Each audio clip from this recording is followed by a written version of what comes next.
place, commanded Miss Harvey shrilly. Pairs of girls in pinafores and long hair stood separate in the porch. Standard 4, 5, and 6 fall in, cried Miss Harvey. There was a hubbub, which gradually resolved itself into 3 columns of girls, 2 and 2, standing smirking in the passage. In among the peg racks, other teachers were putting the lower classes into ranks. Ursula stood by her own Standard 5. They were jerking their shoulders, tossing their hair, nudging, writhing, staring, grinning, whispering, and twisting. A sharp whistle was heard, and Standard 6, the biggest girls, set off, led by Miss Harvey. Ursula, with her Standard 5, followed after. She stood beside a smirking, grinning row of girls, waiting in a narrow passage. What she was herself, she did not know. Suddenly the sound of a piano was heard, and Standard 6 set off hollowly down the big room. The boys had entered by another door. The piano played on a march tune. Standard 5 followed to the door of the big room. Mr. Harvey was seen away beyond at his desk. Mr. Brunt guarded the other door of the room. Ursula's class pushed up. She stood near them. They glanced and smirked and shoved. "Go on," said Ursula. They tittered. "Go on," said Ursula, for the piano continued. The girls broke loosely into the room. Mr. Harvey, who had seemed immersed in some occupation, away at his desk, lifted his head and thundered, "Halt!" There was a halt. The piano stopped. The boys, who were just starting through the other door, pushed back. The harsh, subdued voice of Mr. Brunt was heard, then the booming shout of Mr. Harvey from far down the room. "Who told Standard 5 girls to come in like that?" Ursula crimsoned. Her girls were glancing up at her, smirking their accusation. "I sent them in, Mr. Harvey," she said, in a clear, struggling voice. There was a moment of silence. Then Mr. Harvey roared from the distance, "Go back to your places, Standard 5 girls." The girls glanced up at Ursula, accusing, rather jeering, fugitive. They pushed back. Ursula's heart hardened with ignominious pain. "Forward, march," came Mr. Brunt's voice, and the girls set off, keeping time with the ranks of boys. Ursula faced her class, some 55 boys and girls, who stood filling the ranks of the desks. She felt utterly non-existent. She had no place, nor being there. She faced the block of children. Down the room, she heard the rapid firing of questions. She stood before her class, not knowing what to do. She waited painfully. Her block of children, 50 unknown faces, watched her, hostile, ready to jeer. She felt as if she were in torture over a fire of faces. And on every side, she was naked to them. Of unutterable length and torture the seconds went by. Then she gathered courage. She heard Mr. Brunt asking questions in mental arithmetic. She stood near to her class, so that her voice need not be raised too much, and faltering, uncertain, she said, "7 hats at 2 halfpenny each." A grin went over the faces of the class, seeing her commence. She was red and suffering. Then some hands shot up like blades, and she asked for the answer. The day passed incredibly slowly. She never knew what to do. There came horrible gaps when she was merely exposed to the children, and when, relying on some pert little girl for information, she had started a lesson, she did not know how to go on with it properly. The children were her masters. She deferred to them. She could always hear Mr. Brunt, like a machine, always in the same hard, high, inhuman voice. He went on with his teaching, oblivious of everything. And before this inhuman number of children, she was always at bay. She could not get away from it. There it was, this class of 50 collective children, depending on her for command it hated and resented. It made her feel she could not breathe. She must suffocate. It was so inhuman. They were so many that they were not children. They were a squadron. She could not speak as she would to a child, because they were not individual children. They were a collective, inhuman thing. Dinner time came, and stunned, bewildered, solitary, she went into the teacher's room for dinner. Never had she felt such a stranger to life before. It seemed to her she had just disembarked from some strange, horrible state where everything was, as in hell, a condition of hard, malevolent system. And she was not really free. The afternoon drew at her like some bondage. The first week passed in a blind confusion. She did not know how to teach, and she felt she never would know. Mr. Harvey came down every now and then to her class to see what she was doing. She felt so incompetent as he stood by, bullying and threatening, so unreal that she wavered, became neutral and non-existent. But he stood there watching with the listening genial smile of the eyes that was really threatening. He said nothing. He made her go on teaching. She felt she had no soul in her body. Then he went away, and his going was like a derision. The class was his class. She was a wavering substitute. He thrashed and bullied. He was hated. But he was master. Though she was gentle and always considerate of her class, yet they belonged to Mr. Harvey, and they did not belong to her. Like some invincible source of the mechanism, he kept all power to himself. And the class owned his power. And in school it was power, and power alone that mattered. Soon Ursula came to dread him, and at the bottom of her dread was a seed of hate, for she despised him, yet he was master of her. Then she began to get on. All the other teachers hated him, and fanned their hatred among themselves, for he was master of them and the children. He stood like a wheel to make absolute his authority over the herd. That seemed to be his one reason in life, to hold blind authority over the school. His teachers were his subjects as much as the scholars. Only because they had some authority, his instinct was to detest them. Ursula could not make herself a favorite with him. From the first moment she set hard against him. She set against Violet Harvey also. Mr. Harvey was, however, too much for her. He was something she could not come to grips with, something too strong for her. She tried to approach him as a young, bright girl usually approaches a man, expecting a little chivalrous courtesy. But the fact that she was a girl, a woman, was ignored or used as a matter for contempt against her. She did not know what she was, nor what she must be. She wanted to remain her own responsive, personal self. So she taught on. She made friends with the standard 3 teacher, Maggie Schofield. Miss Schofield was about 20 years old, a subdued girl who held aloof from the other teachers. She was rather beautiful, meditative, and seemed to live in another, lovelier world. Ursula took her dinner to school, and during the second week ate it in Miss Schofield's room. Standard 3 classroom stood by itself, and had windows on 2 sides, looking onto the playground. It was a passionate relief to find such a retreat in the jarring school, for there were pots of chrysanthemums and colored leaves, and a big jar of berries. There were pretty little pictures on the wall, photogravure reproductions from Groy's and Reynolds's Age of Innocence, giving an air of intimacy, so that the room, with its window space, its smaller, tidier desks, its touch of pictures and flowers, made Ursula at once glad. Here at last was a little personal touch to which she could respond. It was Monday. She had been at school a week and was getting used to the surroundings, though she was still an entire foreigner in herself. She looked forward to having dinner with Maggie. That was the bright spot in the day. Maggie was so strong and remote, walking with slow, sure steps down a hard road, carrying the dream within her. Ursula went through the class teaching as through a meaningless daze. Her class tumbled out at midday in haphazard fashion. She did not realize what host she was gathering against herself by her superior tolerance, her kindness, and her laissez-aller. They were gone, and she was rid of them, and that was all. She hurried away to the teacher's room. Mr. Brunt was crouching at the small stove, putting a little rice pudding into the oven. He rose then, and attentively poked in a small saucepan on the hob with a fork. Then he replaced the saucepan lid. "Aren't they done?" asked Ursula gaily, breaking in on his tense absorption. She always kept a bright, blithe manner, and was pleasant to all the teachers, for she felt like the swan among the geese, of superior heritage and belonging, and her pride at being the swan in this ugly school was not yet abated. "Not yet," replied Mr. Brunt, laconic.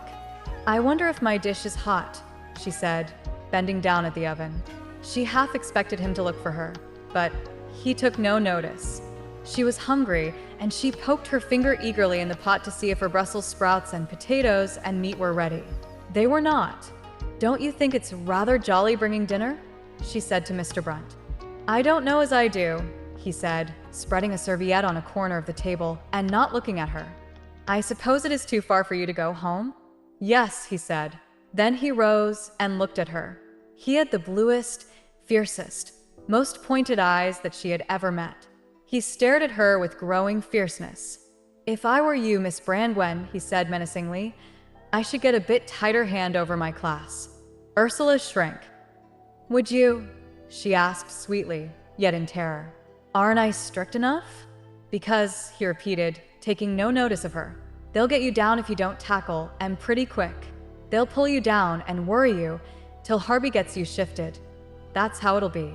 You won't be here another 6 weeks, and he filled his mouth with food. If you don't tackle M and tackle M quick. Oh, but, Ursula said, resentfully, ruefully. The terror was deep in her. Harvey'll not help you. This is what he'll do. He'll let you go on, getting worse and worse, till either you clear out or he clears you out.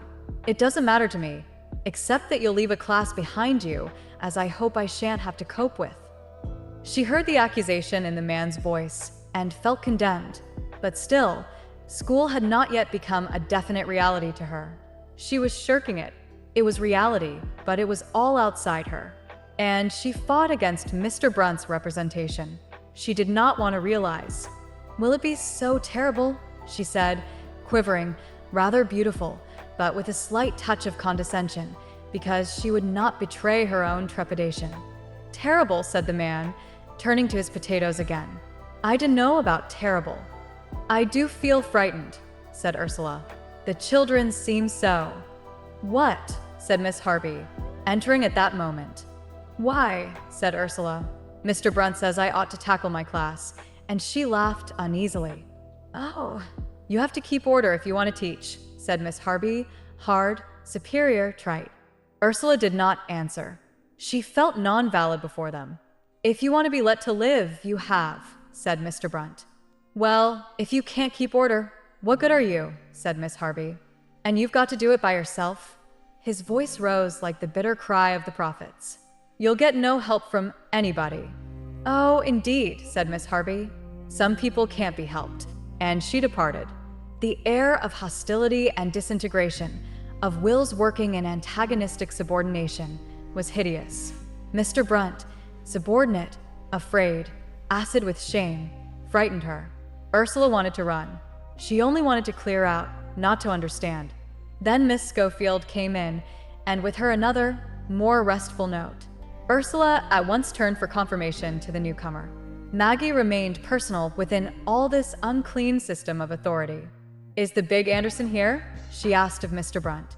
And they spoke of some affair about 2 scholars, coldly, officially. Miss Schofield took her brown dish, and Ursula followed with her own. The cloth was laid in the pleasant standard 3-room. There was a jar with 2 or 3 monthly roses on the table. It is so nice in here. You have made it different, said Ursula gaily. But she was afraid. The atmosphere of the school was upon her. The big room, said Miss Schofield. It's misery to be in it. She too spoke with bitterness. She too lived in the ignominious position of an upper servant hated by the master above and the class beneath. She was, she knew, liable to attack from either side at any minute, or from both at once, for the authorities would listen to the complaints of parents, and both would turn round on the mongrel authority, the teacher. So there was a hard, bitter withholding in Maggie Schofield even as she poured out her savory mess of big golden beans and brown gravy.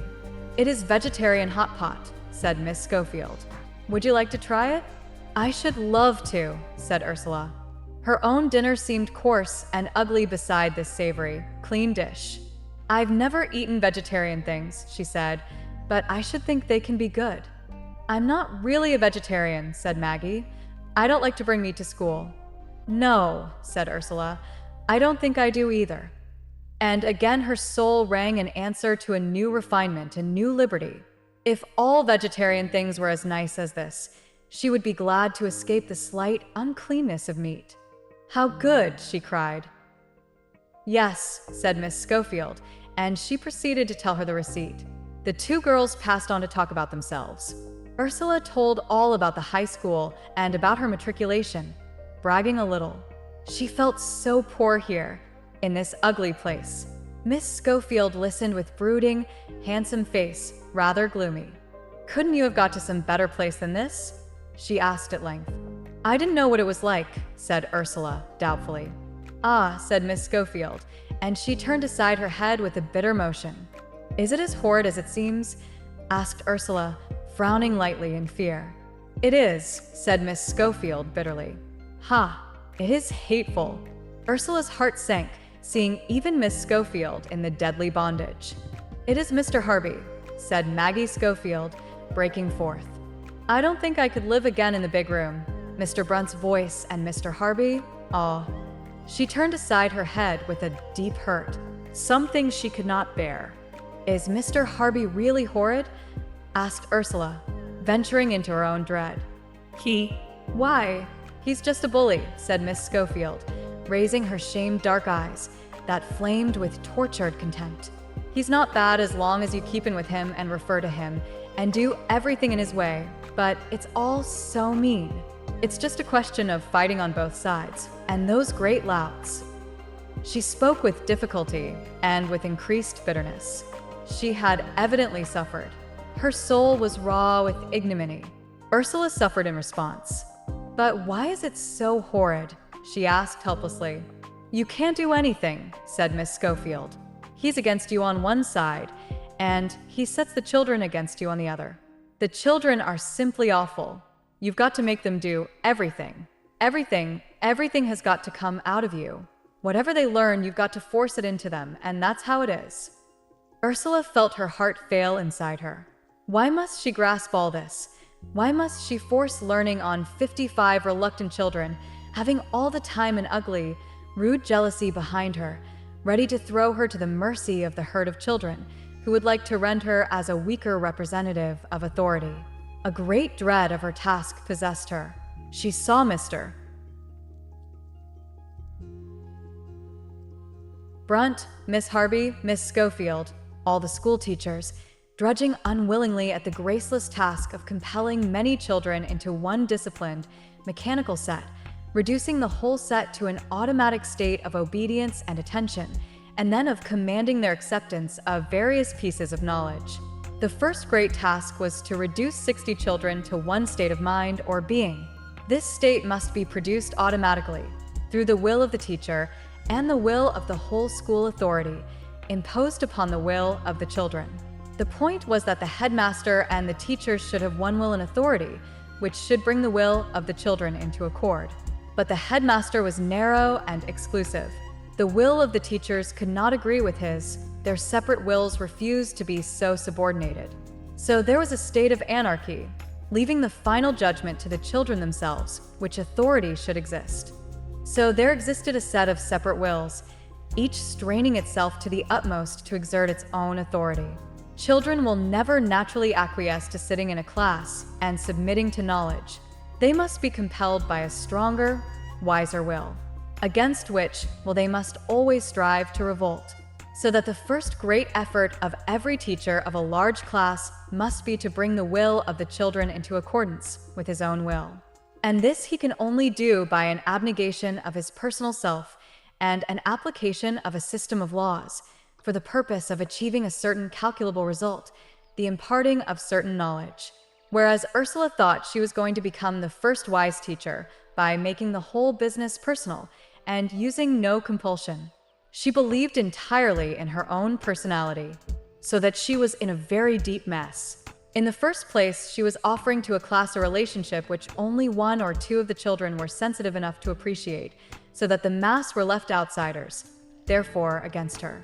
Secondly, she was placing herself in passive antagonism to the one fixed authority of Mr. Harby, so that the scholars could more safely harry her.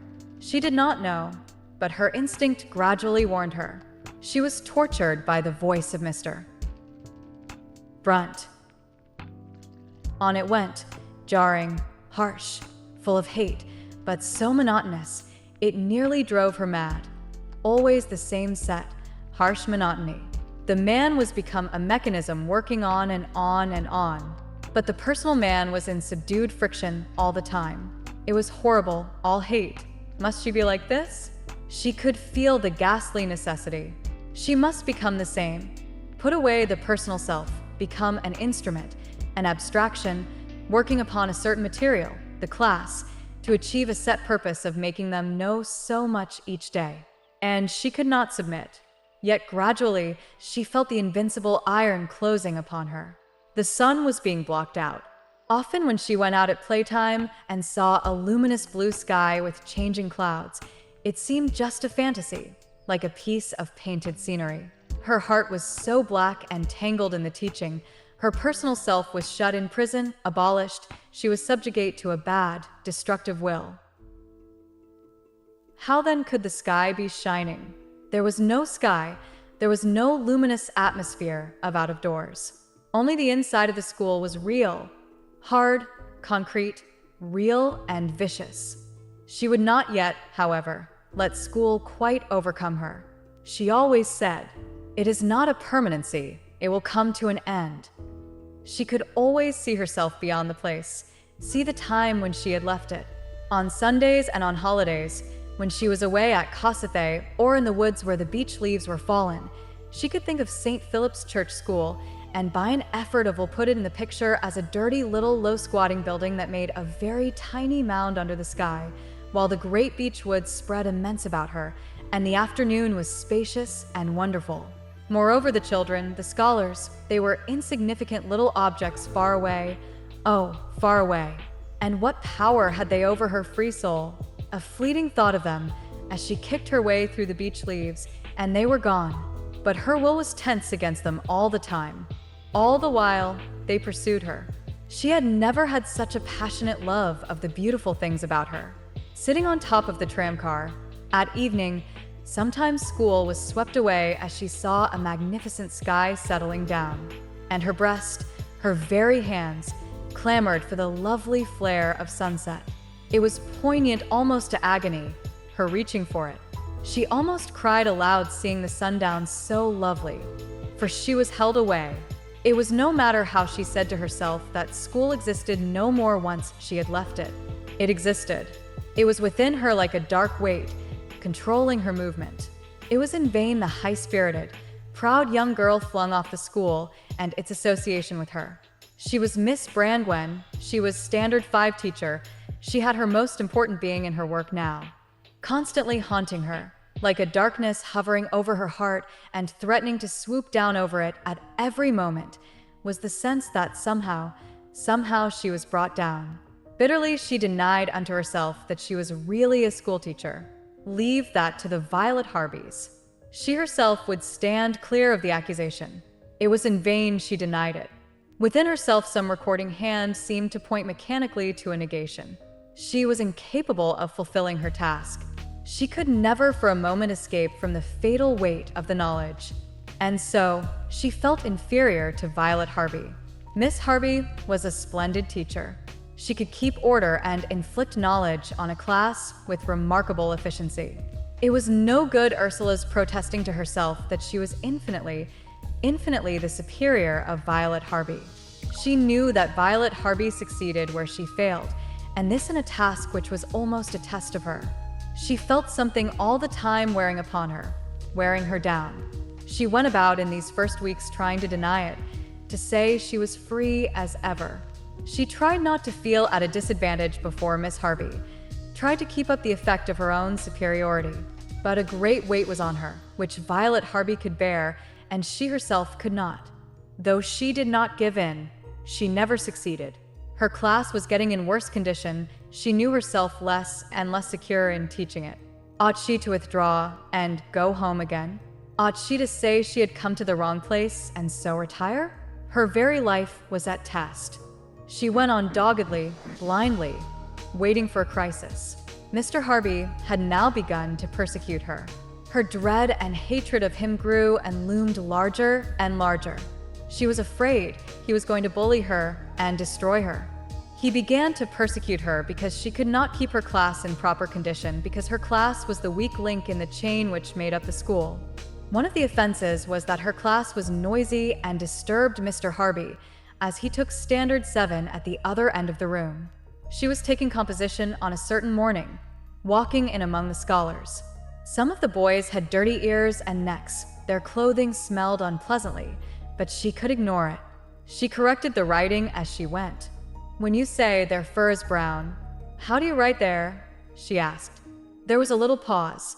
The boys were always jeeringly backward in answering. They had begun to jeer at her authority altogether. "Please, Miss Ther," spelled a lad loudly, with a note of mockery. At that moment, Mr. Harby was passing. "Stand uphill," he called in a big voice.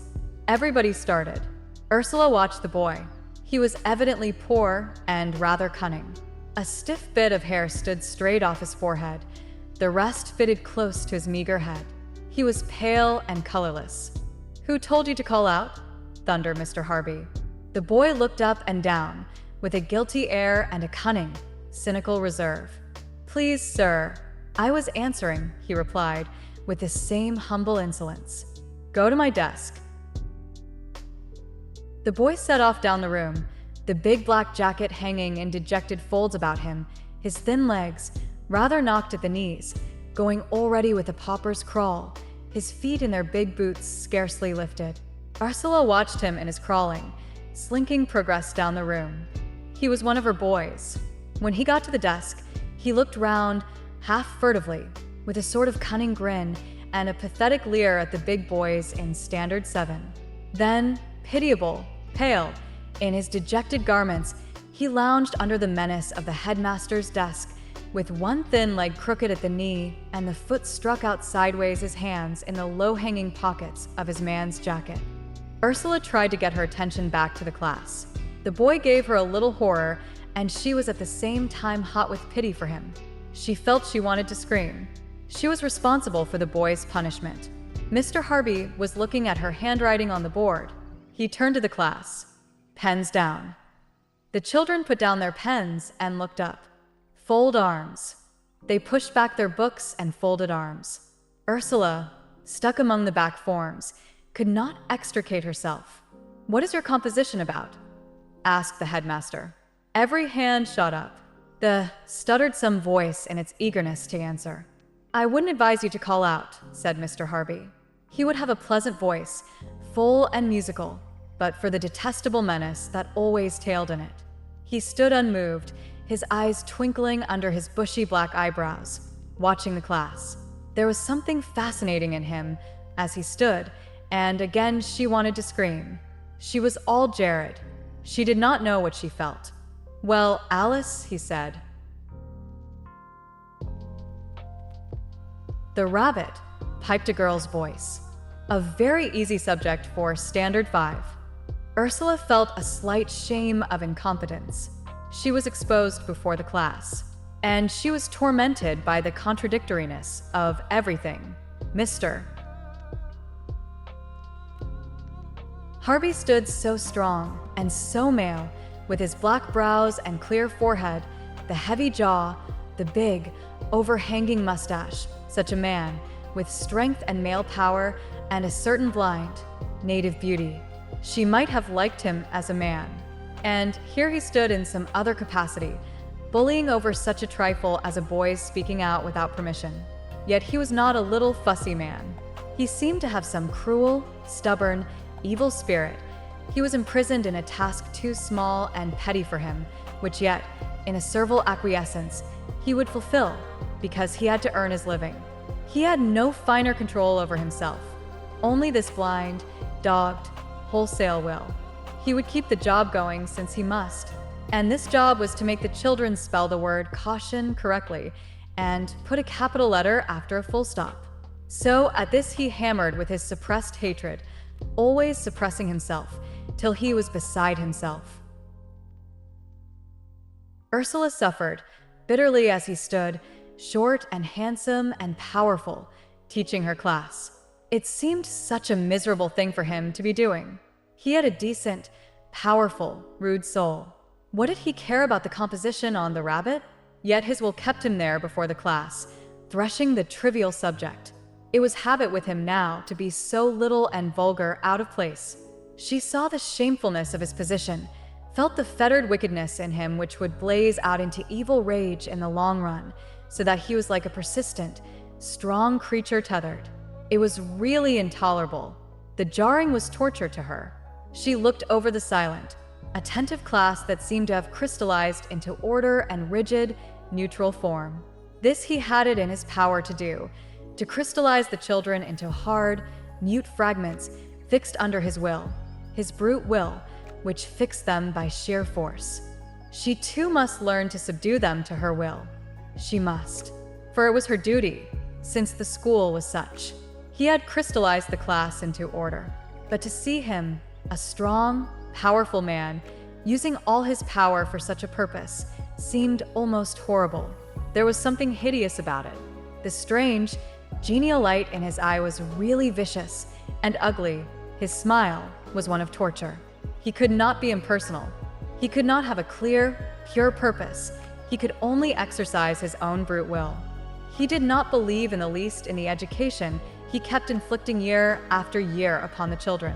So he must only bully, even while it tortured his strong, wholesome nature with shame like a spur always galling. He was so blind and ugly and out of place. Ursula could not bear it as he stood there. The whole situation was wrong and ugly. The lesson was finished. Mr. Harby went away. At the far end of the room, she heard the whistle and the thud of the cane. Her heart stood still within her. She could not bear it, no, she could not bear it when the boy was beaten. It made her sick. She felt that she must go out of this school, this torture place. And she hated the schoolmaster thoroughly and finally. The brute, had he no shame? He should never be allowed to continue the atrocity of this bullying cruelty. Then Hill came crawling back, blubbering piteously. There was something desolate about this blubbering that nearly broke her heart. For after all, if she had kept her class in proper discipline, this would never have happened. Hill would never have called out and been caned. She began the arithmetic lesson, but she was distracted. The boy Hill sat away on the back desk, huddled up, blubbering and sucking his hand. It was a long time. She dared not go near, nor speak to him.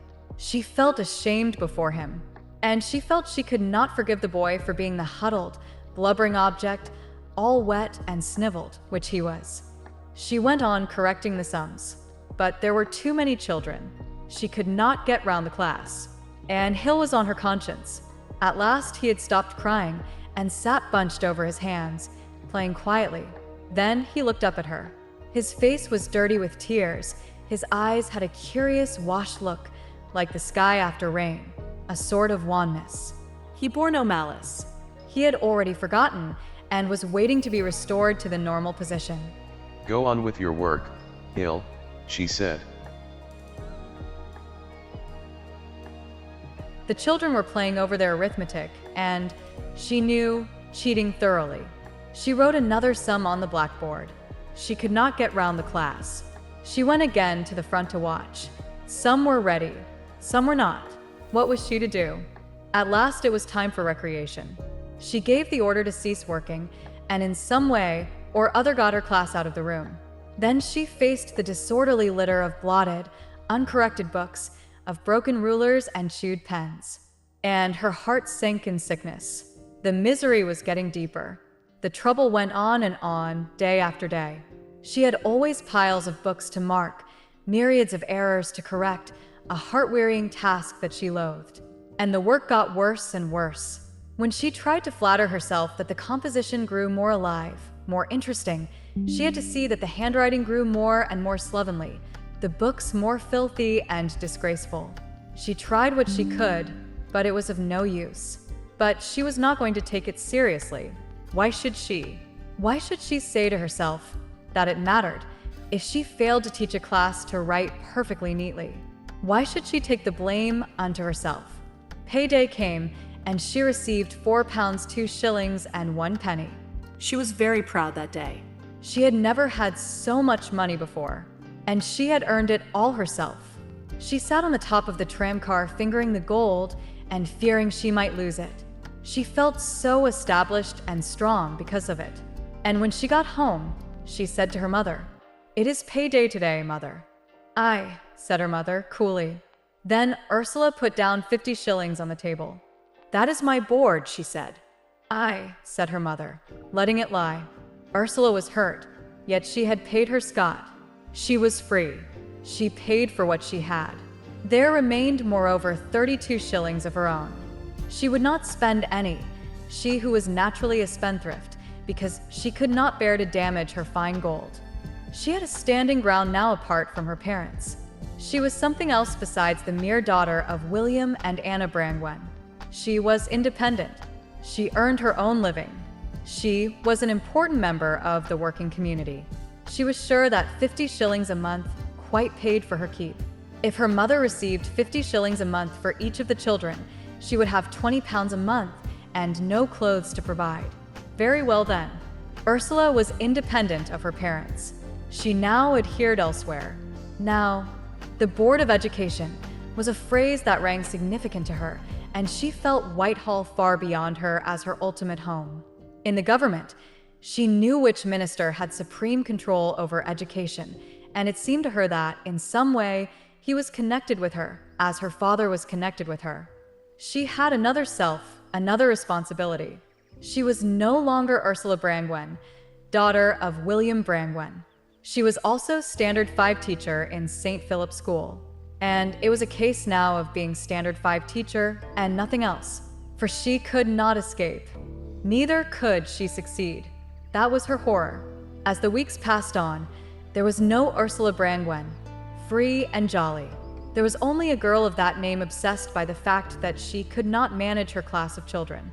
At weekends, there came days of passionate reaction, when she went mad with the taste of liberty, when merely to be free in the morning, to sit down at her embroidery and stitch the colored silks, was a passion of delight. For the prison house was always awaiting her. This was only a respite, as her chained heart knew well, so that she seized hold of the swift hours of the weekend and wrung the last drop of sweetness out of them in a little, cruel frenzy. She did not tell anybody how this state was a torture to her. She did not confide, either to Gudrun or to her parents, how horrible she found it to be a schoolteacher. But when Sunday night came and she felt the Monday morning at hand, she was strung up tight with dreadful anticipation because the strain and the torture was near again. She did not believe that she could ever teach that great, brutish class in that brutal school. Ever, ever. And yet, if she failed, she must in some way go under. She must admit that the man's world was too strong for her. She could not take her place in it. She must go down before Mr. Harby. And all her life henceforth, she must go on, never having freed herself of the man's world, never having achieved the freedom of the great world of responsible work. Maggie had taken her place there. She had even stood level with Mr. Harby and got free of him, and her soul was always wandering in far-off valleys and glades of poetry. Maggie was free, yet there was something like subjection in Maggie's very freedom. Mr. Harby, the man, disliked the reserved woman Maggie. Mr. Harby, the schoolmaster, respected his teacher, Miss Schofield. For the present, however, Ursula only envied and admired Maggie. She herself had still to get where Maggie had got. She had still to make her footing. She had taken up a position on Mr. Harby's ground, and she must keep it, for he was now beginning a regular attack on her to drive her away out of his school. She could not keep order. Her class was a turbulent crowd, and the weak spot in the school's work. Therefore she must go, and someone more useful must come in her place, someone who could keep discipline. The headmaster had worked himself into an obsession of fury against her. He only wanted her gone. She had come. She had got worse as the weeks went on. She was absolutely no good. His system, which was his very life in school, the outcome of his bodily movement, was attacked and threatened at the point where Ursula was included. She was the danger that threatened his body with a blow, a fall, and blindly, thoroughly, moving from strong instinct of opposition, he set to work to expel her. When he punished one of her children as he had punished the boy Hill for an offense against himself, he made the punishment extra heavy with the significance that the extra stroke came in because of the weak teacher who allowed all these things to be. When he punished for an offense against her, he punished lightly, as if offenses against her were not significant, which all the children knew, and they behaved accordingly. Every now and again Mr. Harby would swoop down to examine exercise books. For a whole hour, he He would be going round the class, taking book after book, comparing page after page, whilst Ursula stood aside for all the remarks and fault-finding to be pointed at her through the scholars. It was true. Since she had come, the composition books had grown more and more untidy, disorderly, filthy. Mr. Harby pointed to the pages done before her regime and to those done after, and fell into a passion of rage. Many children he sent out to the front with their books, and after he had thoroughly gone through the silent and quivering class, he caned the worst offenders well, in front of the others, thundering in real passion of anger and chagrin. Such a condition in a class, I can't believe it. It is simply disgraceful. I can't think how you have been let to get like it. Every Monday morning I shall come down and examine these books. So don't think that because there is nobody paying any attention to you, that you are free to unlearn everything you ever learned and go back till you are not fit for Standard 3. I shall examine all books every Monday. Then in a rage, he went away with his cane, leaving Ursula to confront a pale, quivering class whose childish faces were shut in blank resentment, fear, and bitterness, whose souls were full of anger and contempt for her rather than of the master, whose eyes looked at her with the cold, inhuman accusation of children. And she could hardly make mechanical words to speak to them. When she gave an order, they obeyed with an insolent offhandedness, as if to say, "As for you, do you think we would obey you, but for the master?" She sent the blubbering, caned boys to their seats, knowing that they too jeered at her and her authority, holding her weakness responsible for what punishment had overtaken them. And she knew the whole position, so that even her horror of physical beating and suffering sank to a deeper pain and became a moral judgment upon her, worse than any hurt. She must, during the next week, watch over her books and punish any fault. Her soul decided it coldly. Her personal desire was dead for that day at least. She must have nothing more of herself in school. She was to be Standard 5 teacher only. That was her duty. In school, she was nothing but Standard 5 teacher. Ursula Brangwen must be excluded. So that, pale, shut, at last distant and impersonal, she saw no longer the child, how his eyes danced, or how he had a queer little soul that could not be bothered with shaping handwriting so long as he dashed down what he thought. She saw no children, only the task that was to be done. And keeping her eyes there, on the task and not on the child, she was impersonal enough to punish where she could otherwise only have sympathized, understood, and condoned, to approve where she would have been merely uninterested before. But her interest had no place anymore. It was agony to the impulsive, bright girl of 17 to become distant and official, having no personal relationship with the children. For a few days after the agony of the Monday, she succeeded and had some success with her class. But it was a state not natural to her, and she began to relax. Then came another infliction. There were not enough pens to go around the class. She sent to Mr. Harby for more. He came in person. "Not enough pens, Miss Brangwen," he said, with a smile and calm of exceeding rage against her. "No, we are 6 short," she said, quaking. "Oh, how is that?" he said menacingly. Then, looking over the class, he asked, "How many are there here today?" 52, said Ursula, but he did not take any notice, counting for himself. 52, he said. "And how many pens are there, Staples?" Ursula was now silent. He would not heed her if she answered, since he had addressed the monitor. "That's a very curious thing," said Mr. Harby, looking over the silent class with a slight grin of fury. All the childish faces looked up at him blank and exposed. A few days ago there were 60 pens for this class. Now there are 48. What is 48 from 60, Williams? There was a sinister suspense in the question. A thin, ferret-faced boy in a sailor suit started up exaggeratedly. "Please, sir," he said. Then a slow, sly grin came over his face. He did not know. There was a tense silence. The boy dropped his head. Then he looked up again, a little cunning triumph in his eyes. 12, he said. "I would advise you to attend," said the headmaster dangerously. The boy sat down. 48 from 60 is 12, so there are 12 pens to account for. Have you looked for them, Staples? "Yes, sir." "Then look again." The scene dragged on. 2 pens were found. 10 were missing. Then the storm burst. Am I to have you thieving, besides your dirt and bad work and bad behavior? The headmaster began. Not content with being the worst behaved and dirtiest class in the school, you are thieves into the bargain, are you? It is a very funny thing. Pens don't melt into the air. Pens are not in the habit of mizzling away into nothing. What has become of them then? They must be somewhere. What has become of them? For they must be found, and found by Standard 5. They were lost by Standard 5, and they must be found. Ursula stood and listened, her heart hard and cold. She was so much upset that she felt almost mad. Something in her tempted her to turn on the headmaster and tell him to stop about the miserable pens. But she did not. She could not.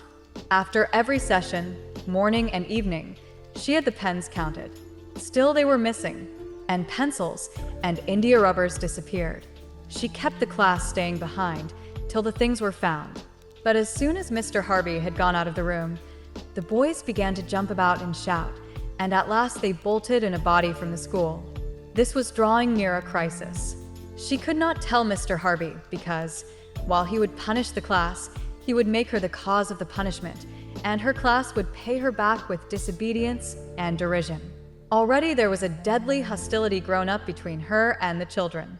After keeping in the class at evening, to finish some work, she would find boys dodging behind her, calling after her, "Brangwen, Brangwen, proud acre."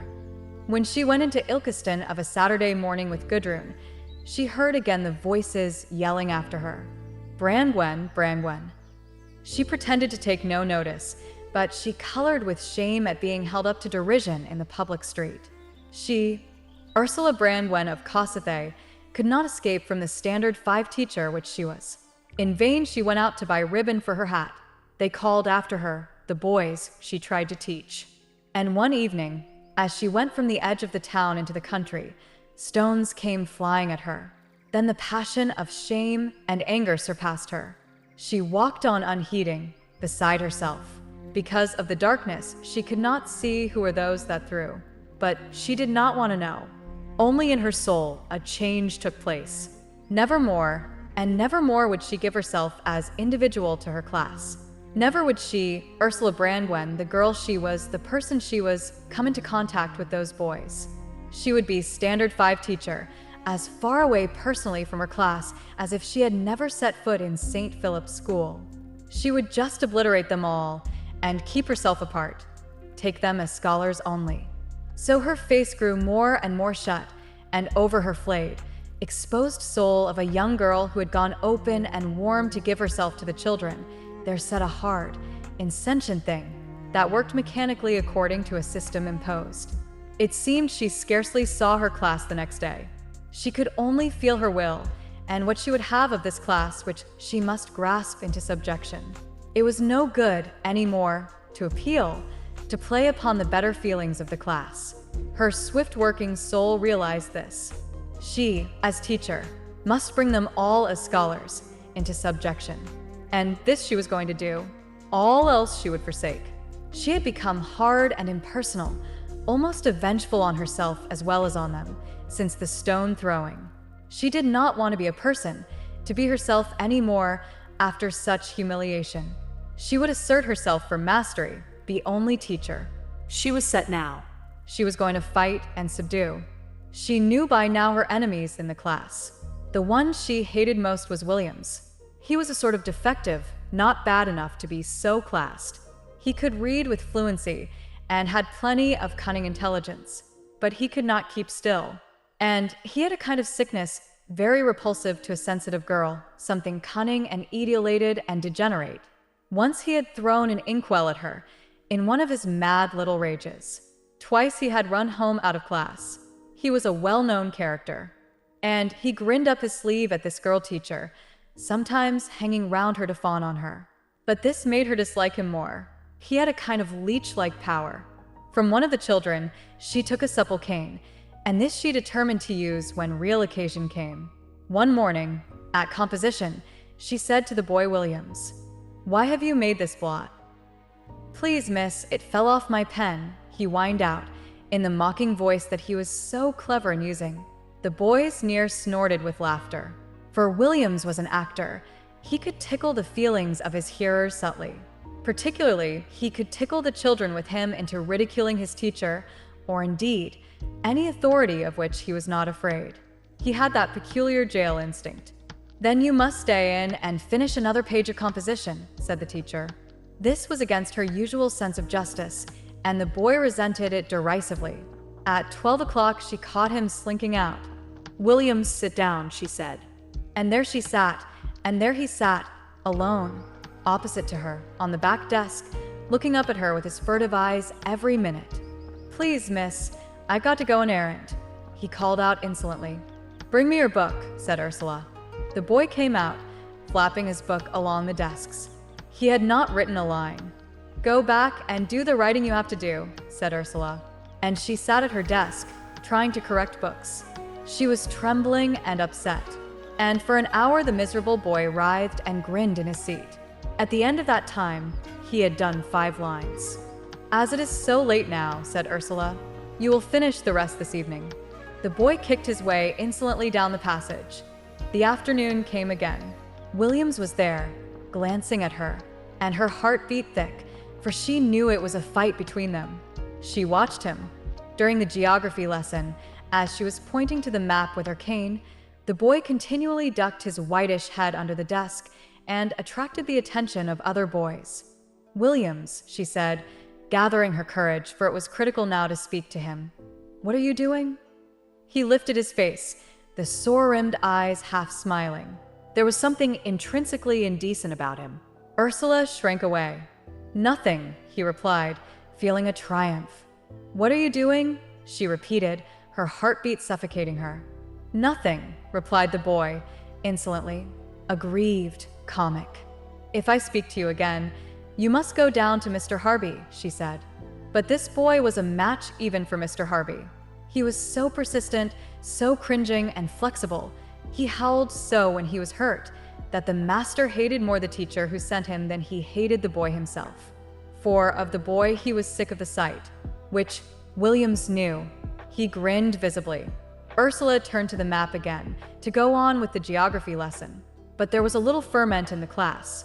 William's spirit infected them all. She heard a scuffle, and then she trembled inwardly.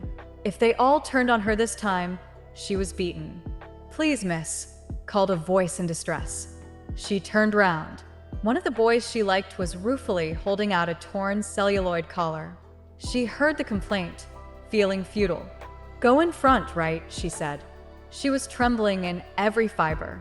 A big, sullen boy, not bad but very difficult, slouched out to the front.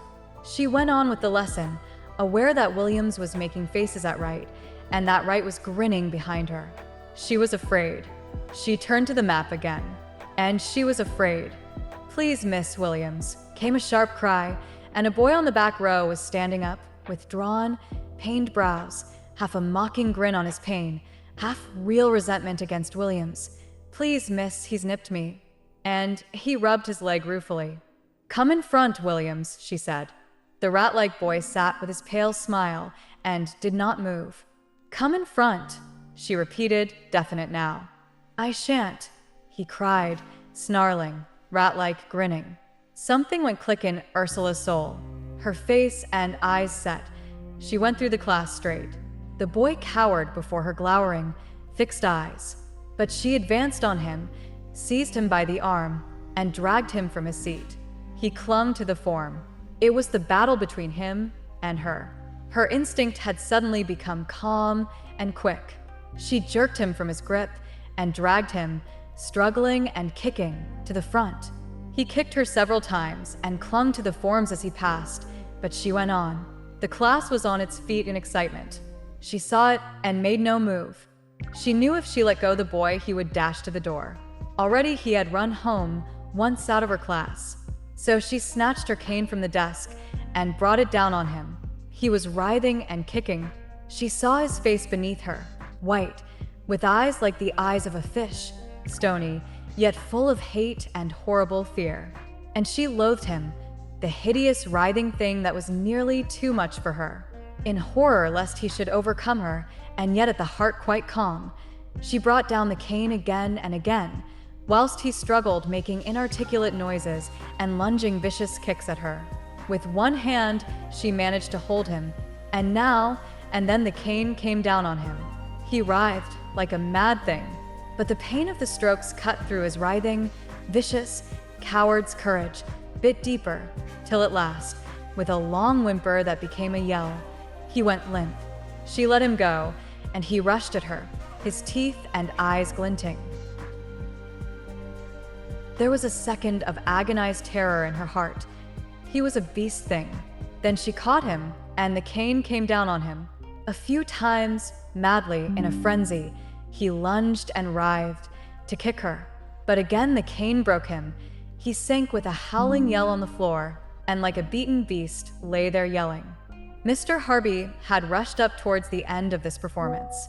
"What's the matter?" he roared. Ursula felt as if something were going to break in her. "I've thrashed him," she said, her breast heaving, forcing out the words on the last breath. The headmaster stood choked with rage, helpless. She looked at the writhing, howling figure on the floor. "Get up," she said. The thing writhed away from her. She took a step forward. She had realized the presence of the headmaster for 1 second, and then she was oblivious of it again. "Get up," she said, and with a little dart the boy was on his feet. His yelling dropped to a mad blubber. He had been in a frenzy. "Go and stand by the radiator," she said. As if mechanically blubbering, he went. The headmaster stood robbed of movement or speech. His face was yellow, his hands twitched convulsively. But Ursula stood stiff not far from him. Nothing could touch her now. She was beyond Mr. Harby. She was as if violated to death. The headmaster muttered something, turned, and went down the room, whence, from the far end, he was heard roaring in a mad rage at his own class. The boy blubbered wildly by the radiator. Ursula looked at the class. There were 50 pale, still faces watching her, 100 round eyes fixed on her in an attentive, expressionless stare. "Give out the history readers," she said to the monitors. There was dead silence. As she stood there, she could hear again the ticking of the clock and the chalk of piles of books taken out of the low cupboard. Then came the faint flap of books on the desks. The children passed in silence, their hands working in unison. They were no longer a pack, but each one separated into a silent, closed thing. "Take page 125 and read that chapter," said Ursula.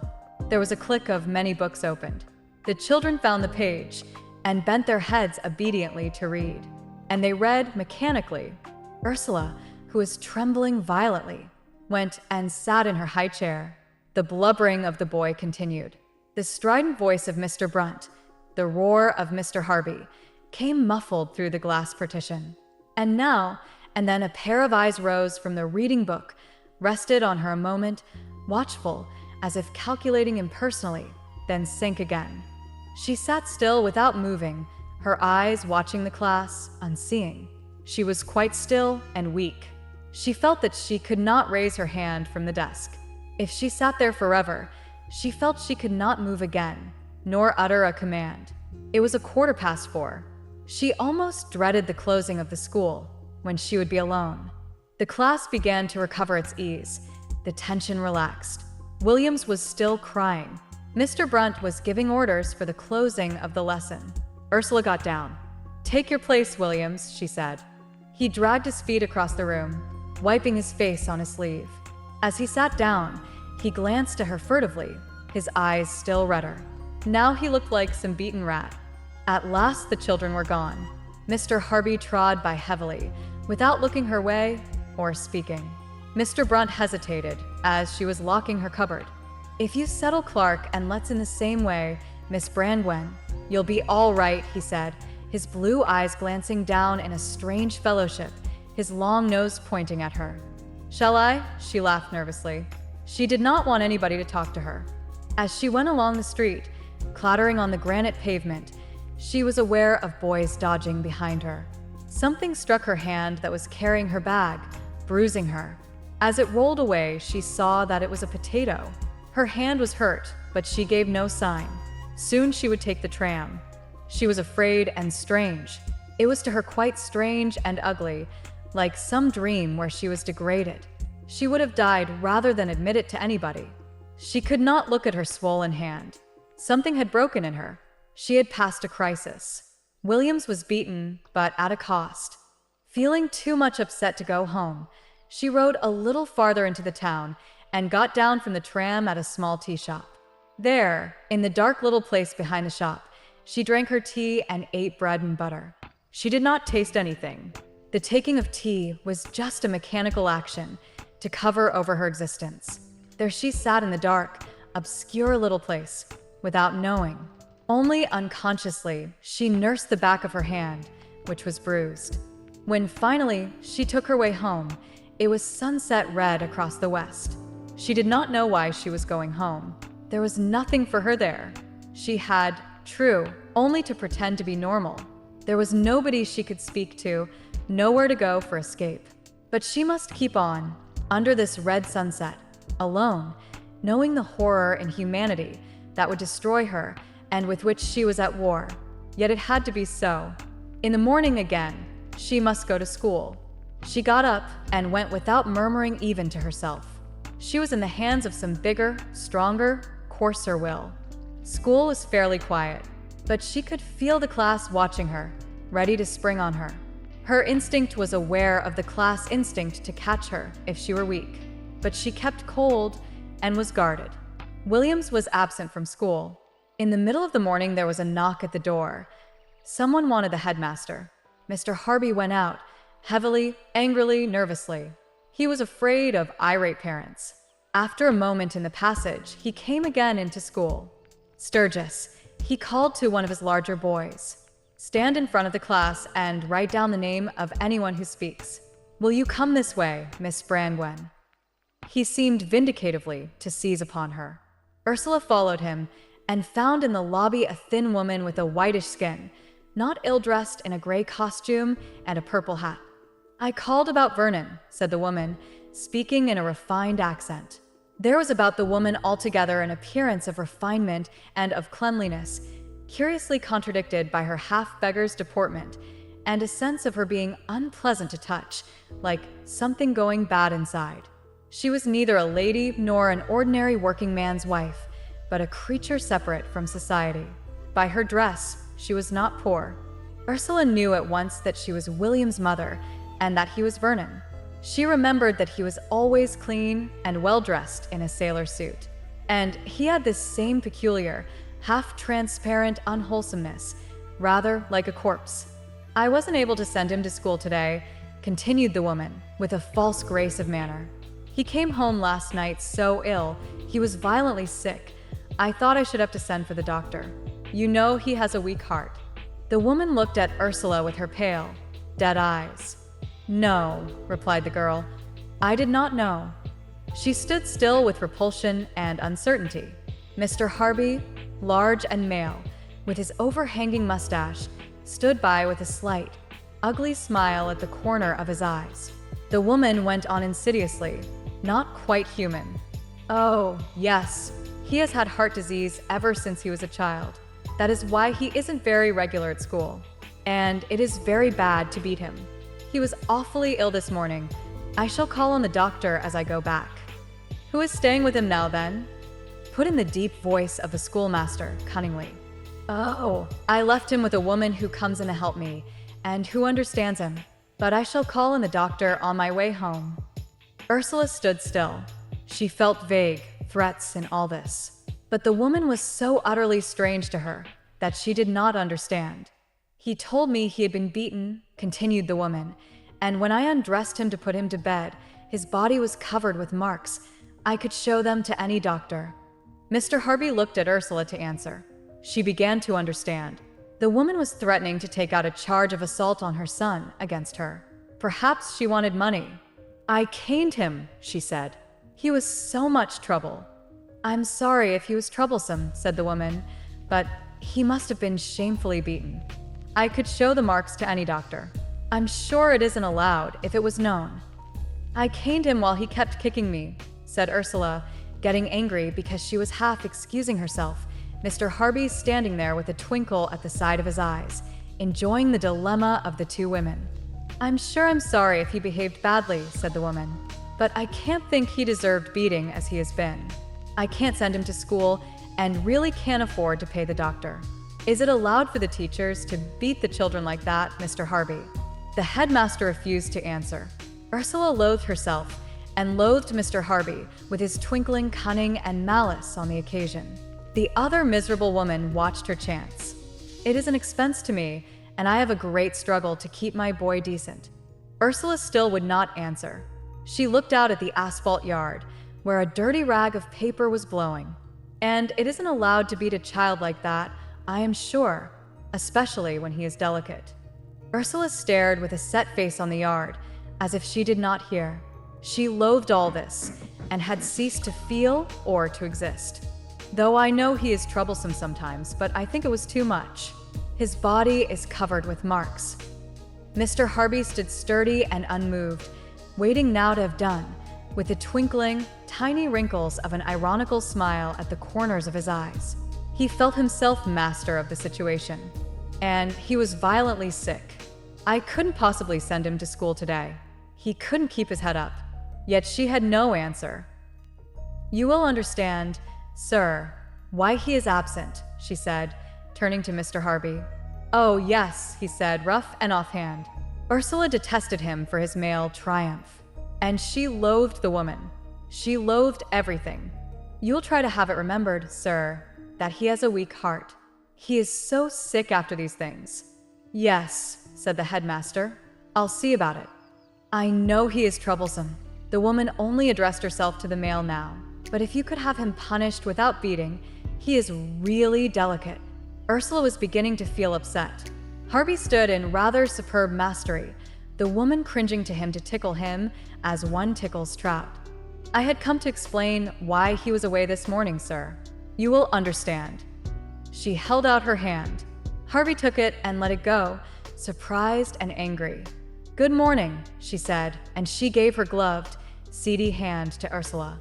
She was not ill-looking and had a curious, insinuating way, very distasteful yet effective. "Good morning, Mr. Harby, and thank you." The figure in the gray costume and the purple hat was going across the schoolyard with a curious, lingering walk. Ursula felt a strange pity for her and revulsion from her. She shuddered. She went into the school again. The next morning, Williams turned up, looking paler than ever, very neat and nicely dressed in his sailor blouse. He glanced at Ursula with a half-smile, cunning, subdued, ready to do as she told him. There was something about him that made her shiver. She loathed the idea of having laid hands on him. His elder brother was standing outside the gate at playtime, a youth of about 15, tall and thin and pale.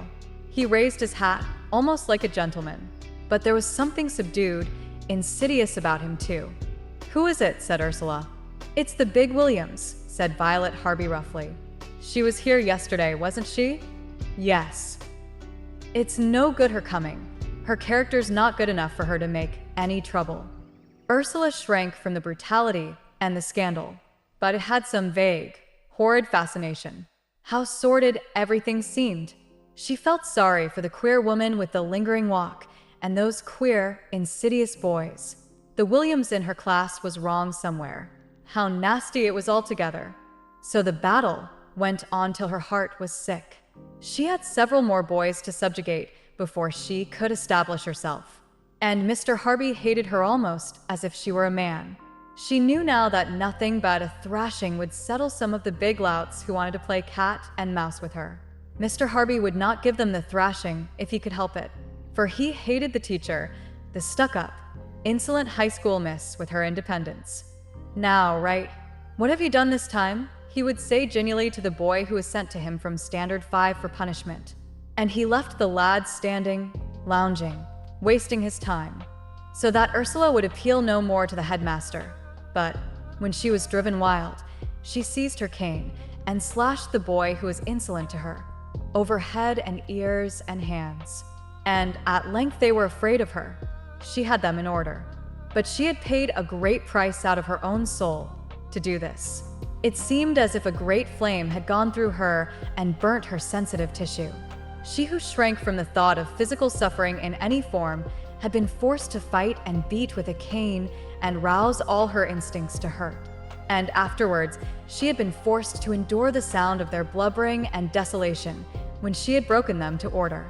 Oh, and sometimes she felt as if she would go mad. What did it matter? What did it matter if their books were dirty and they did not obey? She would rather, in reality, that they disobeyed the whole rules of the school than that they should be beaten, broken, reduced to this crying, hopeless state. She would rather bear all their insults and insolences 1,000 times than reduce herself and them to this. Bitterly, she repented having got beside herself and having tackled the boy she had beaten. Yet it had to be so. She did not want to do it, yet she had to. Oh, why had she leagued herself to this evil system where she must brutalize herself to live? Why had she become a schoolteacher? Why? The children had forced her to the beatings. No, she did not pity them. She had come to them full of kindness and love, and they would have torn her to pieces. They chose Mr. Harby. Well then, they must know her as well as Mr. Harby. They must first be subjugate to her. For she was not going to be made no, neither by them, nor by Mr. Harby, nor by all the system around her. She was not going to be put down, prevented from standing free. It was not to be said of her. She could not take her place and carry out her task. She would fight and hold her place in the state also, in the world of work and man's convention. She was isolated now from the life of her childhood, a foreigner in a new life of work and mechanical consideration.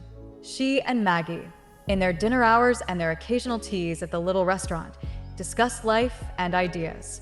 Maggie was a great suffragette, trusting in the vote. To Ursula, the vote was never a reality. She had within her the strange, passionate knowledge of religion and living far transcending the limits of the automatic system that contained the vote. But her fundamental, organic knowledge had as yet to take form and rise to utterance. For her, as for Maggie, the liberty of woman meant something real and deep.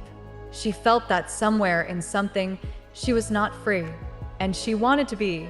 She was in revolt. For once she were free, she could get somewhere. The wonderful, real somewhere that was beyond her, the somewhere that she felt deep, deep inside her. In coming out and earning her own living, she had made a strong, cruel move towards freeing herself. But having more freedom, she only became more profoundly aware of the big want. She wanted so many things. She wanted to read great, beautiful books and be rich with them. She wanted to see beautiful things and have the joy of them forever. She wanted to know big, free people, and there remained always the want she could put no name to. It was so difficult. There were so many things, so much to meet and surpass. And one never knew where one was going. It was a blind fight. She had suffered bitterly in this school of St. Philip's. She was like a young filly that has been broken into the shafts and has lost its freedom. And now she was suffering bitterly from the agony of the shafts. The agony, the galling, the ignominy of her breaking in. This wore into her soul. But she would never submit. To shafts like these she would never submit for long. But she would know them. She would serve them that she might destroy them. She and Maggie went to all kinds of places together, to big suffrage meetings in Nottingham, to concerts, to theaters, to exhibitions of pictures. Ursula saved her money and bought a bicycle, and the two girls rode to Lincoln, to Southwell, and into Derbyshire. They had an endless wealth of things to talk about, and it was a great joy discovering. But Ursula never told about Winifred Inger. That was a sort of secret sideshow to her life, never to be opened. She did not even think of it. It was the closed door she had not the strength to open.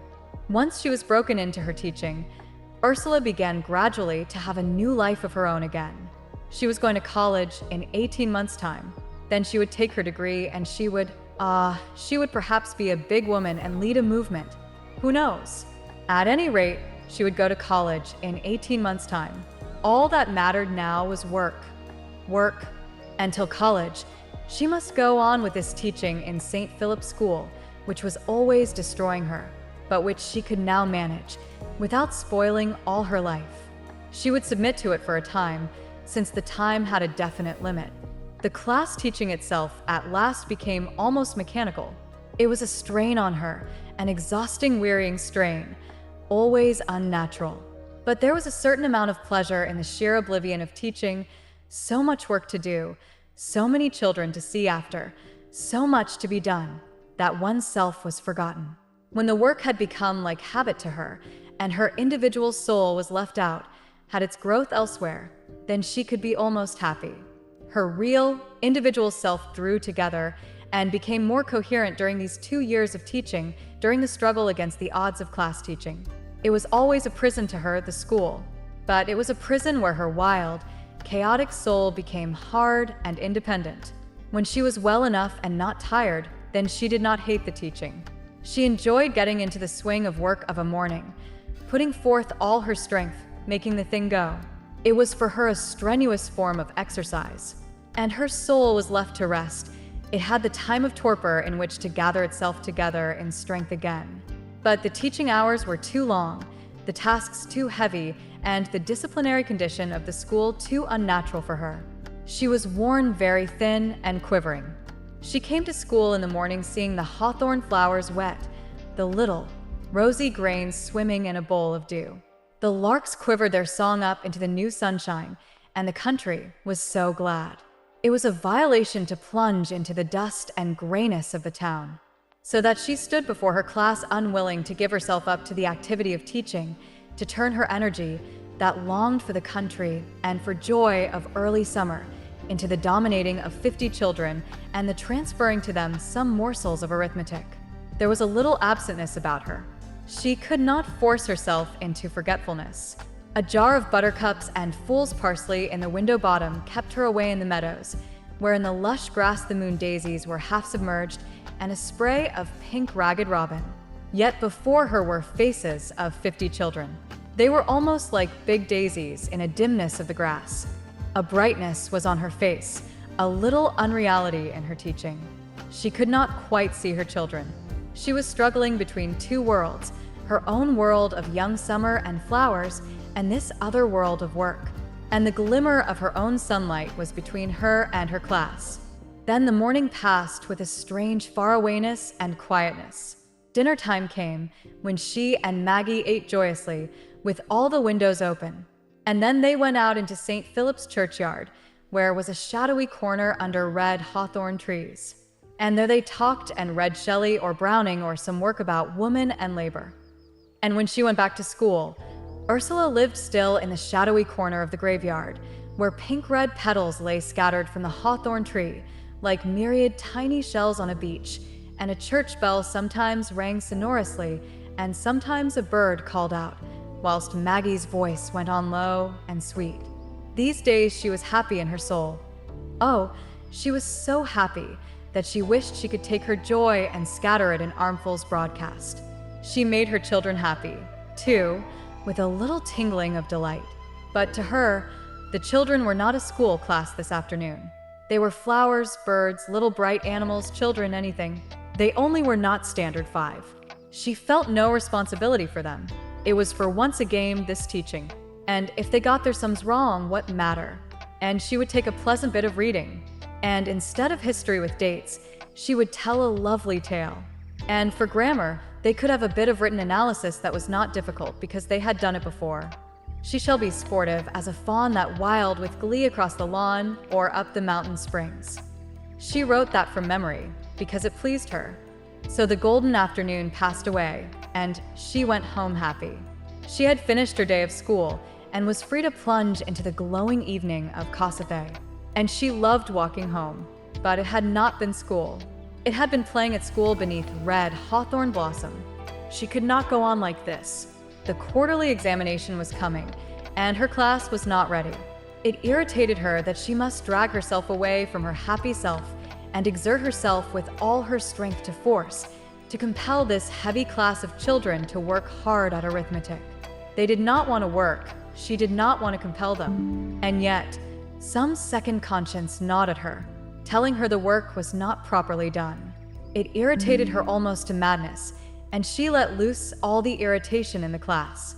Then followed a day of battle and hate and violence, when she went home raw, feeling the golden evening taken away from her, herself incarcerated in some dark, heavy place, and chained there with the consciousness of having done badly at work.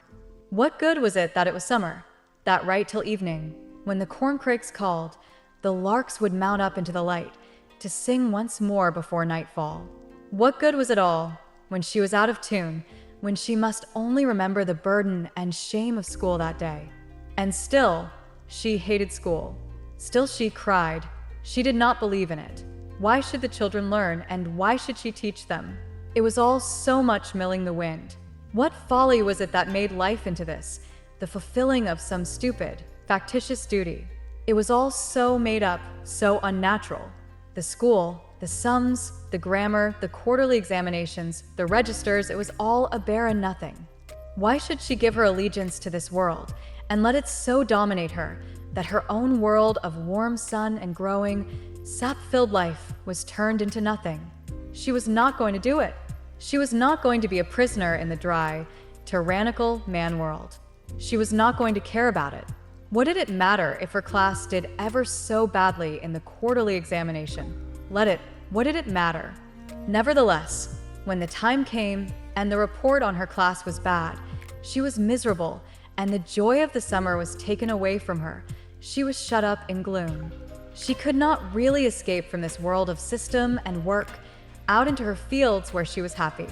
She must have her place in the working world, be a recognized member with full rights there.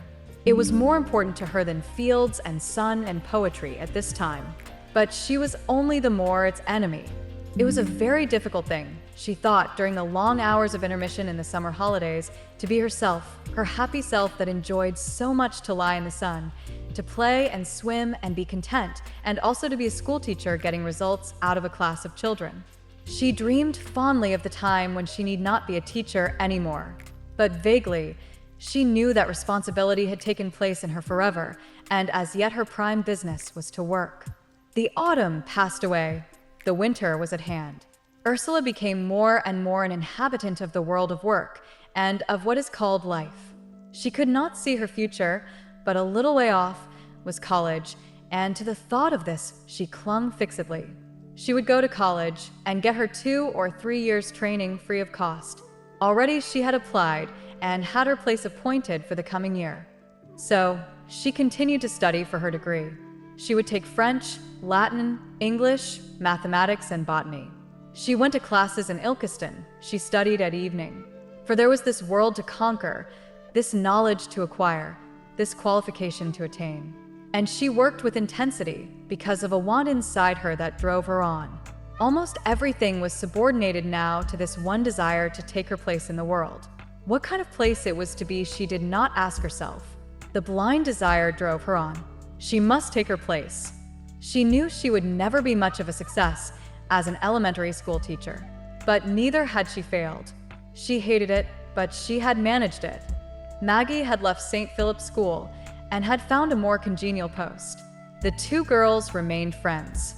They met at evening classes, they studied, and somehow encouraged a firm hope each in the other. They did not know whither they were making, nor what they ultimately wanted. But they knew they wanted now to learn, to know, and to do. They talked of love and marriage and the position of woman in marriage. Maggie said that love was the flower of life, and blossomed unexpectedly and without law, and must be plucked where it was found, and enjoyed for the brief hour of its duration. To Ursula this was unsatisfactory. She thought she still loved Anton Skrebensky, but she did not forgive him that he had not been strong enough to acknowledge her. He had denied her. How then could she love him? How then was love so absolute? She did not believe it. She believed that love was a way, a means, not an end in itself, as Maggie seemed to think. And always the way of love would be found. But whither did it lead? I believe there are many men in the world one might love. There is not only one man, said Ursula. She was thinking of Skrebensky. Her heart was hollow with the knowledge of Winifred Inger. But you must distinguish between love and passion, said Maggie, adding, with a touch of contempt, men will easily have a passion for you, but they won't love you. Yes, said Ursula, vehemently, the look of suffering, almost of fanaticism. on her face. Passion is only part of love, and it seems so much because it can't last. That is why passion is never happy. She was staunch for joy, for happiness and permanency, in contrast with Maggie, who was for sadness and the inevitable passing away of things. Ursula suffered bitterly at the hands of life. Maggie was always single, always withheld, so she went in a heavy brooding sadness that was almost meat to her. In Ursula's last winter at St. Philip's, the friendship of the two girls came to a climax. It was during this winter that Ursula suffered and enjoyed most keenly Maggie's fundamental sadness of enclosedness. Maggie enjoyed and suffered Ursula's struggles against the confines of her life. And then the two girls began to drift apart as Ursula broke from that form of life wherein Maggie must remain enclosed. 14. The widening circle.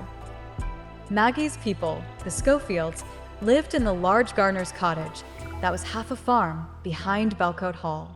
The hall was too damp to live in, so the Schofields were caretakers, gamekeepers, farmers, all in one.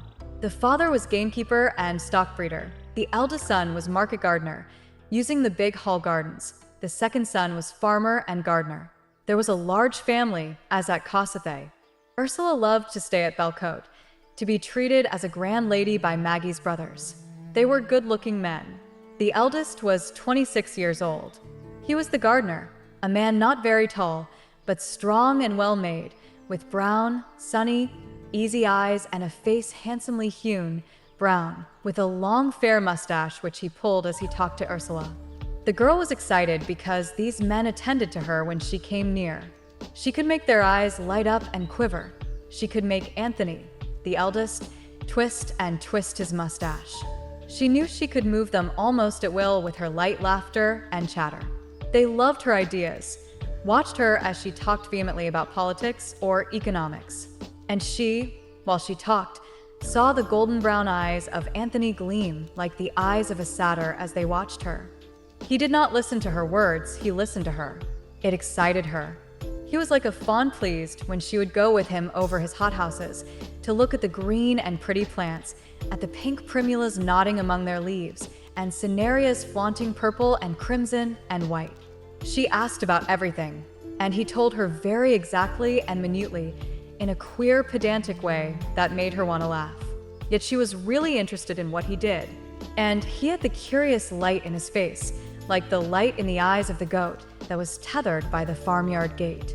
She went down with him into the warmish cellar, where already in the darkness the little yellow knobs of rhubarb were coming. He held the lantern down to the dark earth.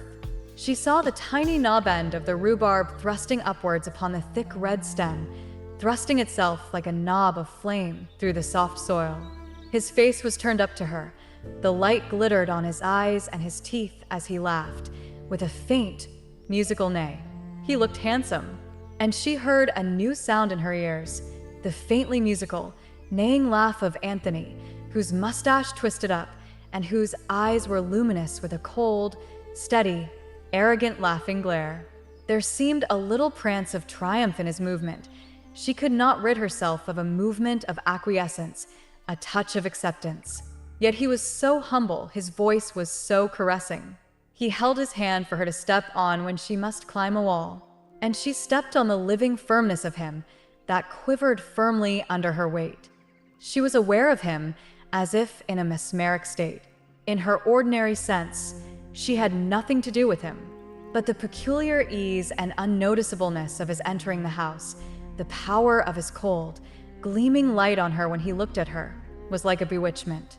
In his eyes, as in the pale gray eyes of a goat, there seemed some of that steady, hard fire of moonlight which has nothing to do with the day. It made her alert, and yet her mind went out like an extinguished thing. She was all senses. All her senses were alive. Then she saw him on Sunday, dressed up in Sunday clothes, trying to impress her, and he looked ridiculous. She clung to the ridiculous effect of his stiff, Sunday clothes. She was always conscious of some unfaithfulness to Maggie on Anthony's score. Poor Maggie stood apart, as if betrayed. Maggie and Anthony were enemies by instinct. Ursula had to go back to her friend brimming with affection and a poignancy of pity. which Maggie received with a little stiffness. Then poetry and books and learning took the place of Anthony, with his goat's movements and his cold, gleaming humor. While Ursula was at Belcote, the snow fell.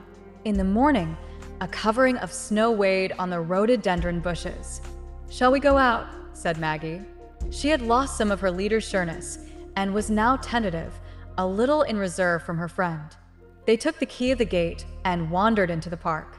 It was a white world on which dark trees and tree masses stood under a sky keen with frost. The two girls went past the hall that was shuttered and silent, their footprints marking the snow on the drive.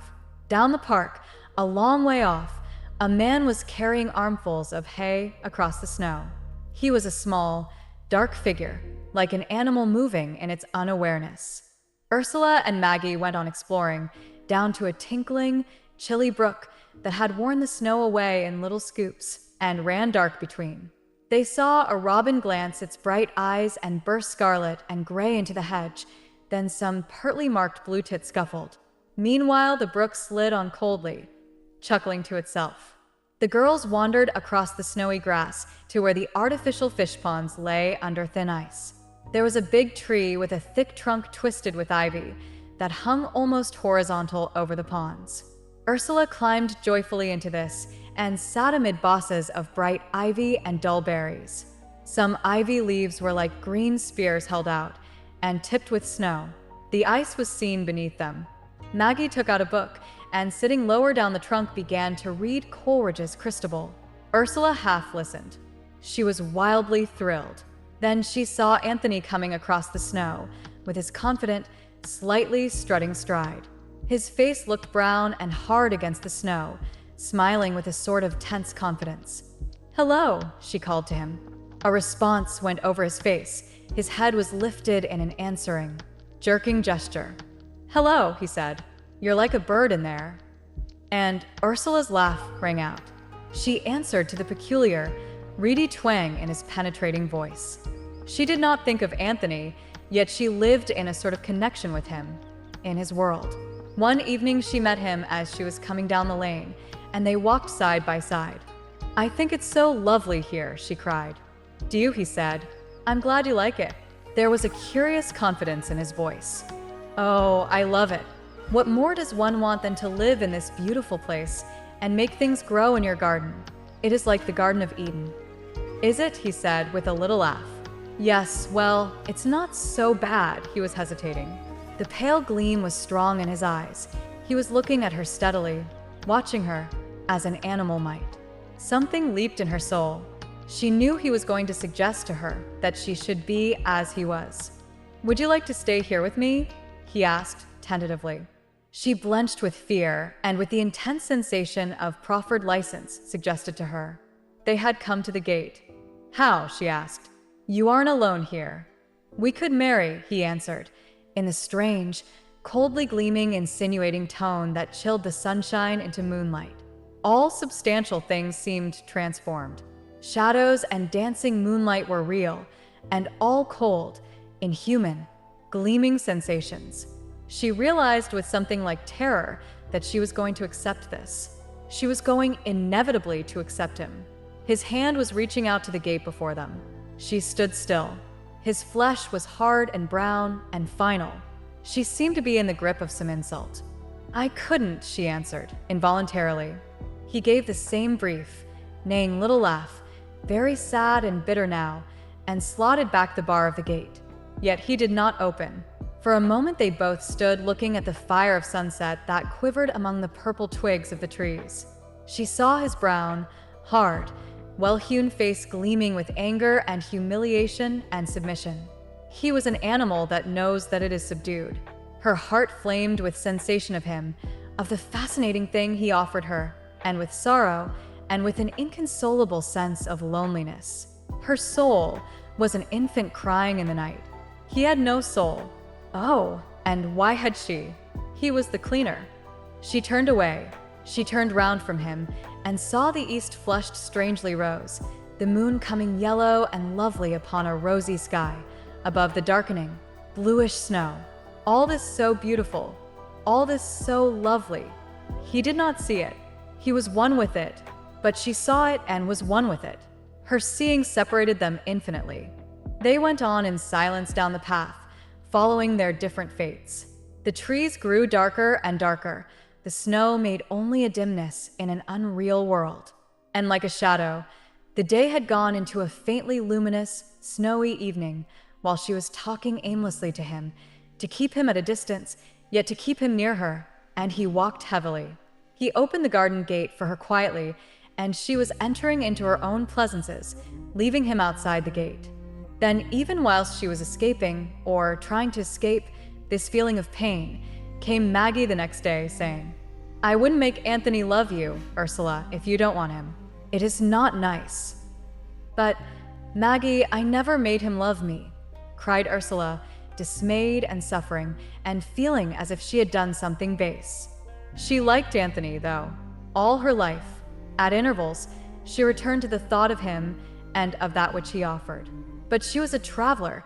She was a traveler on the face of the earth, and he was an isolated creature living in the fulfillment of his own senses. She could not help it that she was a traveler. She knew Anthony, that he was not one. But oh, ultimately and finally, she must go on, seeking the goal that she knew she did draw nearer to.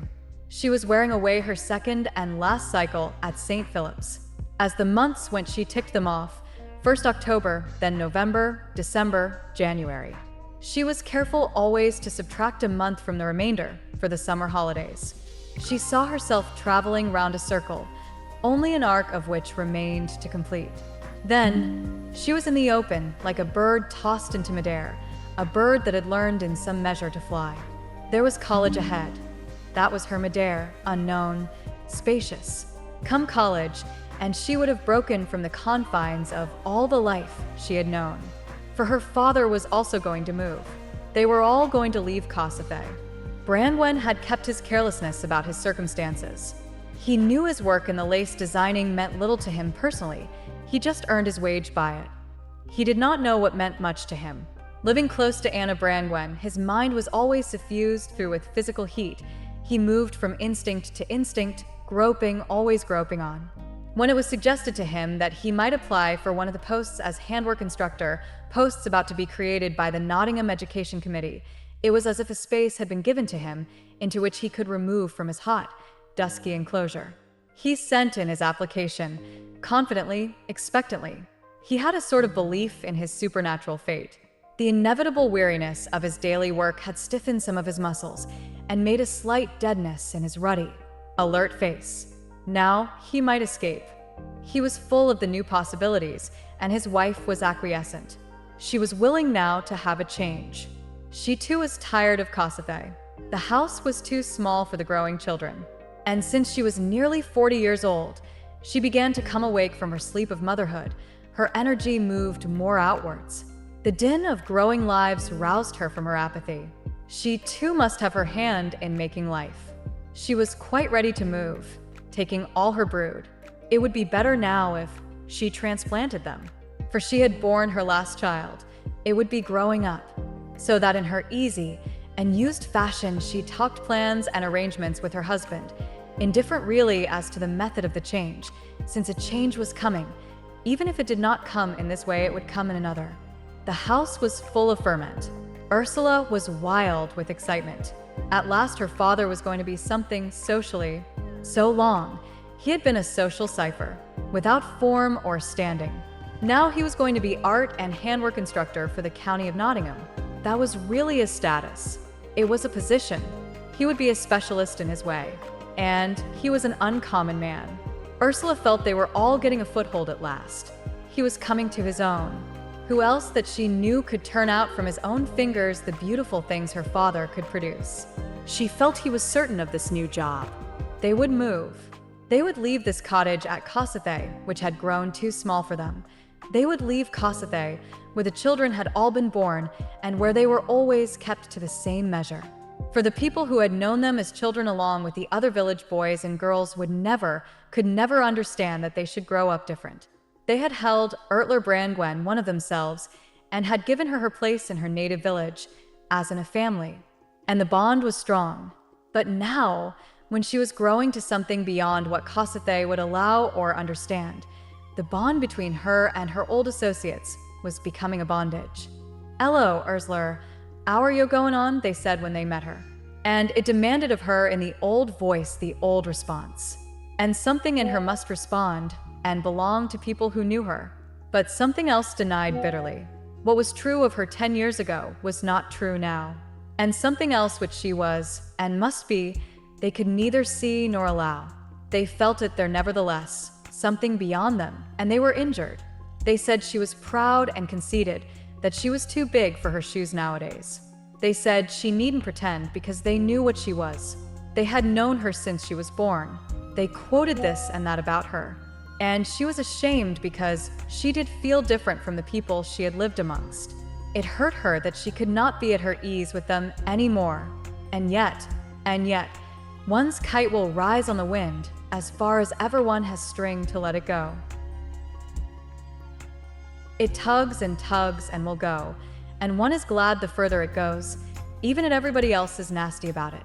So Kosithe hampered her, and she wanted to go away, to be free to fly her kite as high as she liked. She wanted to go away, to be free to stand straight up to her own height, so that when she knew that her father had the new post and that the family would move, she felt like skipping on the face of the earth and making psalms of joy. The old, bound shell of Kosithe was to be cast off, and she was to dance away into the blue air. She wanted to dance and sing. She made dreams of the new place she would live in, where stately cultured people of high feeling would be friends with her, and she would live with the noble in the land, moving to a large freedom of feeling.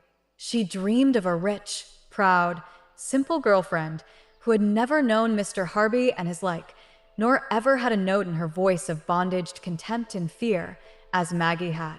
And she gave herself to all that she loved in Kosithe passionately, because she was going away now.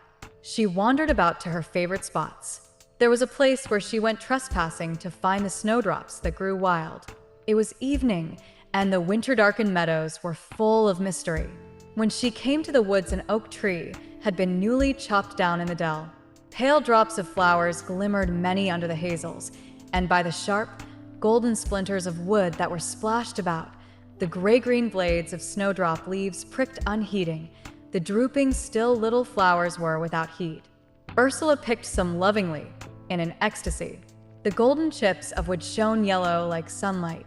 The snowdrops in the twilight were like the first stars of night. And she, alone amongst them, was wildly happy to have found her way into such a glimmering dusk, to the intimate little flowers and the splash of wood chips like sunshine over the twilight of the ground. She sat down on the felled tree and remained a while remote. Going home, she left the purplish dark of the trees for the open lane, where the puddles shone long and jewel-like in the ruts. The land about her was darkened, and the sky a jewel overhead. Oh, how amazing it was to her! It was almost too much. She wanted to run and sing and cry out for very wildness and poignancy, but she could not run and sing and cry out in such a way as to cry out the deep things in her heart, so she was still and almost sad with loneliness. At Easter, she went again to Maggie's home for a few days. She was, however, shy and fugitive. She saw Anthony, how suggestive he was to look on, and how his eyes had a sort of supplicating light that was rather beautiful. She looked at him, and she looked again, for him to become real to her. But it was her own self that was occupied elsewhere. She seemed to have some other being. And she turned to spring and the opening buds. There was a large pear tree by a wall, and it was full, thronged with tiny, gray-green buds, myriads. She stood before it arrested with delight, and a realization went deep into her heart. There was so great a host and array behind the cloud of pale, dim green, so much to come forth, so much sunshine to pour down.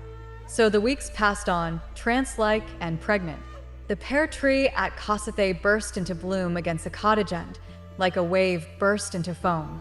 Then gradually the bluebells came, blue as water standing thin in the level places under the trees and bushes, flowing in more and more, till there was a flood of azure and pale green leaves burning, and tiny birds with fiery little song and flight.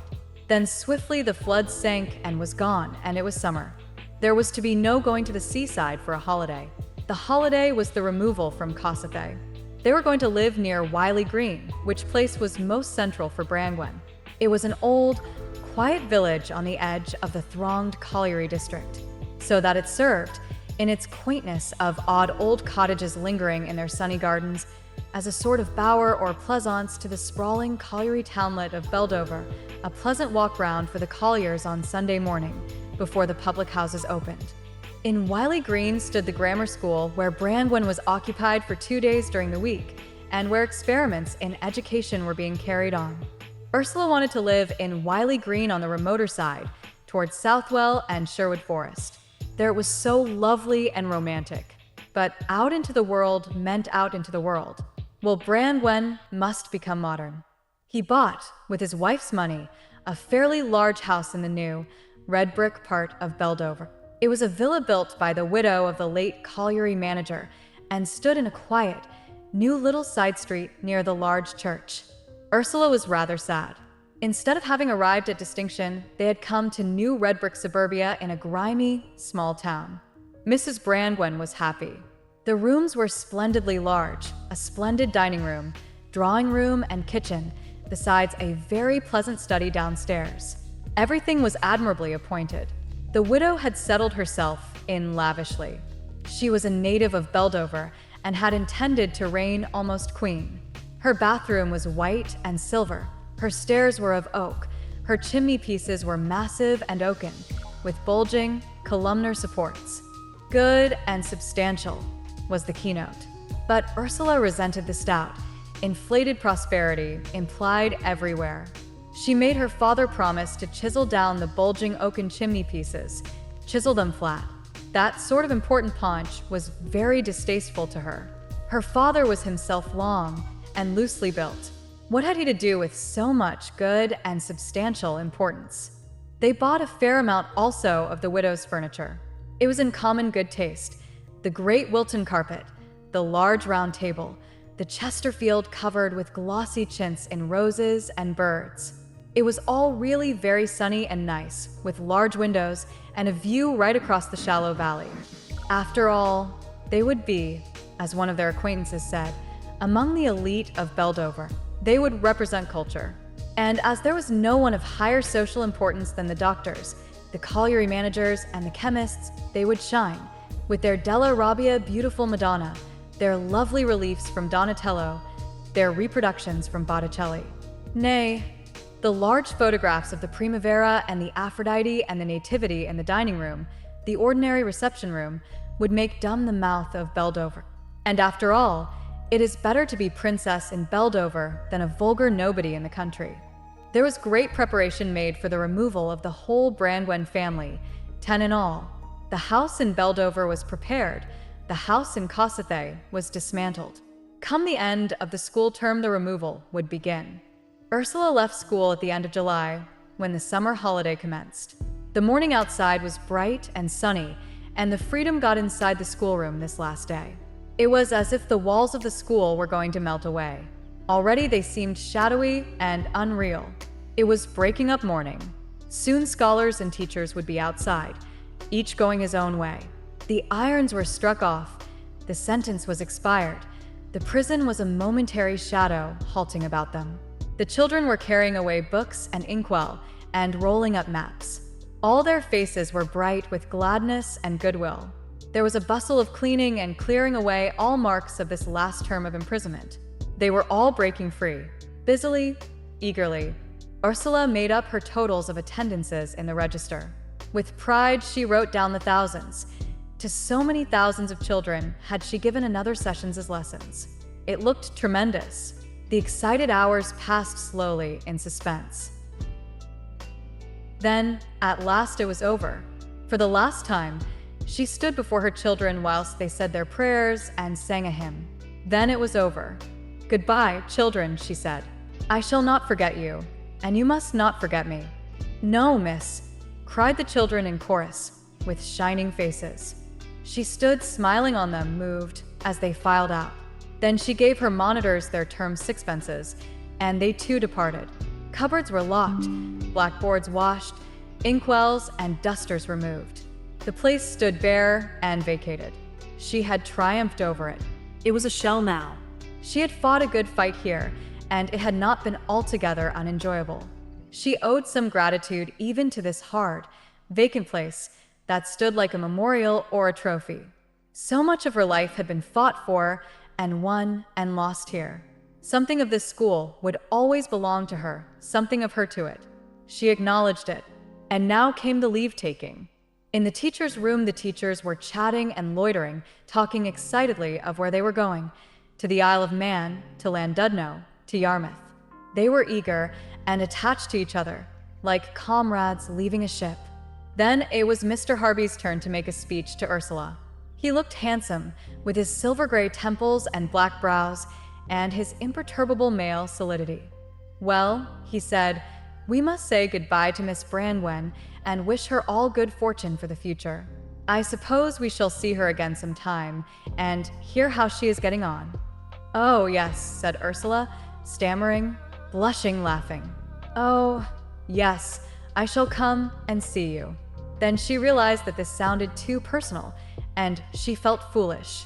"Miss Schofield suggested these 2 books," he said, putting a couple of volumes on the table. "I hope you will like them." Ursula, feeling very shy, picked up the books. There was a volume of Swinburne's poetry and a volume of Meredith's. "Oh, I shall love them," she said. "Thank you very much. Thank you all so much. It is so." She stuttered to an end and, very red, turned the leaves of the books eagerly, pretending to be taking the first pleasure, but really seeing nothing. Mr. Harvey's eyes were twinkling. He alone was at his ease, master of the situation. It was pleasing to him to make Ursula the gift, and for once extend good feeling to his teachers. As a rule, it was so difficult. Each one was so strained in resentment under his rule. "Yes," he said, "we hoped you would like the choice."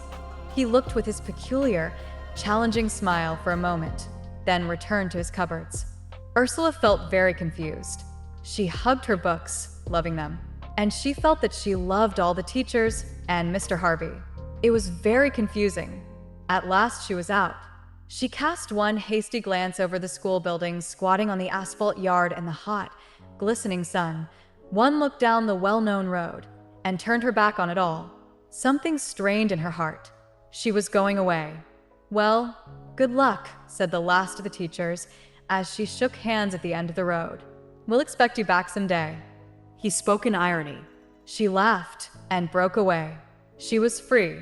As she sat on the top of the tram in the sunlight, she looked round her with tremendous delight. She had left something which had meant much to her. She would not go to school anymore and do the familiar things. Queer. There was a little pang amid her exultation, of fear, not of regret. Yet how she exulted this morning! She was tremulous with pride and joy. She loved the 2 books. They were tokens to her, representing the fruit and trophies of her 2 years which, thank God, were over. To Ursula Brangwen, with best wishes for her future, and in warm memory of the time she spent in St. Philip's School, was written in the headmaster's neat, scrupulous handwriting. She could see the careful hand holding the pen, the thick fingers with tufts of black hair on the back of each one. He had signed, all the teachers had signed. She liked having all their signatures. She felt she loved them all. They were her fellow workers. She carried away from the school a pride she could never lose. She had her place as comrade and sharer in the work of the school. Her fellow teachers had signed to her as one of them. And she was one of all workers. She had put in her tiny brick to the fabric man was building. She had qualified herself as co-builder. Then the day for the home removal came. Ursula rose early to pack up the remaining goods. The carts arrived, lent by her uncle at the marsh, in the lull between hay and corn harvest. The goods roped in the cart. Ursula mounted her bicycle and sped away to Beldover. The house was hers. She entered its clean-scrubbed silence. The dining room had been covered with a thick rush matting, hard and of the beautiful, luminous, clean color of sun-dried reeds. The walls were pale gray. The doors were darker gray. Ursula admired it very much as the sun came through the large windows, streaming in. She flung open doors and windows to the sunshine. Flowers were bright and shining round the small lawn, which stood above the road, looking over the raw field opposite, which would later be built upon. No one came, so she wandered down the garden at the back of the wall. The 8 bells of the church rang the hour. She could hear the many sounds of the town about her. At last, the cart was seen coming round the corner, familiar furniture piled undignified on top. Tom, her brother, and Teresa, marching on foot beside the mass, proud of having walked 10 miles or more from the tram terminus. Ursula poured out beer, and the men drank thirstily by the door. A second cart was coming. Her father appeared on his motor bicycle. There was the staggering transport of furniture up the steps to the little lawn, where it was deposited all pell-mell in the sunshine, very queer and discomforting. Brangwen was a pleasant man to work with, cheerful and easy. Ursula loved deciding him where the heavy things should stand. She watched anxiously the struggle up the steps and through the doorways. Then the big things were in, the cart set off again. Ursula and her father worked away, carrying in all the light things that remained upon the lawn and putting them in place. Dinner time came. They ate bread and cheese in the kitchen.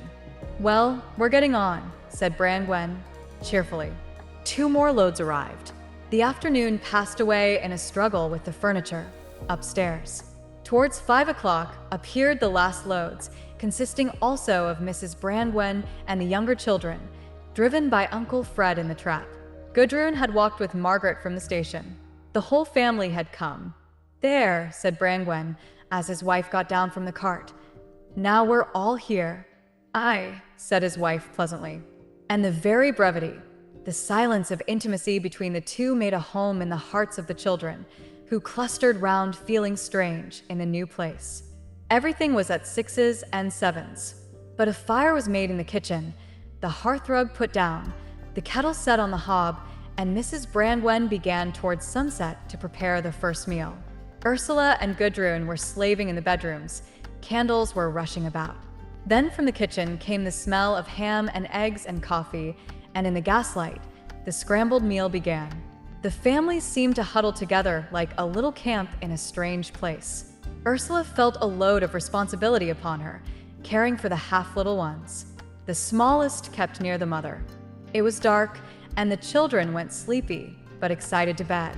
It was a long time before the sound of voices died out. There was a tremendous sense of adventure. In the morning, everybody was awake soon after dawn, the children crying. When I wakened up, I didn't know where I was. There were the strange sounds of the town and the repeated chiming of the big church bells, so much harsher and more insistent than the little bells of Kossuth. They looked through the windows past the other new red houses to the wooded hill across the valley.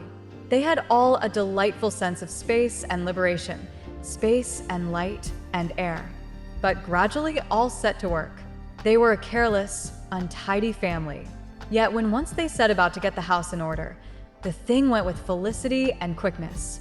By evening, the place was roughly established.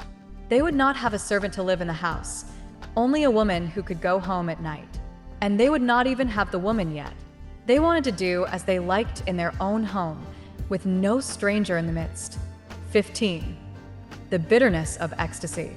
A storm of industry raged on in the house. Ursula did not go to college till October.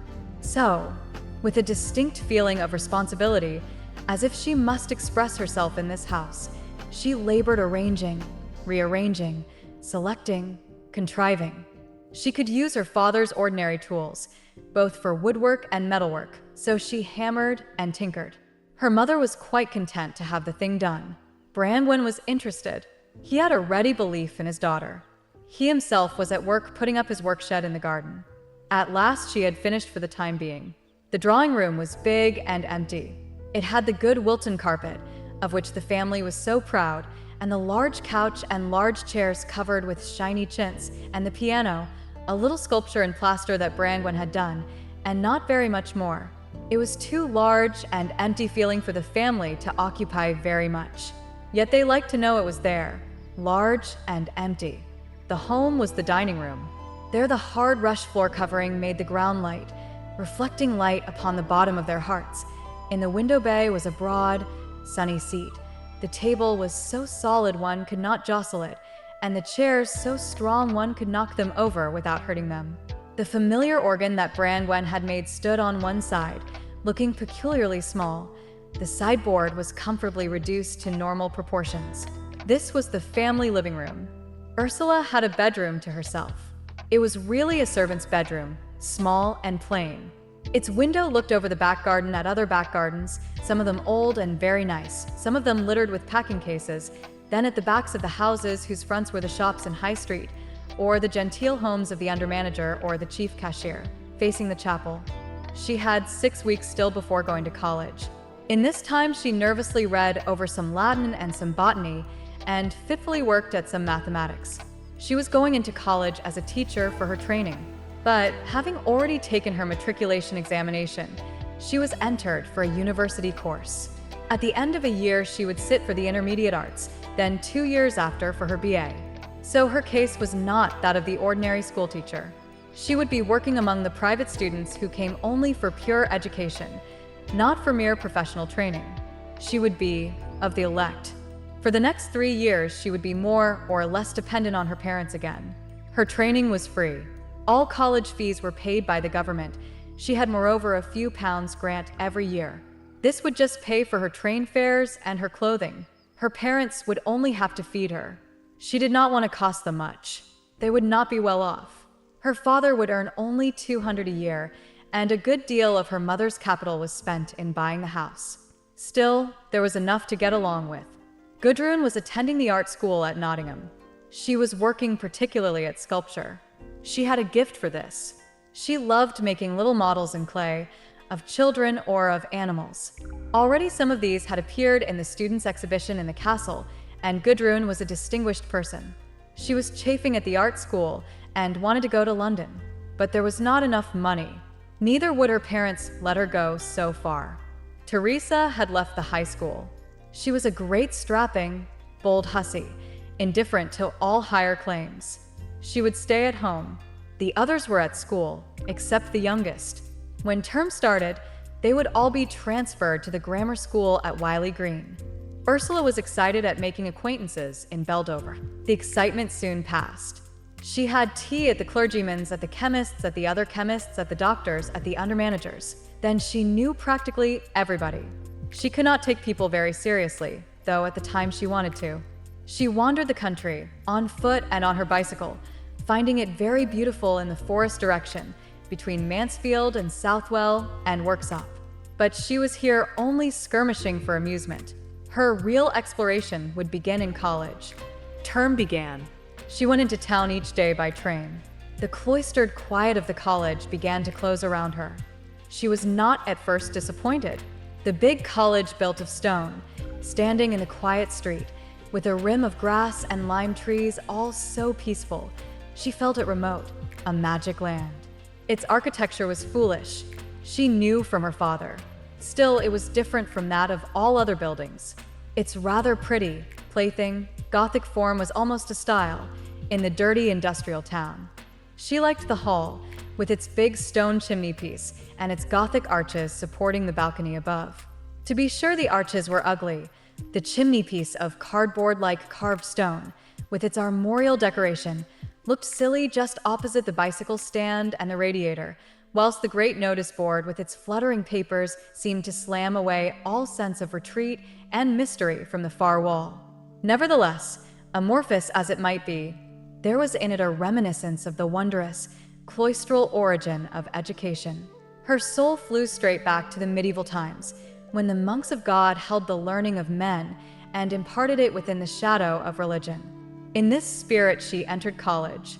The harshness and vulgarity of the lobbies and cloakrooms hurt her at first. Why was it not all beautiful? But she could not openly admit her criticism. She was on holy ground.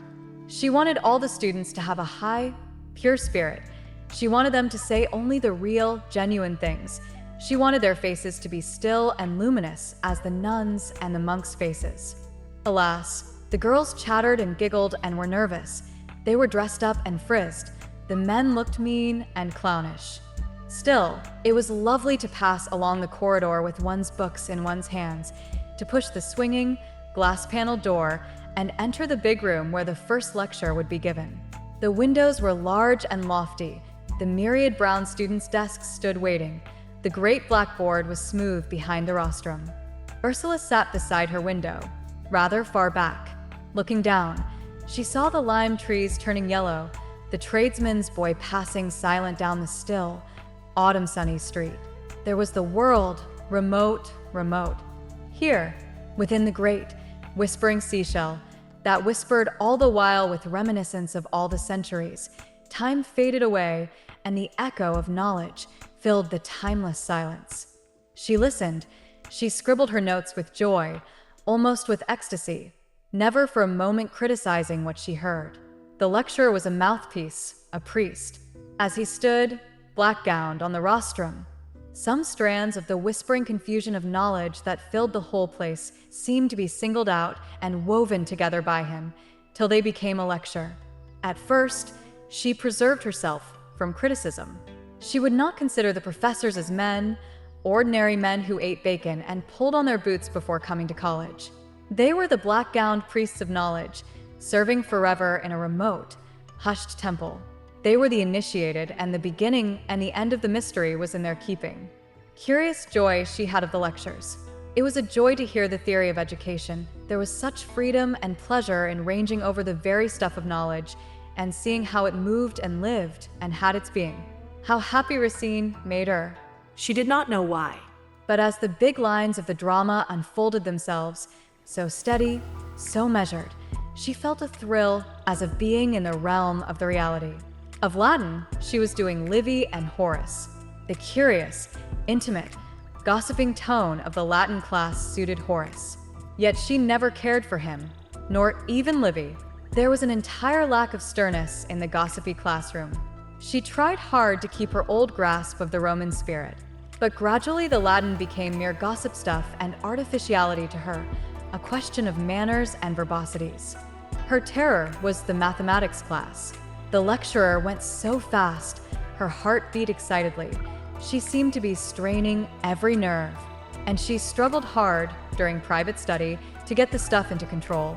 Then came the lovely, peaceful afternoons in the botany laboratory. There were few students. How she loved to sit on her high stool before the bench, with her pith and her razor and her material, carefully mounting her slides, carefully bringing her microscope into focus, then turning with joy to record her observation, drawing joyfully in her book if the slide were good. She soon made a college friend, a girl who had lived in Florence, a girl who wore a wonderful purple or figured scarf draped over a plain, dark dress. She was Dorothy Russell, daughter of a South Country advocate. Dorothy lived with a maiden aunt in Nottingham and spent her spare moments slaving for the Women's Social and Political Union. She was quiet and intense, with an ivory face and dark hair looped plain over her ears. Ursula was very fond of her, but afraid of her. She seemed so old and so relentless towards herself. Yet she was only 22. Ursula always felt her to be a creature of fate, like Cassandra. The two girls had a close, stern friendship. Dorothy worked at all things with the same passion, never sparing herself. She came closest to Ursula during the botany hours, for she could not draw. Ursula made beautiful and wonderful drawings of the sections under the microscope, and Dorothy always came to learn the manner of the drawing. So the first year went by in magnificent seclusion and activity of learning. It was strenuous as a battle, her college life, yet remote as peace. She came to Nottingham in the morning with Gudrun. The two sisters were distinguished wherever they went, slim, strong girls, eager, and extremely sensitive. Gudrun was the more beautiful of the two, with her sleepy, half-languid girlishness that looked so soft and yet was balanced and inalterable underneath. She wore soft, easy clothing and hats which fell by themselves into a careless grace. Ursula was much more carefully dressed, but she was self-conscious, always falling into depths of admiration of somebody else and modeling herself upon this other, and so producing a hopeless incongruity. When she dressed for practical purposes, she always looked well. In winter, wearing a tweed coat and skirt and a small hat of black fur pulled over her eager, palpitant face, she seemed to move down the street in a drifting motion of suspense and exceeding sensitive receptivity. At the end of the first year, Ursula got through her intermediate arts examination, and there came a lull in her eager activities. She slackened off. She relaxed altogether. Worn nervous and inflammable by the excitement of the preparation for the examination and by the sort of exultation which carried her through the crisis itself, she now fell into a quivering passivity, her will all loosened. The family went to Scarborough for a month. Gudrun and the father were busy at the handicraft holiday school there. Ursula was left a good deal with the children. But when she could, she went off by herself. She stood and looked out over the shining sea. It was very beautiful to her. The tears rose hot in her heart. Out of the far, far space there drifted slowly into her a passionate, unborn yearning. There are so many dawns that have not yet risen. It seemed as if, from over the edge of the sea, all the unrisen dawns were appealing to her. All her unborn soul was crying for the unrisen dawns. As she sat looking out at the tender sea, with its lovely, swift glimmer, the sob rose in her breast, till she caught her lips suddenly under her teeth, and the tears were forcing themselves from her. And in her very sob, she laughed. Why did she cry? She did not want to cry. It was so beautiful that she laughed. It was so beautiful that she cried. She glanced apprehensively round, hoping no one would see her in this state. Then came a time when the sea was rough. She watched the water traveling into the coast. She watched a big wave running unnoticed, to burst in a shock of foam against a rock, enveloping all in a great white beauty, to pour away again, leaving the rock emerged black and teeming. Oh, and if, when the wave burst into whiteness, it were only set free. Sometimes she loitered along the harbor, looking at the sea-brown sailors, who, in their close blue jerseys, lounged on the harbor wall and laughed at her with impudent, communicative eyes. There was established a little relation between her and them. She never would speak to them or know any more of them. Yet as she walked by and they leaned on the seawall, there was something between her and them, something keen and delightful and painful. She liked best the young one whose fair, salty hair tumbled over his blue eyes. He was so new and fresh and salt and not of this world. From Scarborough, she went to her Uncle Tom's. Winifred had a small baby, born at the end of the summer. She had become strange and alien to Ursula. There was an unmentionable reserve between the two women. Tom Brangwen was an attentive father, a very domestic husband. But there was something spurious about his domesticity. Ursula did not like him anymore. Something ugly, blatant in his nature had come out now, making him shift everything over to a sentimental basis. A materialistic unbeliever, he carried it all off by becoming full of human feeling, a warm, attentive host, a generous husband, a model citizen. And he was clever enough to rouse admiration everywhere and to take in his wife sufficiently. She did not love him. She was glad to live in a state of complacent self-deception with him. She worked according to him. Ursula was relieved to go home. She had still 2 peaceful years before her. Her future was settled for 2 years. She returned to college to prepare for her final examination. But during this year, the glamour began to depart from college. The professors were not priests initiated into the deep mysteries of life and knowledge. After all, they were only middlemen handling, whereas they had become so accustomed to that they were oblivious of them. What was Latin? So much dry goods of knowledge. What was the Latin class altogether but a sort of second-hand curio shop, where one bought curios and learned the market value of curios. Dull curios, too, on the whole. She was as bored by the Latin curiosities as she was by Chinese and Japanese curiosities in the antique shops. Antiques. The very word made her soul fall flat and dead. The life went out of her studies. Why, she did not know. But the whole thing seemed sham, spurious. Spurious Gothic arches, spurious peace, spurious Latinity, spurious dignity of France, spurious naivete of Chaucer. It was a second-hand dealer's shop, and one bought an equipment for an examination. This was only a little sideshow to the factories of the town. Gradually, the perception stole into her. This was no religious retreat, no perception of pure learning. It was a little apprentice shop where one was further equipped for making money. The college itself was a little, slovenly laboratory for the factory. A harsh and ugly disillusion came over her again, the same darkness and bitter gloom from which she was never safe now, the realization of the permanent substratum of ugliness under everything. As she came to the college in the afternoon, the lawns were frothed with daisies, the lime trees hung tender and sunlit and green, and oh, the deep, white froth of the daisies was anguish to see.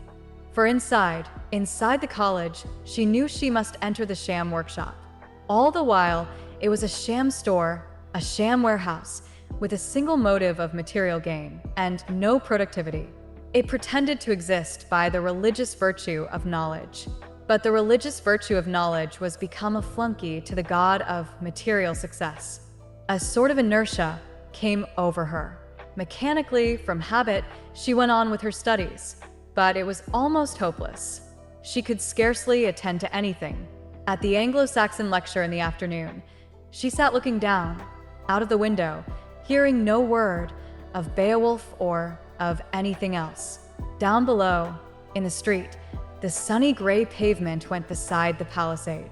A woman in a pink frock with a scarlet sunshade crossed the road, a little white dog running like a fleck of light about her. The woman with the scarlet sunshade came over the road, a lilt in her walk, a little shadow attending her. Ursula watched spellbound. The woman with the scarlet sunshade and the flickering terrier was gone. And whither? Whither? In what world of reality was the woman in the pink dress walking? To what warehouse of dead unreality was she herself confined? What good was this place, this college? What good was Anglo-Saxon when one only learned it in order to answer examination questions, in order that one should have a higher commercial value later on? She was sick with this long service at the inner commercial shrine. Yet what else was there? Was life all this? And this only? Everywhere, everything was debased to the same service. Everything went to produce vulgar things, to encumber material life. Suddenly, she threw over French. She would take honors in botany. This was the one study that lived for her. She had entered into the lives of the plants. She was fascinated by the strange laws of the vegetable world. She had here a glimpse of something working entirely apart from the purpose of the human world. College was barren, cheap, a temple converted to the most vulgar, petty commerce.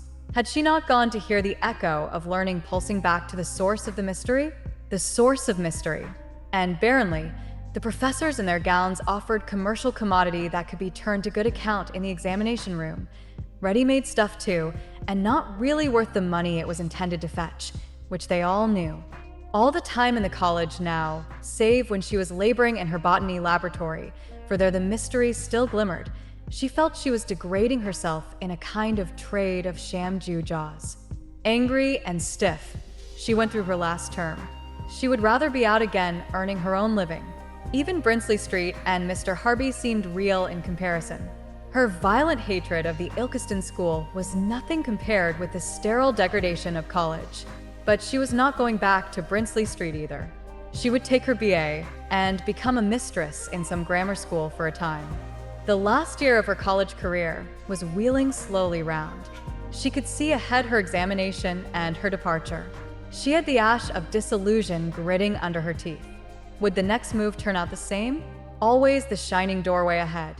And then, upon approach, always the shining doorway was a gate into another ugly yard, dirty and active and dead. Always the crest of the hill gleaming ahead under heaven. And then, from the top of the hill, only another sordid valley full of amorphous, squalid activity. No matter. Every hilltop was a little different. Every valley was somehow new. Cossethay and her childhood with her father, the marsh and the little church school near the marsh, and her grandmother and her uncles, the high school at Nottingham and Anton Skrabensky and the dance in the moonlight between the fires, then the time she could not think of without being blasted, Winifred Inger, and the months before becoming a schoolteacher, then the horrors of Brinsley Street, lapsing into comparative peacefulness, Maggie and Maggie's brother, whose influence she could still feel in her veins when she conjured him up, then college, and Dorothy Russell, who is now in France, then the next move into the world again. Already it was a history. In every phase she was so different, yet she was always Ursula Brangwen. But what did it mean, Ursula Brangwen. She did not know what she was. Only she was full of rejection, of refusal. Always, always she was spitting out of her mouth the ash and grit of disillusion, of falsity. She could only stiffen in rejection, in rejection. She seemed always negative in her action. That which she was, positively, was dark and unrevealed. It could not come forth. It was like a seed buried in dry ash. This world in which she lived was like a circle lighted by a lamp. This lighted area, lit up by man's completest consciousness, she thought was all the world, that here all was disclosed forever. Yet all the time, within the darkness, she had been aware of points of light, like the eyes of wild beasts, gleaming, penetrating, vanishing. And her soul had acknowledged in a great heave of terror only the outer darkness. This inner circle of light in which she lived and moved, wherein the trains rushed and the factories ground out their machine produce and the plants and the animals worked by the light of science and knowledge. Suddenly it seemed like the area under an arc lamp, wherein the moths and children played in the security of blinding light, not even knowing there was any darkness, because they stayed in the light. But she could see the glimmer of dark movement just out of range. She saw the eyes of the wild beast gleaming from the darkness, watching the vanity of the campfire and the sleepers. She felt the strange, foolish vanity of the camp, which said, "Beyond our light and our order there is nothing," turning their faces always inward towards the sinking fire of illuminating consciousness, which comprised sun and stars and the Creator, and the system of righteousness, ignoring always the vast darkness that wheeled round about, with half-revealed shapes lurking on the edge. Yeah, and no man dared even throw a firebrand into the darkness. For if he did, he was jeered to death by the others, who cried, "Fool, antisocial knave, why would you disturb us with bogies?" There is no darkness. We move and live and have our being within the light, and unto us is given the eternal light of knowledge. We comprise and comprehend the innermost core and issue of knowledge. Fool and knave, how dare you belittle us with the darkness? Nevertheless, the darkness wheeled round about, with gray shadow shapes of wild beasts, and also with dark shadow shapes of the angels, whom the light fenced out, as it fenced out the more familiar beasts of darkness. And some, having for a moment seen the darkness, saw it bristling with the tufts of the hyena and the wolf, and some having given up their vanity of the light, having died in their own conceit, saw the gleam in the eyes of the wolf and the hyena, that it was the flash of the sword of angels, flashing at the door to come in, that the angels in the darkness were lordly and terrible and not to be denied, like the flash of fangs. It was a little while before Easter, in her last year of college, when Ursula was 22 years old, that she heard again from Skrbensky. He had written to her once or twice from South Africa during the first months of his service out there in the war, and since had sent her a postcard every now and then at ever longer intervals. He had become a first lieutenant and had stayed out in Africa. She had not heard of him now for more than 2 years. Often her thoughts returned to him. He seemed like the gleaming dawn, yellow, radiant, of a long, gray, ashy day. The memory of him was like the thought of the first radiant hours of morning. And here was the blank gray ashiness of later daytime. Ah, if he had only remained true to her, she might have known the sunshine, without all this toil and hurt and degradation of a spoiled day. He would have been her angel. He held the keys of the sunshine. Still he held them. He could open to her the gates of succeeding freedom and delight. Nay, if he had remained true to her, he would have been the doorway to her, into the boundless sky of happiness and plunging, inexhaustible freedom which was the paradise of her soul. Ah, the great range he would have opened to her, the illimitable endless space for self-realization and delight forever. The one thing she believed in was in the love she had held for him. It remained shining and complete, a thing to hark back to. And she said to herself, when present things seemed a failure, I was fond of him, as if with him the leading flower of her life had died. Now she heard from him again. The chief effect was pain. The pleasure, the spontaneous joy was not there any longer. But her will rejoiced. Her will had fixed itself to him. and the old excitement of her dreams stirred and woke up. He was come, the man with the wondrous lips that could send the kiss wavering to the very end of all space. Was he come back to her? She did not believe. My dear Ursula, I am back in England again for a few months before going out again, this time to India. I wonder if you still keep the memory of our times together. I have still got the little photograph of you. You must be changed since then, for it is about 6 years ago. I am fully 6 years older. I have lived through another life since I knew you at Kosathay. I wonder if you would care to see me. I shall come up to Derby next week, and I would call in Nottingham, and we might have tea together. Will you let me know? I shall look for your answer. Anton Skrbensky. Ursula had taken this letter from the rack in the hall at college and torn it open as she crossed to the women's room. The world seemed to dissolve away from around her. She stood alone in clear air. Where could she go? To be alone. She fled away, upstairs, and through the private way to the reference library. Seizing a book, she sat down and pondered the letter. Her heart beat, her limbs trembled. As in a dream, she heard one gong sound in the college, then, strangely, another. The first lecture had gone by. Hurriedly, she took one of her notebooks and began to write. Dear Anton, yes, I still have the ring. I should be very glad to see you again. You can come here to college for me, or I will meet you somewhere in the town. Will you let me know? Your sincere friend. Trembling, she asked the librarian, who was her friend, if he would give her an envelope. She sealed and addressed her letter and went out, bareheaded, to post it. When it was dropped into the pillar box, the world became a very still, pale place, without confines. She wandered back to college, to her pale dream, like a first one light of dawn. Skrbensky came one afternoon the following week. Day after day, she had hurried swiftly to the letter rack on her arrival at college in the morning and during the intervals between lectures. Several times, swiftly, with secretive fingers, she had plucked his letter down from its public prominence and fled across the hall holding it fast and hidden. She read her letters in the botany laboratory, where her corner was always reserved to her. Several letters, and then he was coming. It was Friday afternoon he appointed. She worked over her microscope with feverish activity, able to give only half her attention, yet working closely and rapidly. She had on her slide some special stuff come up from London that day, and the professor was fussy and excited about it. At the same time, as she focused the light on her field and saw the plant animal lying shadowy in a boundless light, she was fretting over a conversation she had had a few days ago with Dr. Frankstone, who was a woman doctor of physics in the college. No, really, Dr. Frankstone had said, I don't see why we should attribute some special mystery to life, do you? We don't understand it as we understand electricity, even, but that doesn't warrant our saying it is something special, something different in kind and distinct from everything else in the universe. Do you think it does? May it not be that life consists in a complexity of physical and chemical activities of the same order as the activities we already know in science? I don't see, really, why we should imagine there is a special order of life, and life alone. The conversation had ended on a note of uncertainty, indefinite, wistful. But the purpose, what was the purpose? Electricity had no soul, light and heat had no soul.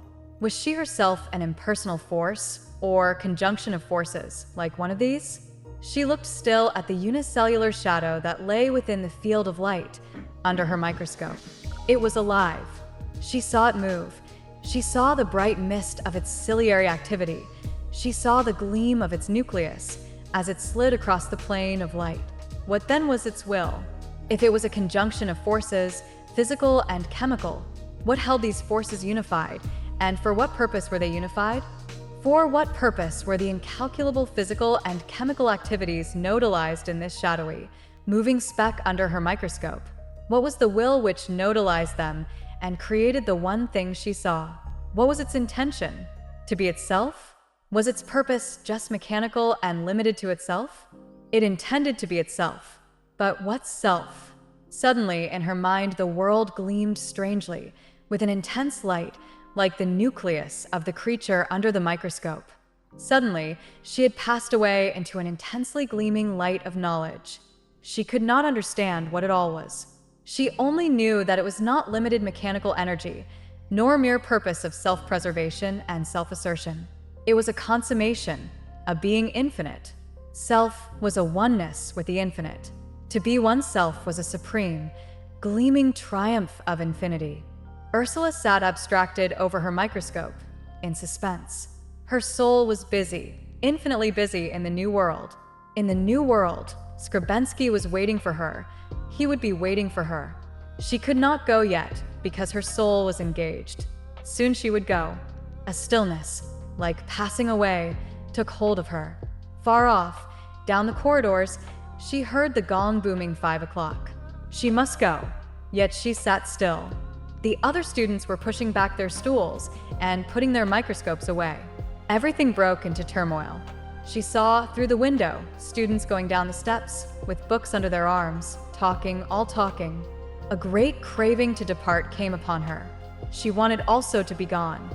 She was in dread of the material world, and in dread of her own transfiguration. She wanted to run to meet Skrebensky, the new life, the reality. Very rapidly, she wiped her slides and put them back, cleared her place at the bench. Active, active, active. She wanted to run to meet Skrebensky, hasten, hasten.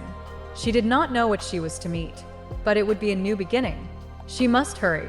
She flitted down the corridor on swift feet, her razor and notebooks and pencil in one hand, her pinafore over her arm. Her face was lifted and tense with eagerness. He might not be there. Issuing from the corridor, she saw him at once. She knew him at once. Yet he was so strange. He stood with the curious, self-effacing diffidence, which so frightened her in well-bred young men whom she knew. He stood as if he wished to be unseen. He was very well dressed. She would not admit to herself the chill like a sunshine of frost that came over her. This was he, the key, the nucleus to the new world. He saw her coming swiftly across the hall, a slim girl in a white flannel blouse and dark skirt, with some of the abstraction and gleam of the unknown upon her, and he started, excited. He was very nervous. Other students were loitering about the hall.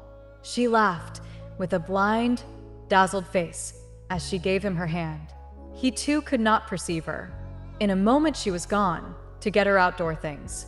Then again, as when she had been at school, they walked out into the town to tea, and they went to the same tea shop. She knew a great difference in him. The kinship was there, the old kinship, but he had belonged to a different world from hers. It was as if they had cried a state of truce between him and her, and in this truce they had met.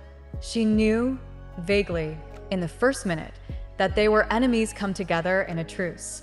Every movement and word of his was alien to her being. Yet still she loved the fine texture of his face, of his skin. He was rather browner, physically stronger. He was a man now. She thought his manliness made the strangeness in him.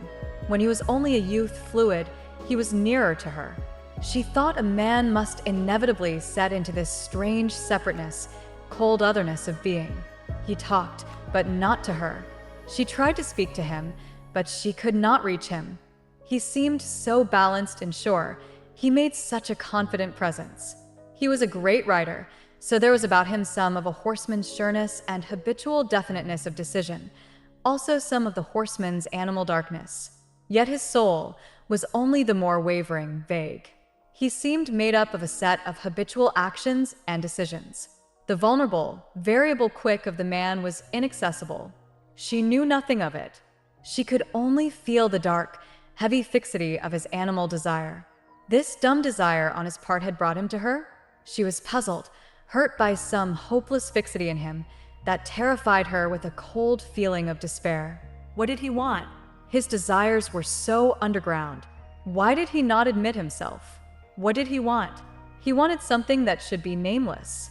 She shrank in fear, yet she flashed with excitement. In his dark, subterranean male soul, he was kneeling before her, darkly exposing himself. She quivered. The dark flame ran over her. He was waiting at her feet. He was helpless, at her mercy. She could take or reject. If she rejected him, something would die in him. For him it was life or death. And yet, all must be kept so dark, The consciousness must admit nothing. "How long?" she said. "Are you staying in England?" "I am not sure, but not later than July, I believe." Then they were both silent. He was here in England for 6 months. They had a space of 6 months between them. He waited.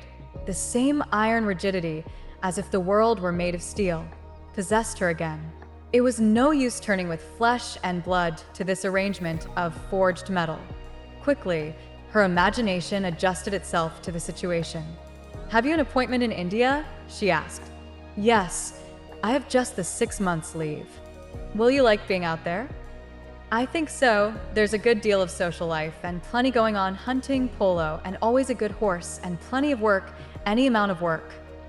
He was always sidetracking his own soul.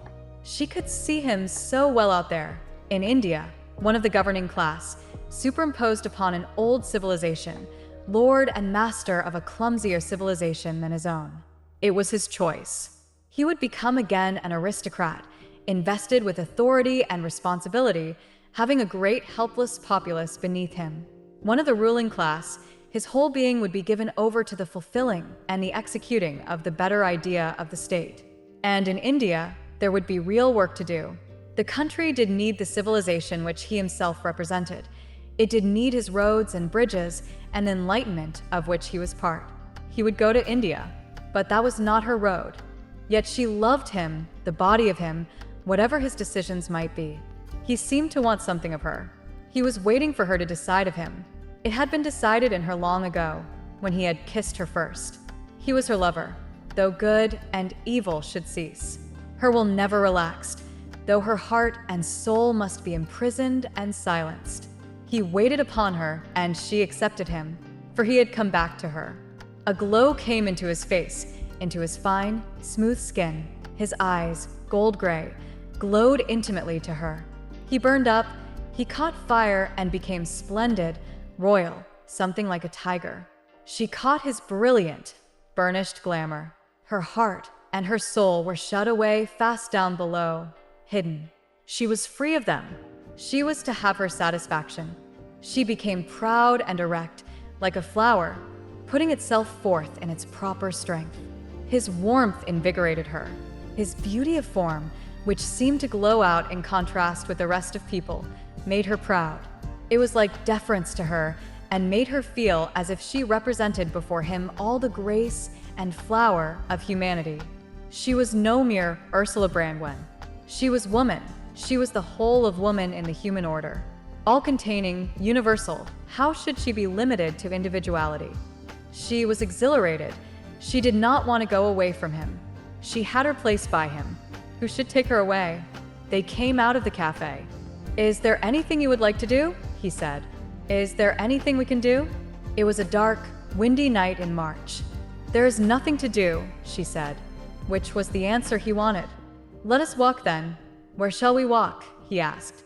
"Shall we go to the river?" she suggested, timidly. In a moment they were on the tram, going down to Trent Bridge. She was so glad. The thought of walking in the dark, far-reaching water meadows, beside the full river, transported her. Dark water flowing in silence through the big, restless night made her feel wild. They crossed the bridge, descended, and went away from the lights. In an instant, in the darkness, he took her hand, and they went in silence, with subtle feet treading the darkness. The town fumed away on their left. There were strange lights and sounds. The wind rushed against the trees and under the bridge. They walked close together, powerful in unison. He drew her very close, held her with a subtle, stealthy, powerful passion, as if they had a secret agreement which held good in the profound darkness. The profound darkness was their universe. "It is like it was before," she said. Yet it was not in the least as it was before. Nevertheless, his heart was perfectly in accord with her. They thought one thought. "I knew I should come back," he said at length. She quivered. "Did you always love me?" she asked. The directness of the question overcame him, submerged him for a moment. The darkness traveled massively along. "I had to come back to you," he said, as if hypnotized. "You were always at the back of everything." She was silent with triumph, like fate. "I loved you," she said, "always." The dark flame leaped up in him. He must give her himself. He must give her the very foundations of himself. He drew her very close, and they went on in silence. She started violently, hearing voices. They were near a stile, across the dark meadows. "It's only lovers," he said to her softly. She looked to see the dark figures against the fence, wondering that the darkness was inhabited. "Only lovers will walk here tonight," he said. Then in a low, vibrating voice, he told her about Africa, the strange darkness, the strange blood fear. "I am not afraid of the darkness in England," he said. "It is soft and natural to me. It is my medium, especially when you are here. But in Africa, it seems massive and fluid with terror. Not fear of anything, just fear. One breathes it, like the smell of blood. The blacks know it. They worship it, really, the darkness. One almost likes it, the fear, something sensual." She thrilled again to him. He was to her a voice out of the darkness. He talked to her all the while, in low tones, about Africa, conveying something strange and sensual to her. The Negro, with his loose, soft passion that could envelop one like a bath. Gradually, he transferred to her the hot, fecund darkness that possessed his own blood. He was strangely secret. The whole world must be abolished. He maddened her with his soft, cajoling, vibrating tones. He wanted her to answer, to understand. A turgid, teeming night, heavy with fecundity in which every molecule of matter grew big with increase, secretly urgent with fecund desire, seemed to come to pass. She quivered, taut and vibrating, almost pained. And gradually, he ceased telling her of Africa. There came a silence, whilst they walked the darkness beside the massive river. Her limbs were rich and tense. She felt they must be vibrating with a low, profound vibration. She could scarcely walk. The deep vibration of the darkness could only be felt, not heard. Suddenly, as they walked, she turned to him and held him fast, as if she were turned to steel. "Do you love me?" she cried in anguish. "Yes," he said, in a curious, lapping voice, unlike himself. "Yes, I love you." He seemed like the living darkness upon her. She was in the embrace of the strong darkness. He held her enclosed, soft, unutterably soft, and with the unrelaxing softness of fate, the relentless softness of fecundity. She quivered and quivered like a tense thing that is struck. But he held her all the time, soft, unending, like darkness closed upon her, omnipresent as the night. He kissed her, and she quivered as if she were being destroyed, shattered. The lighted vessel vibrated and broke in her soul. The light fell, struggled, and went dark. She was all dark, will-less, having only the receptive will. He kissed her with his soft, enveloping kisses, and she responded to them completely, her mind, her soul gone out. Darkness cleaving to darkness, she hung close to him, pressed herself into soft flow of his kiss, pressed herself down to the source and core of his kiss, herself covered and enveloped in the warm, fecund flow of his kiss that traveled over her, flowed over her, covered her, flowed over the last fiber of her. So they were one stream, one dark fecundity, and she clung at the core of him, with her lips holding open the very bottommost source of him. So they stood in the utter, dark kiss that triumphed over them both, subjected them, knitted them into one fecund nucleus of the fluid darkness. It was bliss. It was the nucleating of the fecund darkness. Once the vessel had vibrated till it was shattered, the light of consciousness gone, then the darkness reigned, and the unutterable satisfaction. They stood enjoying the unmitigated kiss, taking it, giving to it endlessly, and still it was not exhausted. Their veins fluttered, their blood ran together as one stream, till gradually asleep, a heaviness settled on them, a drowse, and out of the drowse, a small light of consciousness woke up. Ursula became aware of the night around her, the water lapping and running full just near, the trees roaring and soughing in gusts of wind. She kept near to him, in contact with him, but she became ever more and more herself. And she knew she must go to catch her train, but she did not want to draw away from contact with him. At length they roused and set out. No longer they existed in the unblemished darkness. There was the glitter of a bridge, the twinkle of lights across the river, the big flare of the town in front and on their right.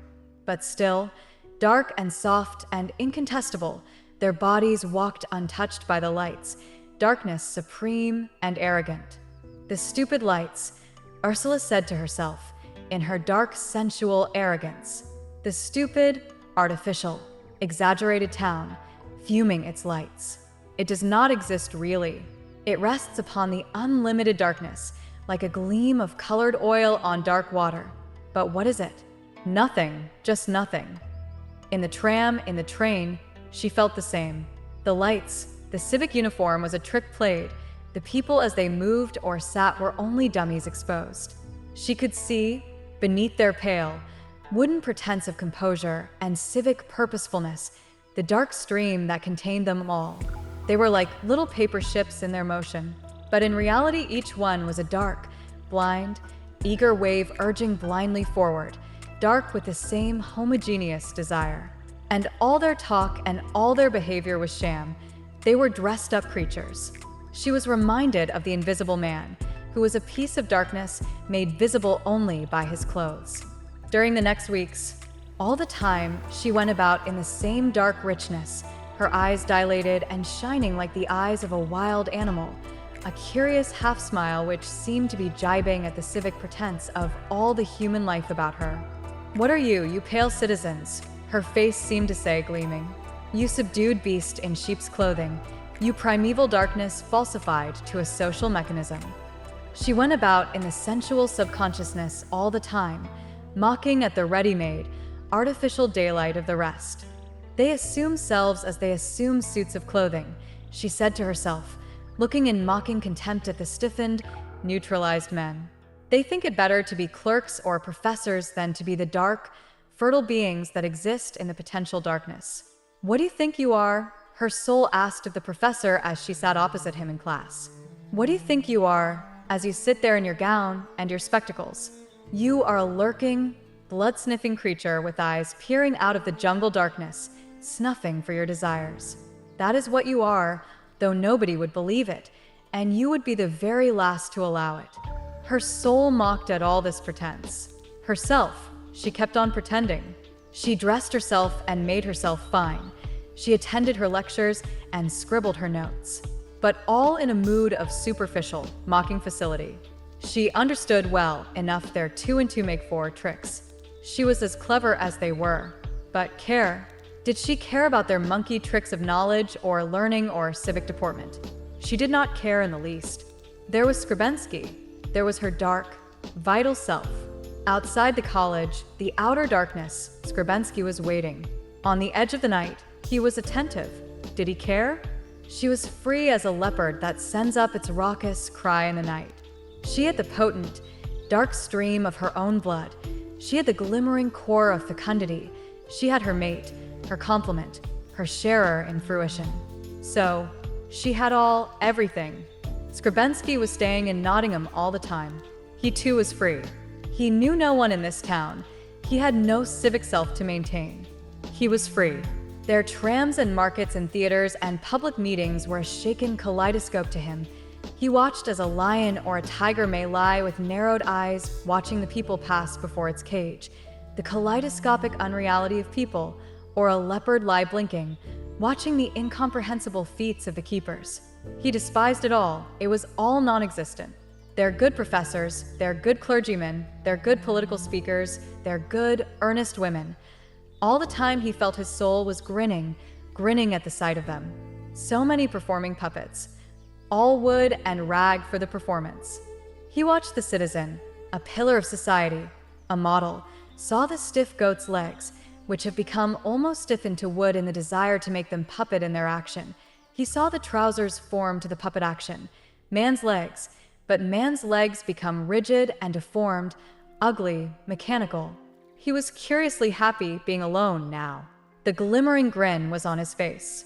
He had no longer any necessity to take part in the performing tricks of the rest. He had discovered the clue to himself. He had escaped from the show, like a wild beast escaped straight back into its jungle. Having a room in a quiet hotel, he hired a horse and rode out into the country, staying sometimes for the night in some village and returning the next day. He felt rich and abundant in himself. Everything he did was a voluptuous pleasure to him, either to ride on horseback, or to walk, or to lie in the sun, or to drink in a public house. He had no use for people, nor for words. He had an amused pleasure in everything, a great sense of voluptuous richness in himself, and of the fecundity of the universal night he inhabited. The puppet shapes of people, their wood mechanical voices, he was remote from them. For there were always his meetings with Ursula. Very often, she did not go to college in the afternoon, but walked with him instead. Or he took a motor car or a dog cart and they drove into the country, leaving the car and going away by themselves into the woods. He had not taken her yet. With subtle, instinctive economy, they went to the end of each kiss, each embrace, each pleasure and intimate contact, knowing subconsciously that the last was coming. It was to be their final entry into the source of creation. She took him home, and he stayed a weekend at Beldover with her family. She loved having him in the house. Strange how he seemed to come into the atmosphere of her family with his laughing, insidious grace. They all loved him. He was kin to them. His raillery, his warm, voluptuous mocking presence was meat and joy to the Brangwen household. For this house was always quivering with darkness. They put off their puppet form when they came home, to lie and drowse in the sun. There was a sense of freedom amongst them all, of the undercurrent of darkness among them all. Yet here at home, Ursula resented it. It became distasteful to her. And she knew that if they understood the real relationship between her and Skrbensky, her parents, her father in particular, would go mad with rage. So subtly, she seemed to be like any other girl who is more or less courted by a man. And she was like any other girl. But in her, the antagonism to the social imposition was for the time complete and final. She waited every moment of the day for his next kiss. She admitted it to herself in shame and bliss. Almost consciously, she waited. He waited, but until the time came, more unconsciously. When the time came that he should kiss her again, a prevention was an annihilation to him. He felt his flesh go gray. He was heavy with a corpse-like inanition. He did not exist if the time passed unfulfilled. He came to her finally in a superb consummation. It was very dark, and again a windy, heavy night. They had come down the lane towards Beldover, down to the valley. They were at the end of their kisses, and there was the silence between them.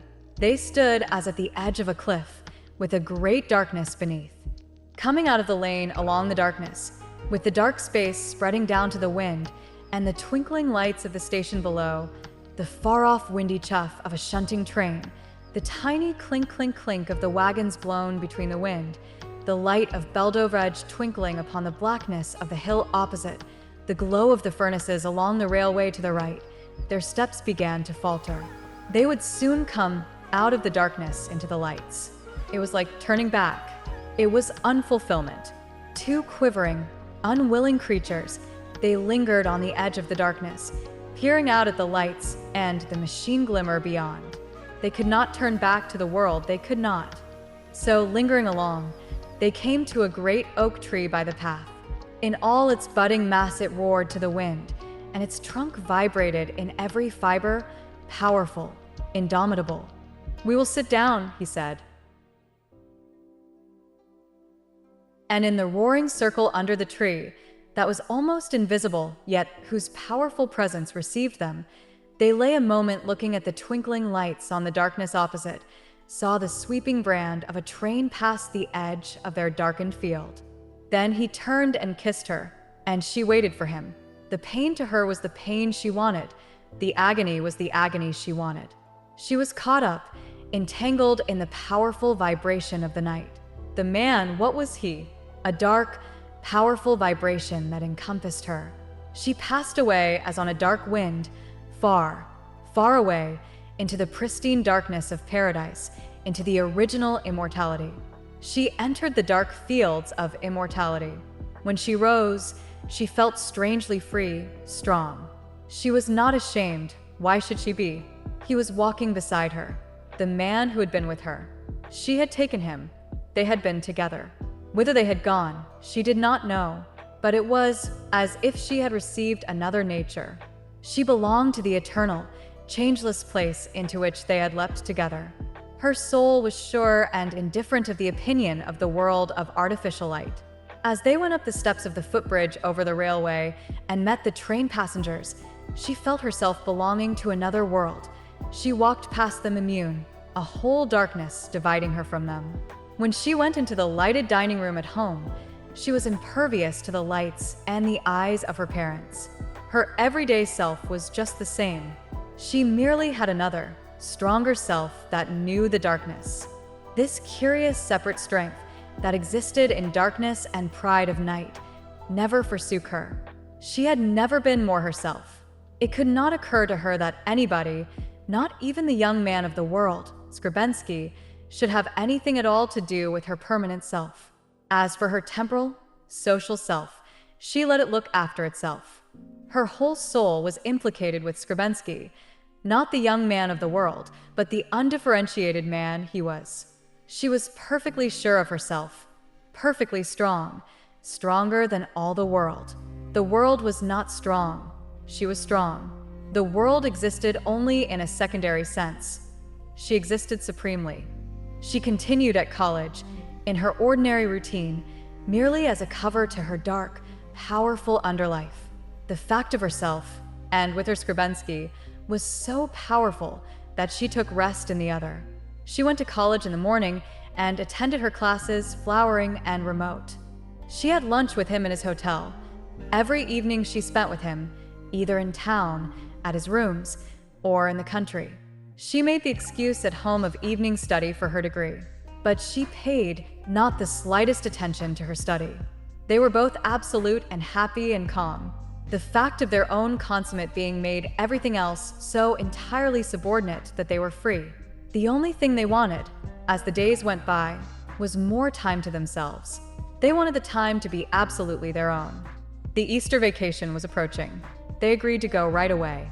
It would not matter if they did not come back. They were indifferent to the actual facts. "I suppose we ought to get married," he said, rather wistfully.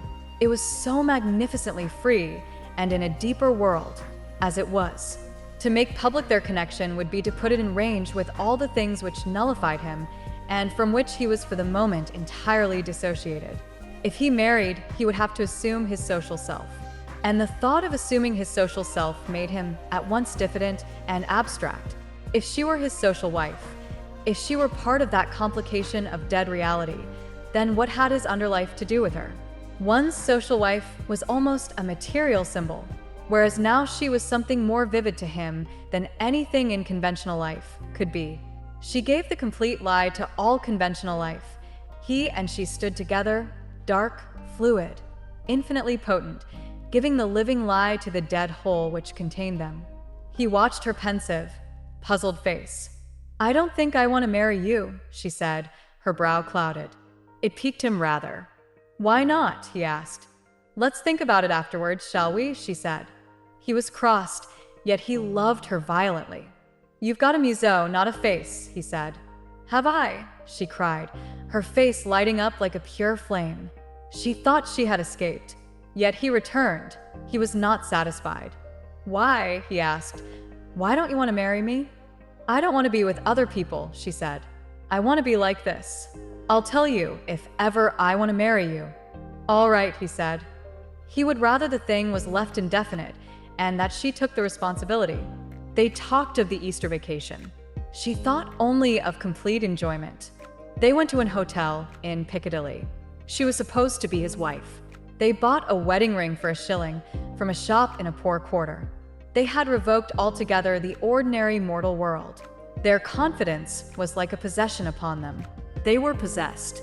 Perfectly and supremely free they felt, proud beyond all question, and surpassing mortal conditions.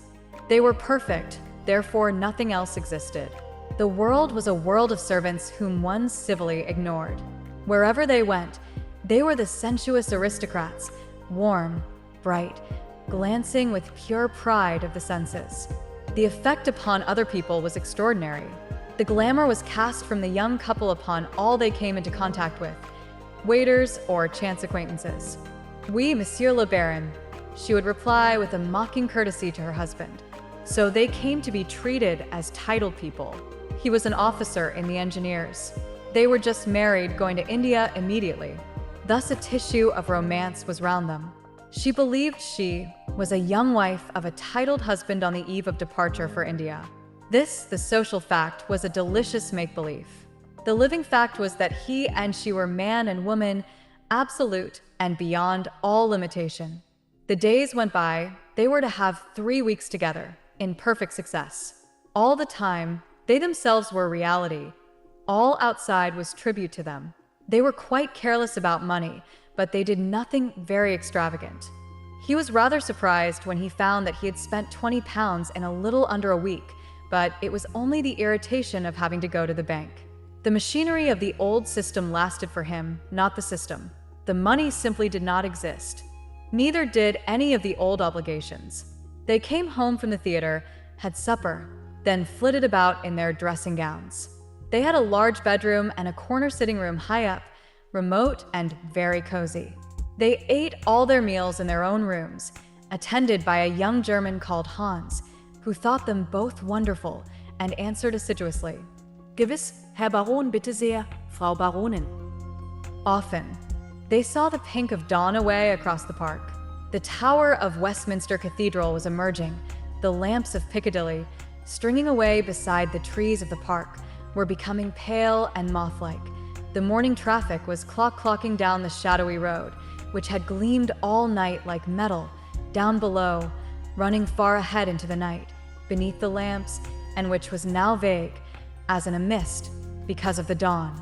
Then, as the flush of dawn became stronger, they opened the glass doors and went on to the giddy balcony, feeling triumphant as two angels in bliss, looking down at the still sleeping world, which would wake to a dutiful, rumbling, sluggish turmoil of unreality.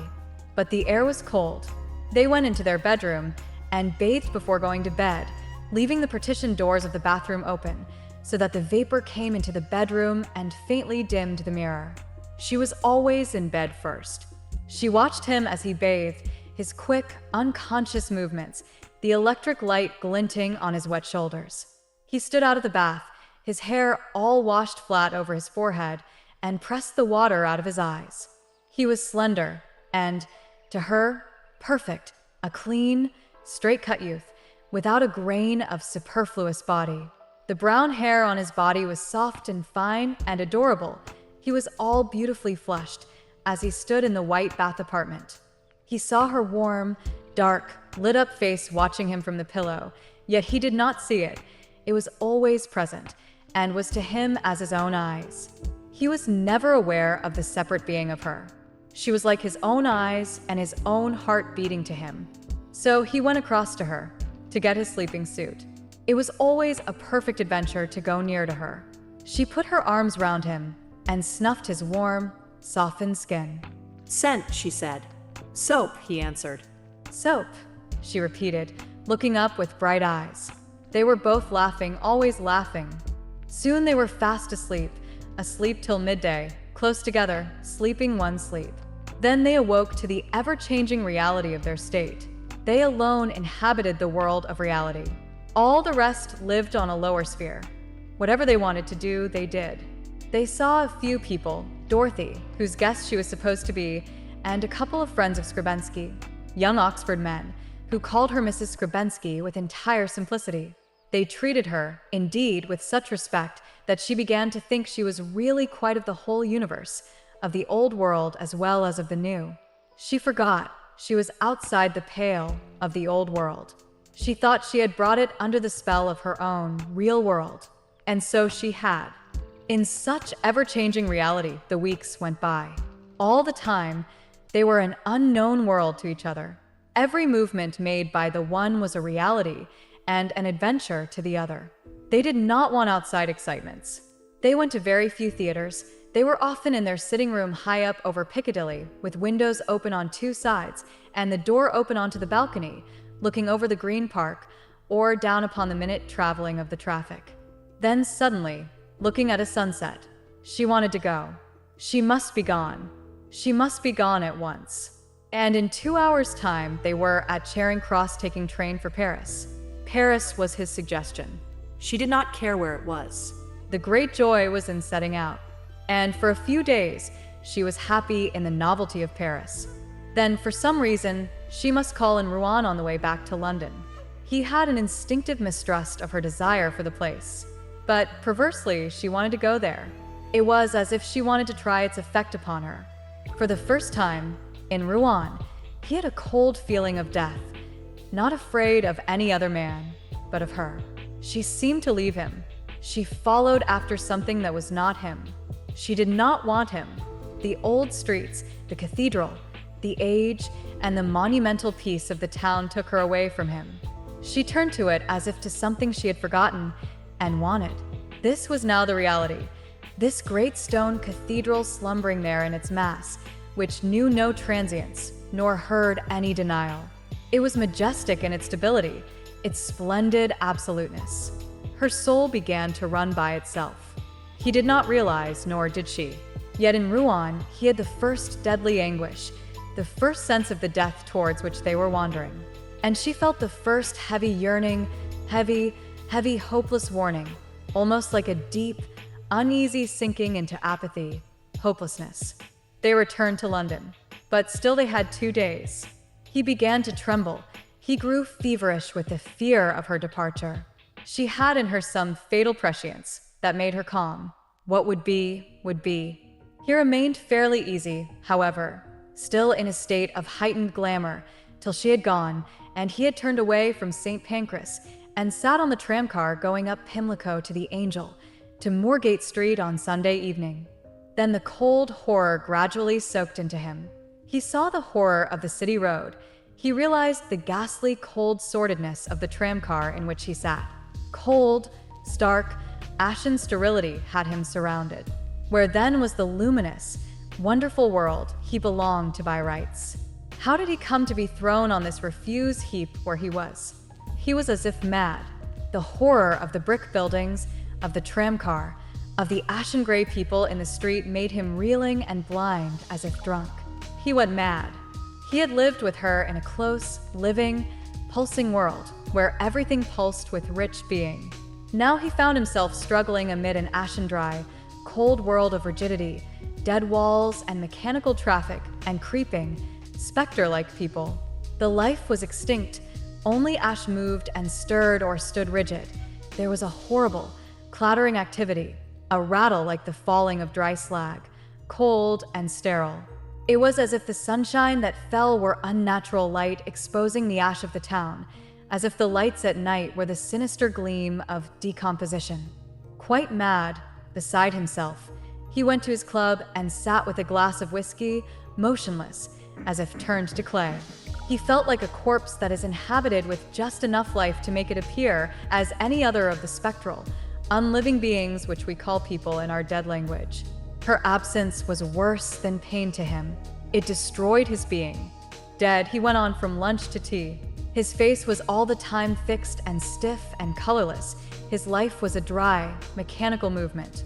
Yet even he wondered slightly at the awful misery that had overcome him. How could he be so ash-like and extinct? He wrote her a letter. I have been thinking that we must get married before long. My pay will be more when I get out to India. We shall be able to get along.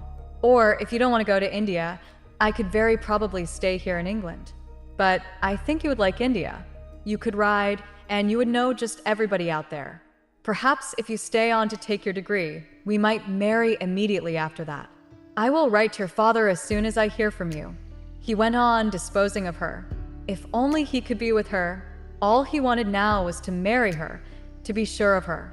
Yet all the time he was perfectly hopeless, cold, extinct, without emotion or connection. He felt as if his life were dead. His soul was extinct. The whole being of him had become sterile. He was a specter, divorced from life. He had no fullness, he was just a flat shape. Day by day the madness accumulated in him. The horror of not being possessed him.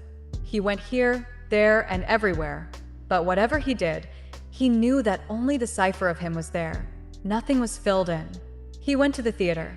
What he heard and saw fell upon a cold surface of consciousness, which was now all that he was. There was nothing behind it. He could have no experience of any sort. Mechanical registering took place in him, no more. He had no being, no contents. Neither had the people he came into contact with. They were mere permutations of known quantities. There was no roundness or fullness in this world he now inhabited. Everything was a dead-shape mental arrangement, without life or being. Much of the time, he was with friends and comrades. Then he forgot everything. Their activities made up for his own negation. They engaged his negative horror. He only became happy when he drank, and he drank a good deal. Then he was just the opposite to what he had been. He became a warm, diffuse, glowing cloud in a warm, diffuse, formless fashion. Everything melted down into a rosy glow, and he was the glow, and everything was the glow. Everybody else was the glow, and it was very nice, very nice. He would sing songs. It was so nice. Ursula went back to Beldover shut and firm. She loved Skrebensky, of that she was resolved. She would allow nothing else. She read his long, obsessed letter about getting married and going to India without any particular response. She seemed to ignore what he said about marriage. It did not come home to her. He seemed, throughout the greater part of his letter, to be talking without much meaning. She replied to him pleasantly and easily. She rarely wrote long letters. India sounds lovely. I can just see myself on an elephant swaying between lanes of obsequious natives. But I don't know if Father would let me go. We must see. I keep living over again the lovely times we have had. But I don't think you liked me quite so much toward the end, did you? You did not like me when we left Paris. Why didn't you? I love you very much. I love your body. It is so clear and fine. I am glad you do not go naked, or all the women would fall in love with you. I am very jealous of it. I love it so much. He was more or less satisfied with this letter, but day after day he was walking about, dead, non-existent. He could not come again to Nottingham until the end of April. Then he persuaded her to go with him for a weekend to a friend's house near Oxford. By this time they were engaged. He had written to her father, and the thing was settled. He brought her an emerald ring, of which she was very proud. Her people treated her now with a little distance, as if she had already left them. They left her very much alone. She went with him for the 3 days in the country house near Oxford. It was delicious, and she was very happy. But the thing she remembered most was when, getting up in the morning after he had gone back quietly to his own room, having spent the night with her, she found herself very rich in being alone, and enjoying to the full her solitary room. She drew up her blind and saw the plum trees in the garden below all glittering and snowy and delighted with the sunshine, in full bloom under a blue sky. They threw out their blossom. They flung it out under the blue heavens, the whitest blossom. How excited it made her. She had to hurry through her dressing to go and walk in the garden under the plum trees before anyone should come and talk to her. Out she slipped and paced like a queen in fairy pleasaunces. The blossom was silver shadowy when she looked up from under the tree at the blue sky. There was a faint scent, a faint noise of bees, a wonderful quickness of happy morning. She heard the breakfast gong and went indoors. "Where have you been?" asked the others. "I had to go out under the plum trees," she said, her face glowing like a flower. "It is so lovely." A shadow of anger crossed Skrebensky's soul. She had not wanted him to be there. He hardened his will. At night there was a moon, and the blossom glistened ghostly. They went together to look at it. She saw the moonlight on his face as he waited near her, and his features were like silver, and his eyes in shadow were unfathomable. She was in love with him. He was very quiet. They went indoors, and she pretended to be tired, so she went quickly to bed. "Don't be long coming to me," she whispered, as she was supposed to be kissing him goodnight. And he waited, intent, obsessed, for the moment when he could come to her. She enjoyed him. She made much of him. She liked to put her fingers on the soft skin of his sides, or on the softness of his back, when he made the muscles hard underneath. The muscles developed very strong through riding, and she had a great thrill of excitement and passion, because of the unimpressible hardness of his body that was so soft and smooth under her fingers that came to her with such absolute service. She owned his body and enjoyed it with all the delight and carelessness of a possessor. But he had become gradually afraid of her body. He wanted her. He wanted her endlessly. But there had come a tension into his desire, a constraint which prevented his enjoying the delicious approach and the lovable close of the endless embrace. He was afraid. His will was always tense, fixed. Her final examination was at midsummer. She insisted on sitting for it, although she had neglected her work during the past months. He also wanted her to go in for the degree. Then, he thought, she would be satisfied. Secretly, he hoped she would fail, so that she would be more glad of him. "Would you rather live in India or in England when we are married?" he asked her. "Oh, in India, by far," she said, with a careless lack of consideration which annoyed him. Once she said, with heat, "I shall be glad to leave England. Everything is so meager and paltry. It is so unspiritual. I hate democracy." He became angry to hear her talk like this. He did not know why. Somehow, he could not bear it when she attacked things. It was as if she were attacking him. "What do you mean?" he asked her, hostile. "Why do you hate democracy?" "Only the greedy and ugly people come to the top in a democracy," she said, "because they're the only people who will push themselves there. Only degenerate races are democratic." "What do you want then, an aristocracy?" he asked, secretly moved. He always felt that by rights he belonged to the ruling aristocracy. Yet to hear her speak for his class pained him with a curious, painful pleasure. He felt he was acquiescing in something illegal, taking to himself some wrong, reprehensible advantages. "I do want an aristocracy," she cried. "And I'd far rather have an aristocracy of birth than of money." Who are the aristocrats now, who are chosen as the best to rule? Those who have money and the brains for money. It doesn't matter what else they have, but they must have money brains, because they are ruling in the name of money. "The people elect the government," he said. "I know they do, but what are the people? Each one of them is a money interest. I hate it that anybody is my equal who has the same amount of money as I have. I know I am better than all of them. I hate them. They are not my equals. I hate equality on a money basis. It is the equality of dirt." Her eyes blazed at him. He felt as if she wanted to destroy him. She had gripped him and was trying to break him. His anger sprang up against her. At least he would fight for his existence with her. A hard, blind resistance possessed him. "I don't care about money," he said. "Neither do I want to put my finger in the pie. I am too sensitive about my finger."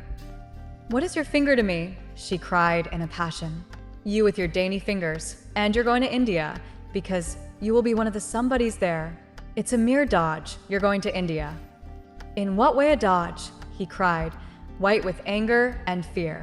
"You think the Indians are simpler than us, and so you'll enjoy being near them and being a lord over them," she said. "And you'll feel so righteous, governing them for their own good.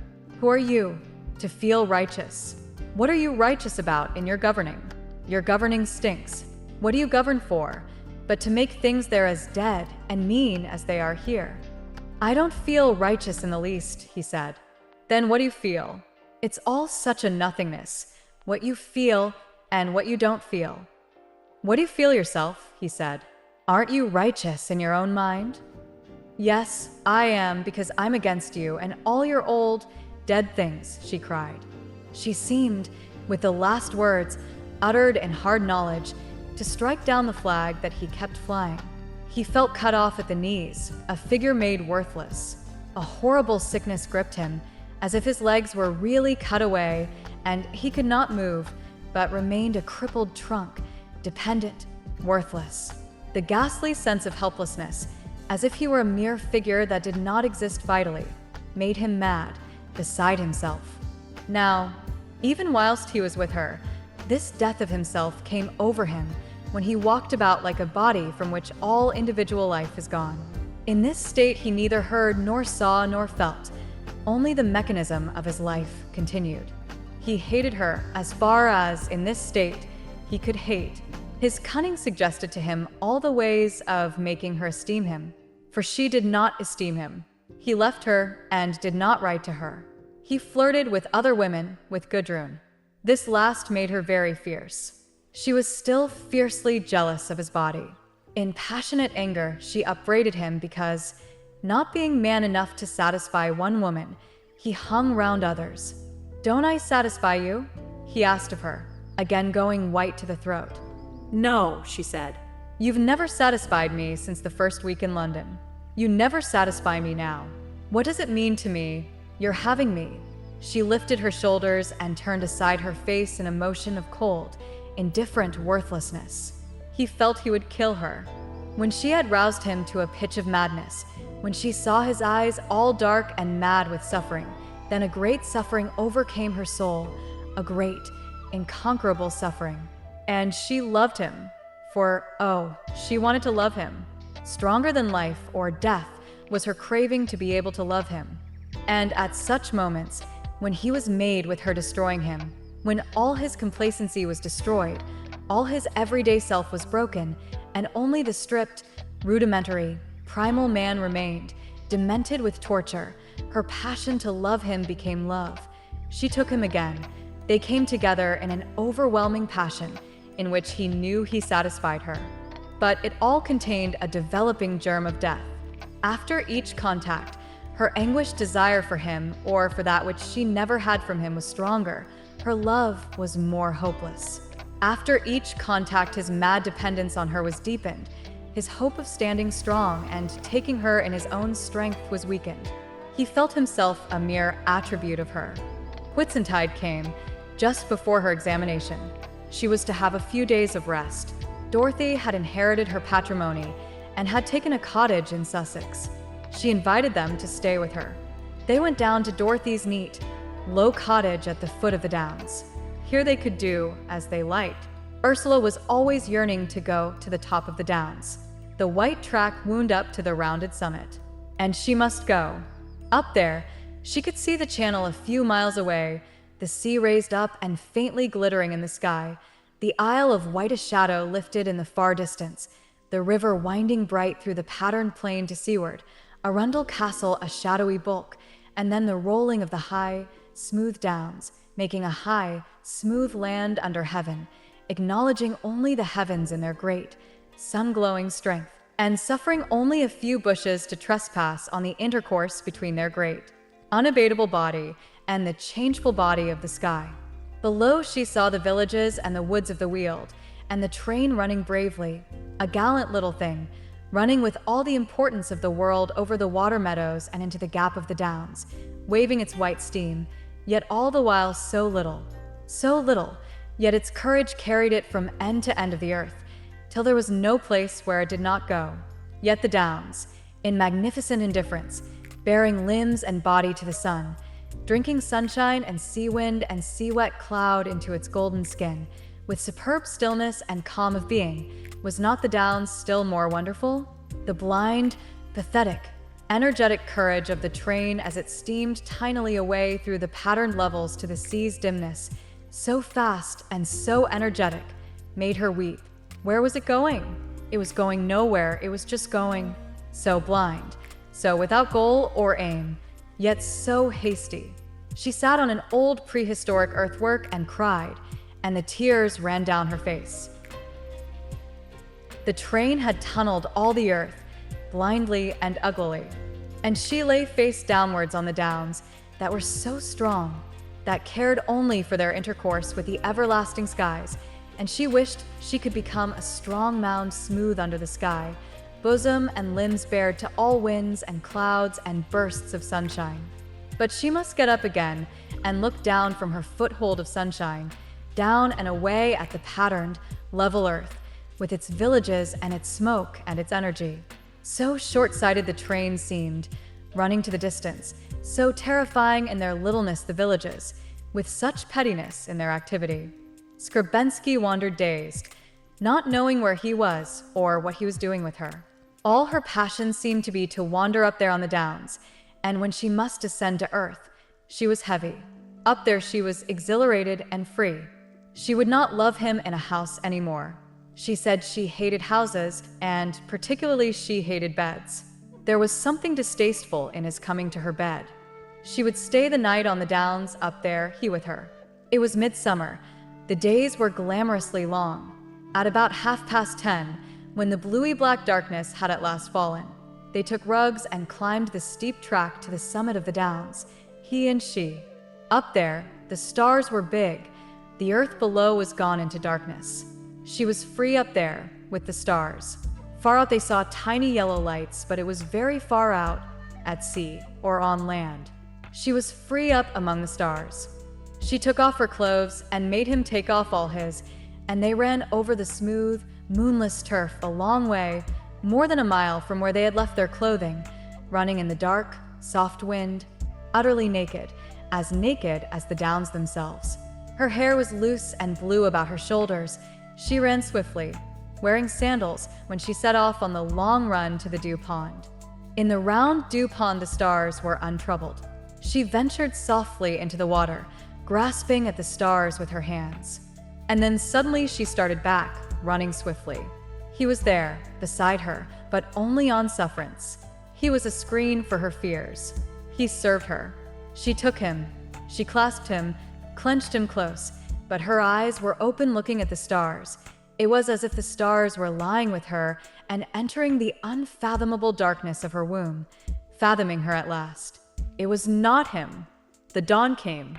They stood together on a high place, an earthwork of a Stone Age men, watching for the light. It came over the land, but the land was dark. She watched a pale rim on the sky, away against the darkened land. The darkness became bluer. A little wind was running in from the sea behind. It seemed to be running to the pale rift of the dawn, and she and he darkly, on an outpost of the darkness, stood watching for the dawn. The light grew stronger, gushing up against the dark sapphire of the transparent night. The light grew stronger, whiter, then over it hovered a flush of rose, and then yellow, pale, new-created yellow, the whole quivering and poising momentarily over the fountain on the sky's rim. The rose hovered and quivered, burned, fused to flame, to a transient red, while the yellow urged out in great waves, thrown from the ever-increasing fountain, great waves of yellow flinging into the sky, scattering its spray over the darkness, which became bluer and bluer, paler, till soon it would itself be a radiance, which had been darkness. The sun was coming. There was a quivering, a powerful, terrifying swim of molten light. Then the molten source itself surged forth, revealing itself. The sun was in the sky, too powerful to look at, and the ground beneath lay so still, so peaceful. Only now and again a cock crew. Otherwise, from the distant yellow hills to the pine trees at the foot of the downs, everything was newly washed into being, in a flood of new, golden creation. It was so unutterably still and perfect with promise, the golden-lighted, distinct land, that Ursula's soul rocked and wept. Suddenly, he glanced at her. The tears were running over her cheeks. Her mouth was working strangely. "What is the matter?" he asked, after a moment's struggle with her voice. "It is so beautiful," she said, looking at the glowing, beautiful land. It was so beautiful, so perfect, and so unsullied. He too realized what England would be in a few hours' time, a blind, sordid, strenuous activity, all for nothing, fuming with dirty smoke and running trains and groping in the bowels of the earth. All for nothing. A ghastliness came over him. He looked at Ursula. Her face was wet with tears, very bright, like a transfiguration in the refulgent light. Nor was his the hand to wipe away the burning, bright tears. He stood apart, overcome by a cruel ineffectuality. Gradually a great, helpless sorrow was rising in him, but as yet he was fighting it away. He was struggling for his own life. He became very quiet and unaware of the things about him, awaiting, as it were, her judgment on him. They returned to Nottingham. The time of her examination came. She must go to London, but she would not stay with him in an hotel. She would go to a quiet little pension near the British Museum. Those quiet residential squares of London made a great impression on her mind. They were very complete. Her mind seemed imprisoned in their quietness. who was going to liberate her. In the evening, her practical examinations being over, he went with her to dinner at one of the hotels down the river, near Richmond. It was golden and beautiful, with yellow water and white and scarlet striped boat awnings and blue shadows under the trees. "When shall we be married?" he asked her, quietly, simply, as if it were a mere question of comfort. She watched the changing pleasure traffic of the river. He looked at her golden, puzzled museau, the knot gathered in his throat. "I don't know," she said. A hot grief gripped his throat. "Why don't you know? Don't you want to be married?" he asked her. Her head turned slowly, her face, puzzled like a boy's face, expressionless because she was trying to think, looked towards his face. She did not see him because she was preoccupied. She did not quite know what she was going to say. "I don't think I want to be married," she said, and her naive, troubled, puzzled eyes rested a moment on his, then traveled away, preoccupied. "Do you mean never, or not just yet?" he asked. The knot in his throat grew harder. His face was drawn as if he were being strangled. "I mean never," she said, out of some far self which spoke for once beyond her. His drawn, strangled face watched her blankly for a few moments, then a strange sound took place in his throat. She started, came to herself, and, horrified, saw him. His head made a queer motion. The chin jerked back against the throat. The curious, crowing, hiccuping sound came again. His face twisted like insanity, and he was crying, crying blind and twisted as if something were broken which kept him in control. "Tony, don't," she cried, starting up. It tore every one of her nerves to see him.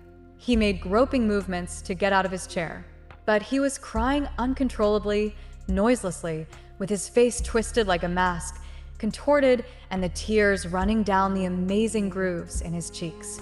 Blindly, his face always this horrible working mask, he groped for his hat, for his way down from the terrace. It was 8 o'clock, but still brightly light. The other people were staring, in great agitation, part of which was exasperation. She stayed behind, paid the waiter with a half-sovereign, took her yellow silk coat, then followed Skrbensky. She saw him walking with brittle, blind steps along the path by the river. She could tell by the strange stiffness and brittleness of his figure that he was still crying. Hurrying after him, running, she took his arm. "Tony," she cried, "don't. Why are you like this? What are you doing this for? Don't. It's not necessary." He heard, and his manhood was cruelly, coldly defaced. Yet it was no good. He could not gain control of his face. His breast, were weeping violently, as if automatically. His will, his knowledge had nothing to do with it. He simply could not stop. She walked holding his arm, silent with exasperation and perplexity and pain. He took the uncertain steps of a blind man because his mind was blind with weeping. "Shall we go home? Shall we have a taxi?" she said. He could pay no attention. Very flustered, very agitated, she signaled indefinitely to a taxicab that was going slowly by. The driver saluted and drew up. She opened the door and pushed Skrbensky in, then took her own place. Her face was uplifted, the mouth closed down. She looked hard and cold and ashamed. She winced as the driver's dark red face was thrust round upon her, a full-blooded, animal face with black eyebrows and a thick, short-cut mustache. "Where to, lady?" he said, his white teeth showing. Again, for a moment, she was flustered. 40 Rutland Square, she said. He touched his cap and stolidly set the car in motion. He seemed to have a league with her to ignore Skrbensky. The latter sat as if trapped within the taxicab, his face still working, whilst occasionally he made quick, slight movements of the head to shake away his tears. He never moved his hands. She could not bear to look at him. She sat with face uplifted and averted to the window. At length, when she had regained some control over herself, she turned again to him. He was much quieter. His face was wet and twitched occasionally. His hands still lay motionless, but his eyes were quite still, like a washed sky after rain, full of a wan light and quite steady, almost ghost-like. A pain flamed in her womb for him. "I didn't think I should hurt you," she said, laying her hand very lightly, tentatively on his arm. The words came without my knowing. They didn't mean anything really. He remained quite still, hearing, but watched all one, and without feeling. She waited, looking at him, as if he were some curious, not understandable creature. "You won't cry again, will you, Tony?" Some shame and bitterness against her burned him in the question. She noticed how his mustache was soddened wet with tears. Taking her handkerchief, she wiped his face. The driver's heavy, stolid back remained always turned to them, as if conscious but indifferent. Skrebensky sat motionless whilst Ursula wiped his face, softly, carefully, and yet clumsily, not as well as he would have wiped it himself. Her handkerchief was too small. It was soon wet through. She groped in his pocket for his own. Then, with its more ample capacity, she carefully dried his face. He remained motionless all the while. Then she drew his cheek to hers and kissed him. His face was cold. Her heart was hurt. She saw the tears welling quickly to his eyes again. As if he were a child, she again wiped away his tears. By now she herself was on the point of weeping.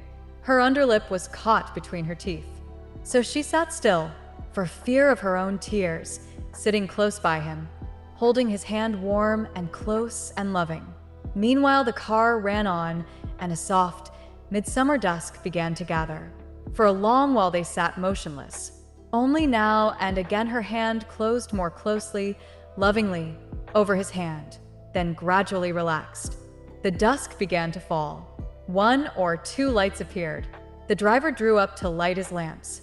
Skrebensky moved for the first time, leaning forward to watch the driver. His face had always the same still, clarified, almost childlike look, impersonal. They saw the driver's strange, full, dark face peering into the lamps under drawn brows. Ursula shuddered. It was the face almost of an animal, yet of a quick, strong, wary animal that had them within its knowledge, almost within its power. She clung closer to Skrebensky. "My love," she said to him, questioningly, when the car was again running in full motion. He made no movement or sound. He let her hold his hand. He let her reach forward, in the gathering darkness, and kiss his still cheek. The crying had gone by. He would not cry any more. He was whole, and himself again. "My love," she repeated, trying to make him notice her. But as yet he could not. He watched the road. They were running by Kensington Gardens. For the first time his lips opened. "Shall we get out and go into the park?" he asked. "Yes," she said, quietly, not sure what was coming. After a moment he took the tube from its peg. She saw the stout, strong, self-contained driver lean his head. "Stop at Hyde Park Corner." The dark head nodded. The car ran on just the same. Presently they pulled up. Skrebensky paid them on. Ursula stood back. She saw the driver salute as he received his tip, and then, before he set the car in motion, turn and look at her, with his quick, powerful, animal's look, his eyes very concentrated and the whites of his eyes flickering. Then he drove away into the crowd. He had let her go. She had been afraid. Skrebensky turned with her into the park. A band was still playing, and the place was thronged with people. They listened to the ebbing music, then went aside to a dark seat, where they sat closely, hand in hand. Then at length, as out of the silence, she said to him, wondering, "What hurt you so?" She really did not know at this moment. "When you said you wanted never to marry me," he replied, with a childish simplicity. "But why did that hurt you so?" she said. "You needn't mind everything I say so particularly." "I don't know, I didn't want to do it," he said, humbly ashamed. She pressed his hand warmly. They sat close together, watching the soldiers go by with their sweethearts, the lights trailing in myriads down the great thoroughfares that beat on the edge of the park. "I didn't know you cared so much," she said, also humbly. "I didn't," he said. "I was knocked over myself, but I care all the world." His voice was so quiet and colorless, it made her heart go pale with fear. "My love," she said, drawing near to him, but she spoke out of fear, not out of love. "I care all the world. I care for nothing else, neither in life nor in death," he said, in the same steady, colorless voice of essential truth. "Then for what?" she murmured duskily. "Then for you to be with me." And again she was afraid. Was she to be conquered by this? She cowered close to him, very close to him. They sat perfectly still, listening to the great, heavy, beating sound of the town, the murmur of lovers going by, the footsteps of soldiers. She shivered against him. "You are cold," he said. "A little. We will go and have some supper." He was now always quiet and decided and remote, very beautiful. He seemed to have some strange, cold power over her. They went to a restaurant and drank Chianti, but his pale, wan look did not go away. "Don't leave me tonight," he said at length, looking at her, pleading. He was so strange and impersonal, she was afraid. "But the people of my place," she said, quivering. "I will explain to them. They know we are engaged." She sat pale and mute. He waited. "Shall we go?" he said at length.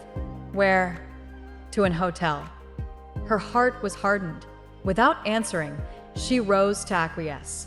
But she was now cold and unreal. Yet she could not refuse him. It seemed like fate, a fate she did not want. They went to an Italian hotel somewhere and had a somber bedroom with a very large bed, clean but somber. The ceiling was painted with a bunch of flowers in a big medallion over the bed. She thought it was pretty. He came to her and cleaved to her very close, like steel cleaving and clinching onto her. Her passion was roused. It was fierce but cold. But it was fierce and extreme and good, their passion this night. He slept with her fast in his arms. All night long he held her fast against him. She was passive, acquiescent. But her sleep was not very deep nor very real. She woke in the morning to a sound of water dashed on a courtyard, to sunlight streaming through a lattice. She thought she was in a foreign country, and Skrebensky was there an incubus upon her. She lay still, thinking, whilst his arm was round her, his head against her shoulders, his body against hers, just behind her. He was still asleep. She watched the sunshine coming in bars through the Persiennes, and her immediate surroundings again melted away. She was in some other land, some other world, where the old restraints had dissolved and vanished, where one moved freely, not afraid of one's fellow men, nor wary, nor on the defensive, but calm, indifferent at one's ease. Vaguely, in a sort of silver light, she wandered at large and at ease. The bonds of the world were broken.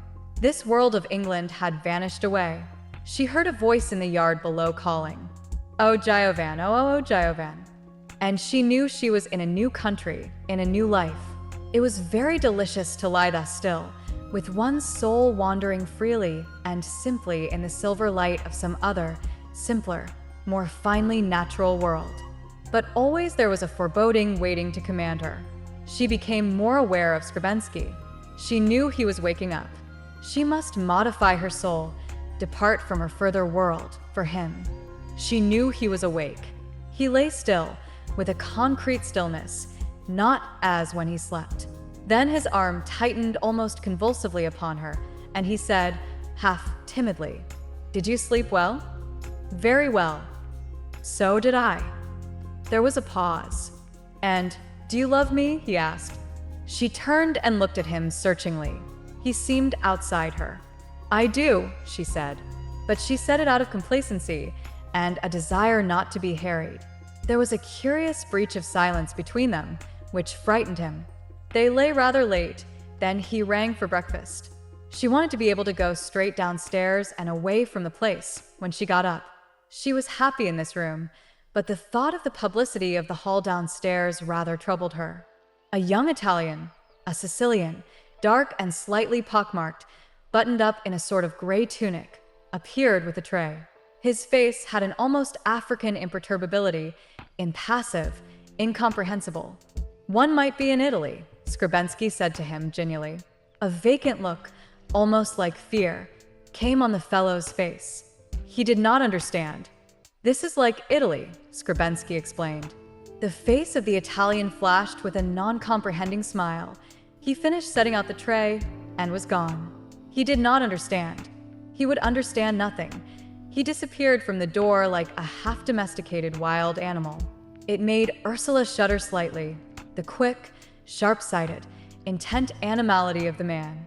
Skrbensky was beautiful to her this morning, his face softened and transfused with suffering and with love, his movements very still and gentle. He was beautiful to her, but she was detached from him by a chill distance. Always she seemed to be bearing up against the distance that separated them, but he was unaware. This morning he was transfused and beautiful. She admired his movements, the way he spread honey on his roll, or poured out the coffee. When breakfast was over, she lay still again on the pillows, whilst he went through his toilet. She watched him as he sponged himself and quickly dried himself with a towel. His body was beautiful, his movements intent and quick. She admired him and she appreciated him without reserve. He seemed completed now. He aroused no fruitful fecundity in her.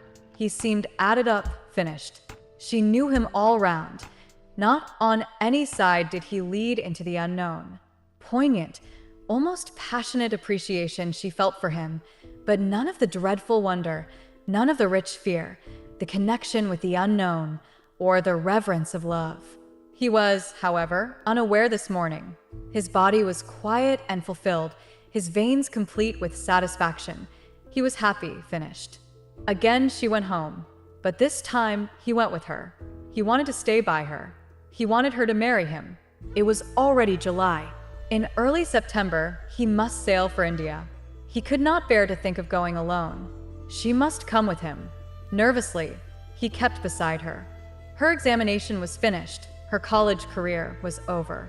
There remained for her now to marry or to work again. She applied for no post. It was concluded she would marry. India tempted her, the strange, strange land. But with the thought of Calcutta, or Bombay, or of Simla, and of the European population, India was no more attractive to her than Nottingham. She had failed in her examination. She had gone down. She had not taken her degree. It was a blow to her. It hardened her soul. "It doesn't matter," he said. "What are the odds, whether you are a Bachelor of Arts or not, according to the London University? All you know, and if you are Mrs. Skrbensky, the BA is meaningless." Instead of consoling her, this made her harder, more ruthless. She was now up against her own fate.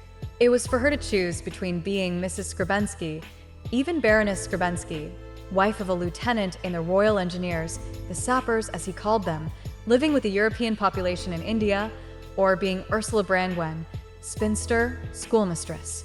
She was qualified by her intermediate arts examination. She would probably even now get a post quite easily as assistant in one of the higher grade schools, or even in Wiley Green School. Which was she to do? She hated most of all entering the bondage of teaching once more. Very heartily she detested it. Yet at the thought of marriage, and living with Skrbensky amid the European population in India, her soul was locked and would not budge. She had very little feeling about it. Only there was a deadlock. Skrbensky waited. She waited. Everybody waited for the decision. When Anton talked to her and seemed insidiously to suggest himself as a husband to her, she knew how utterly locked out he was. On the other hand, when she saw Dorothy and discussed the matter, she felt she would marry him promptly, at once, as a sharp disavowal of adherence with Dorothy's views. The situation was almost ridiculous. "But do you love him?" asked Dorothy. "It isn't a question of loving him," said Ursula. "I love him well enough, certainly more than I love anybody else in the world. And I shall never love anybody else the same again. We have had the flower of each other, but I don't care about love. I don't value it. I don't care whether I love or whether I don't, whether I have love or whether I haven't. What is it to me?" And she shrugged her shoulders in fierce, angry contempt. Dorothy pondered, rather angry and afraid. "Then what do you care about?" she asked, exasperated. "I don't know," said Ursula, "but something impersonal. Love, love, love. What does it mean? What does it amount to? So much personal gratification. It doesn't lead anywhere." "It isn't supposed to lead anywhere, is it?" said Dorothy, satirically. "I thought it was the one thing which is an end in itself." "Then what does it matter to me?" cried Ursula. As an end in itself, I could love 100 men, one after the other. Why should I end with the Skrebensky? Why should I not go on and love all the types I fancy one after another if love is an end in itself? There are plenty of men who aren't Anton, whom I could love, whom I would like to love. Then you don't love him, said Dorothy. I tell you I do. Quite as much, and perhaps more than I should love any of the others. Only there are plenty of things that aren't in Anton that I would love in the other men. What, for instance?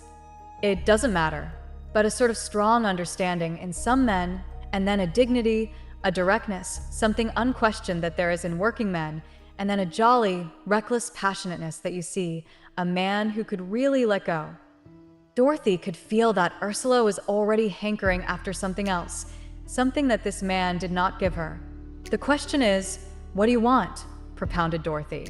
Is it just other men? Ursula was silenced. This was her own dread. Was she just promiscuous? Because if it is, continued Dorothy, you'd better marry Anton. The other can only end badly. So out of fear of herself, Ursula was to marry Skrebensky. He was very busy now, preparing to go to India. He must visit relatives and contract business. He was almost sure of Ursula now.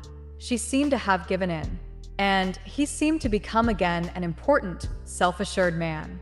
It was the first week in August, and he was one of a large party in a bungalow on the Lincolnshire coast.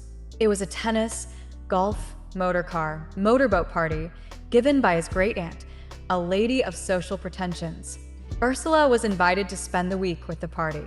She went rather reluctantly. Her marriage was more or less fixed for the 28th of the month. They were to sail for India on September the 5th. One thing she knew in her subconsciousness, and that was she would never sail for India. She and Anton, being important guests on account of the coming marriage, had rooms in the large bungalow. It was a big place with a great central hall, 2 smaller writing rooms, and then 2 corridors from which opened 8 or 9 bedrooms. Skrebensky was put on one corridor, Ursula on the other. They felt very lost in the crowd. Being lovers, however, they were allowed to be out alone together as much as they liked. Yet she felt very strange, in this crowd of strange people, uneasy, as if she had no privacy. She was not used to these homogeneous crowds. She was afraid. She felt different from the rest of them, with their hard, easy, shallow intimacy that seemed to cost them so little. She felt she was not pronounced enough. It was a kind of hold-your-own, unconventional atmosphere. She did not like it. In crowds, in assemblies of people, she liked formality. She felt she did not produce the right effect. She was not effective. She was not beautiful. She was nothing. Even before Skrebensky, she felt unimportant, almost inferior. He could take his part very well with the rest. And she went out into the night. There was a moon behind clouds, shedding a diffused light, gleaming now and again in bits of smoky mother-of-pearl. So they walked together on the wet, ribbed sands near the sea, hearing the run of the long, heavy waves that made a ghostly whiteness and a whisper. He was sure of himself. As she walked, the soft silk of her dress, she wore a blue shantung, full-skirted, blew away from the sea and flapped and clung to her legs. She wished it would not. Everything seemed to give her away, and she could not rouse herself to deny. She was so confused.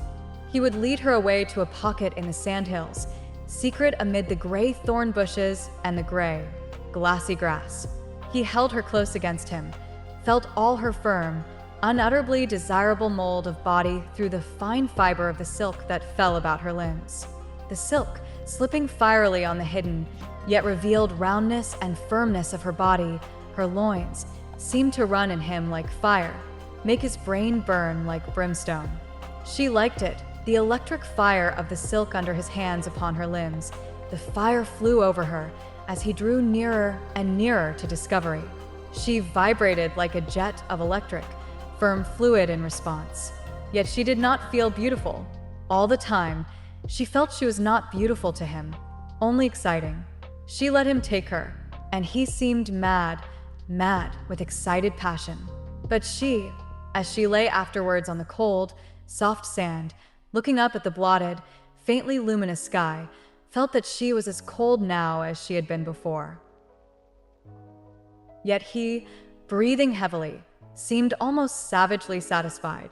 He seemed revenged. A little wind wafted the seagrass and passed over her face. Where was the supreme fulfillment she would never enjoy? Why was she so cold, so unroused, so indifferent? As they went home, and she saw the many hateful lights of the bungalow, of several bungalows in a group, he said softly, "Don't lock your door." "I'd rather here," she said. "No, don't. We belong to each other. Don't let us deny it." She did not answer. He took her silence for consent. He shared his room with another man. "I suppose," he said, "it won't alarm the house if I go across to happier regions." "So long as you don't make a great row going, and don't try the wrong door," said the other man, turning into sleep. Skrebensky went out in his wide-striped sleeping suit. He crossed the big dining hall, whose low firelight smelled of cigars and whiskey and coffee, entered the other corridor, and found Ursula's room. She was lying awake, wide-eyed and suffering. She was glad he had come, if only for consolation. It was consolation to be held in his arms, to feel his body against hers. Yet how foreign his arms and body were. Yet still, not so horribly foreign and hostile as the rest of the house felt to her. She did not know how she suffered in this house. She was healthy and exorbitantly full of interest. So she played tennis and learned golf. She rowed out and swam in the deep sea, and enjoyed it very much indeed, full of zest. Yet all the time, among those others, she felt shocked and wincing, as if her violently sensitive nakedness were exposed to the hard, brutal, material impact of the rest of the people. The days went by unmarked, in a full, almost strenuous enjoyment of one's own physique. Skrebensky was one among the others, till evening came, and he took her for himself. She was allowed a great deal of freedom and was treated with a good deal of respect, as a girl on the eve of marriage, about to depart for another continent. The trouble began at evening.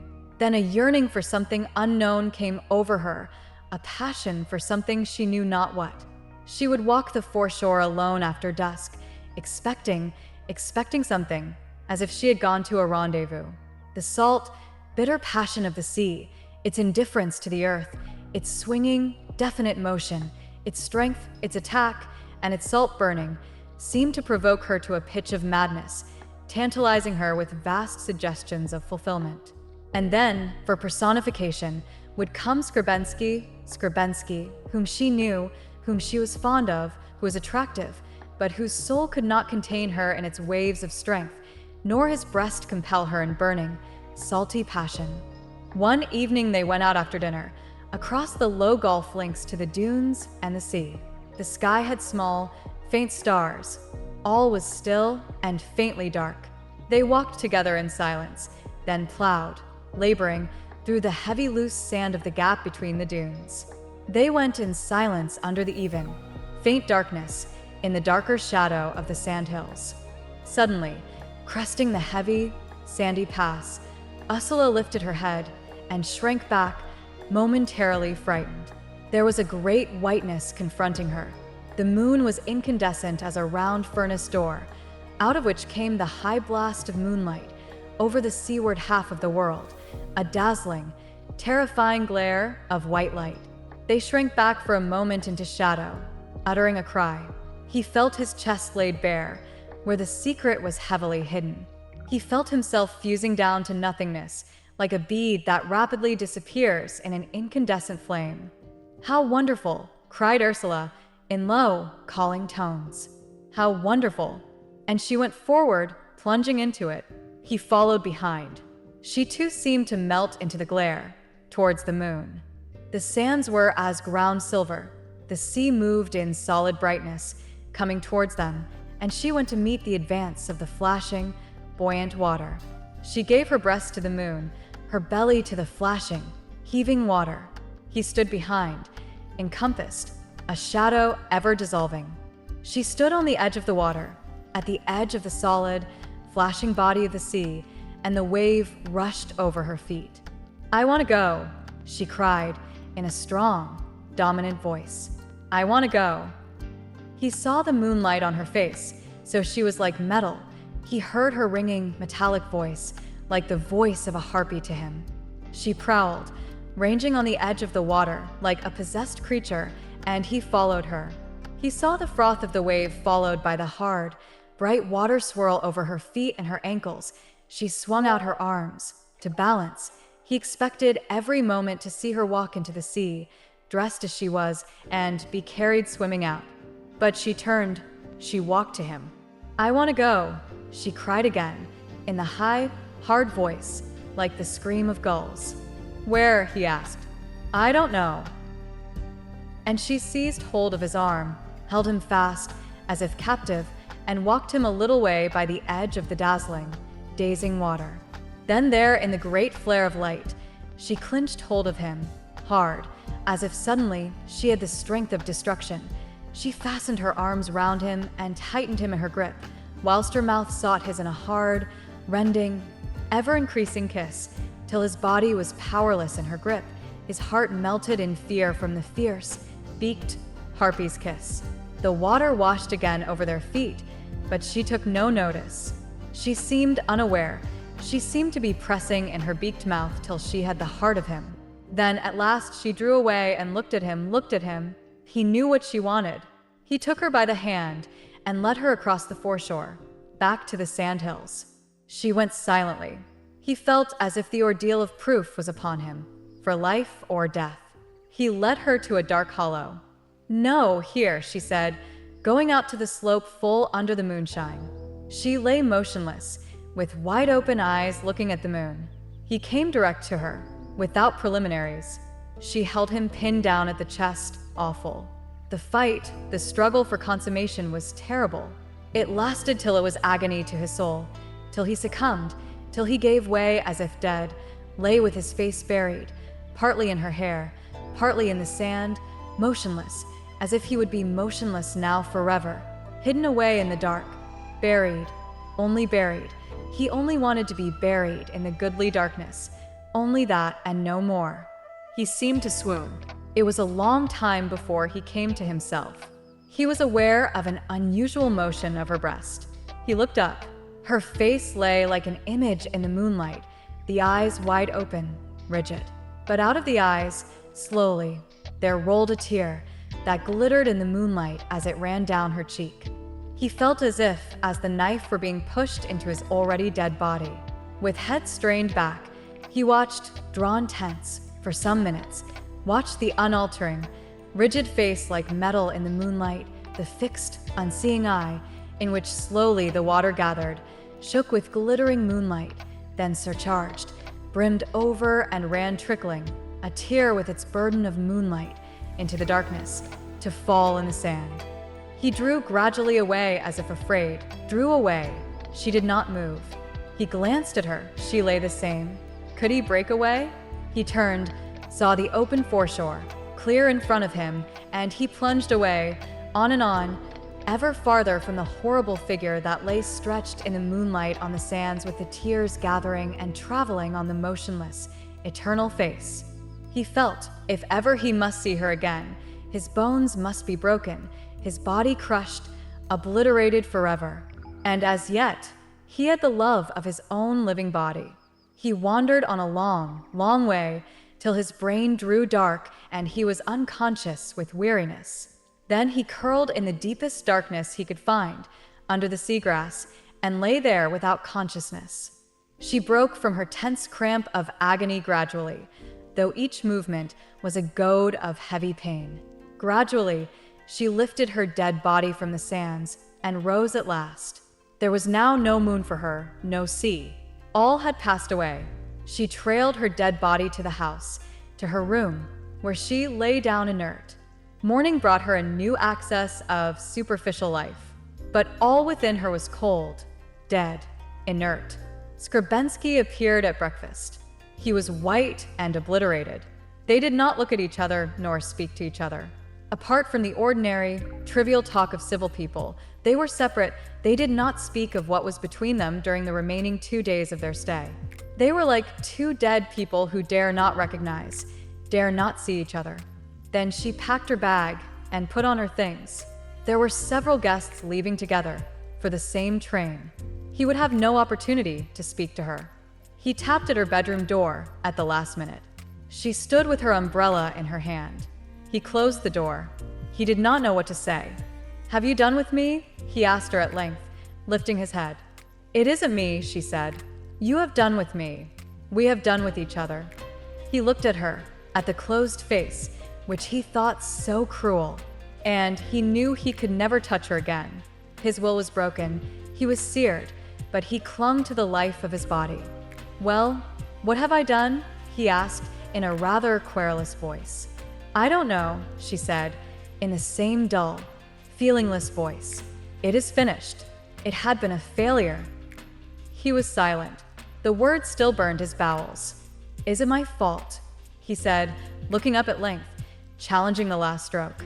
"You couldn't," she began, but she broke down. He turned away, afraid to hear more. She began to gather her bag, her handkerchief, her umbrella. She must be gone now. He was waiting for her to be gone. At length the carriage came, and she drove away with the rest. When she was out of sight, a great relief came over him, a pleasant banality. In an instant, everything was obliterated. He was childishly amiable and companionable all the day long. He was astonished that life could be so nice. It was better than it had been before. What a simple thing it was to be rid of her. How friendly and simple everything felt to him. What false thing had she been forcing on him? But at night, he dared not be alone. His roommate had gone, and the hours of darkness were an agony to him. He watched the window in suffering and terror. When would this horrible darkness be lifted off him?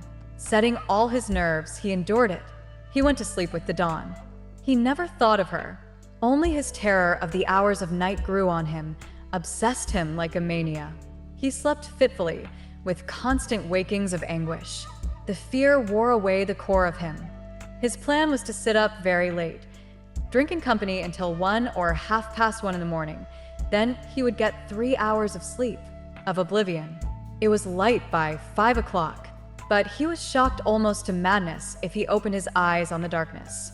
In the daytime, he was all right, always occupied with the thing of the moment, adhering to the trivial present, which seemed to him ample and satisfying.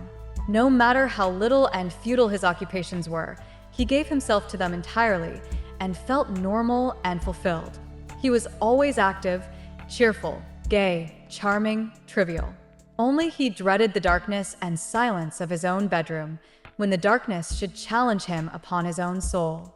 That he could not bear, as he could not bear to think about Ursula. He had no soul, no background. He never thought of Ursula, not once. He gave her no sign. She was the darkness, the challenge, the horror. He turned to immediate things.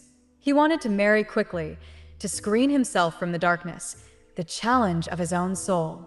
He would marry his colonel's daughter. Quickly, without hesitation, pursued by his obsession for activity, he wrote to this girl, telling her his engagement was broken.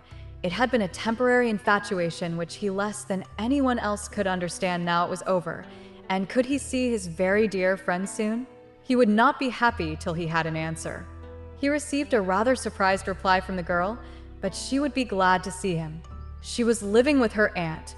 He went down to her at once and proposed to her the first evening. He was accepted. The marriage took place quietly within 14 days' time. Ursula was not notified of the event. In another week, Skrebensky sailed with his new wife to India.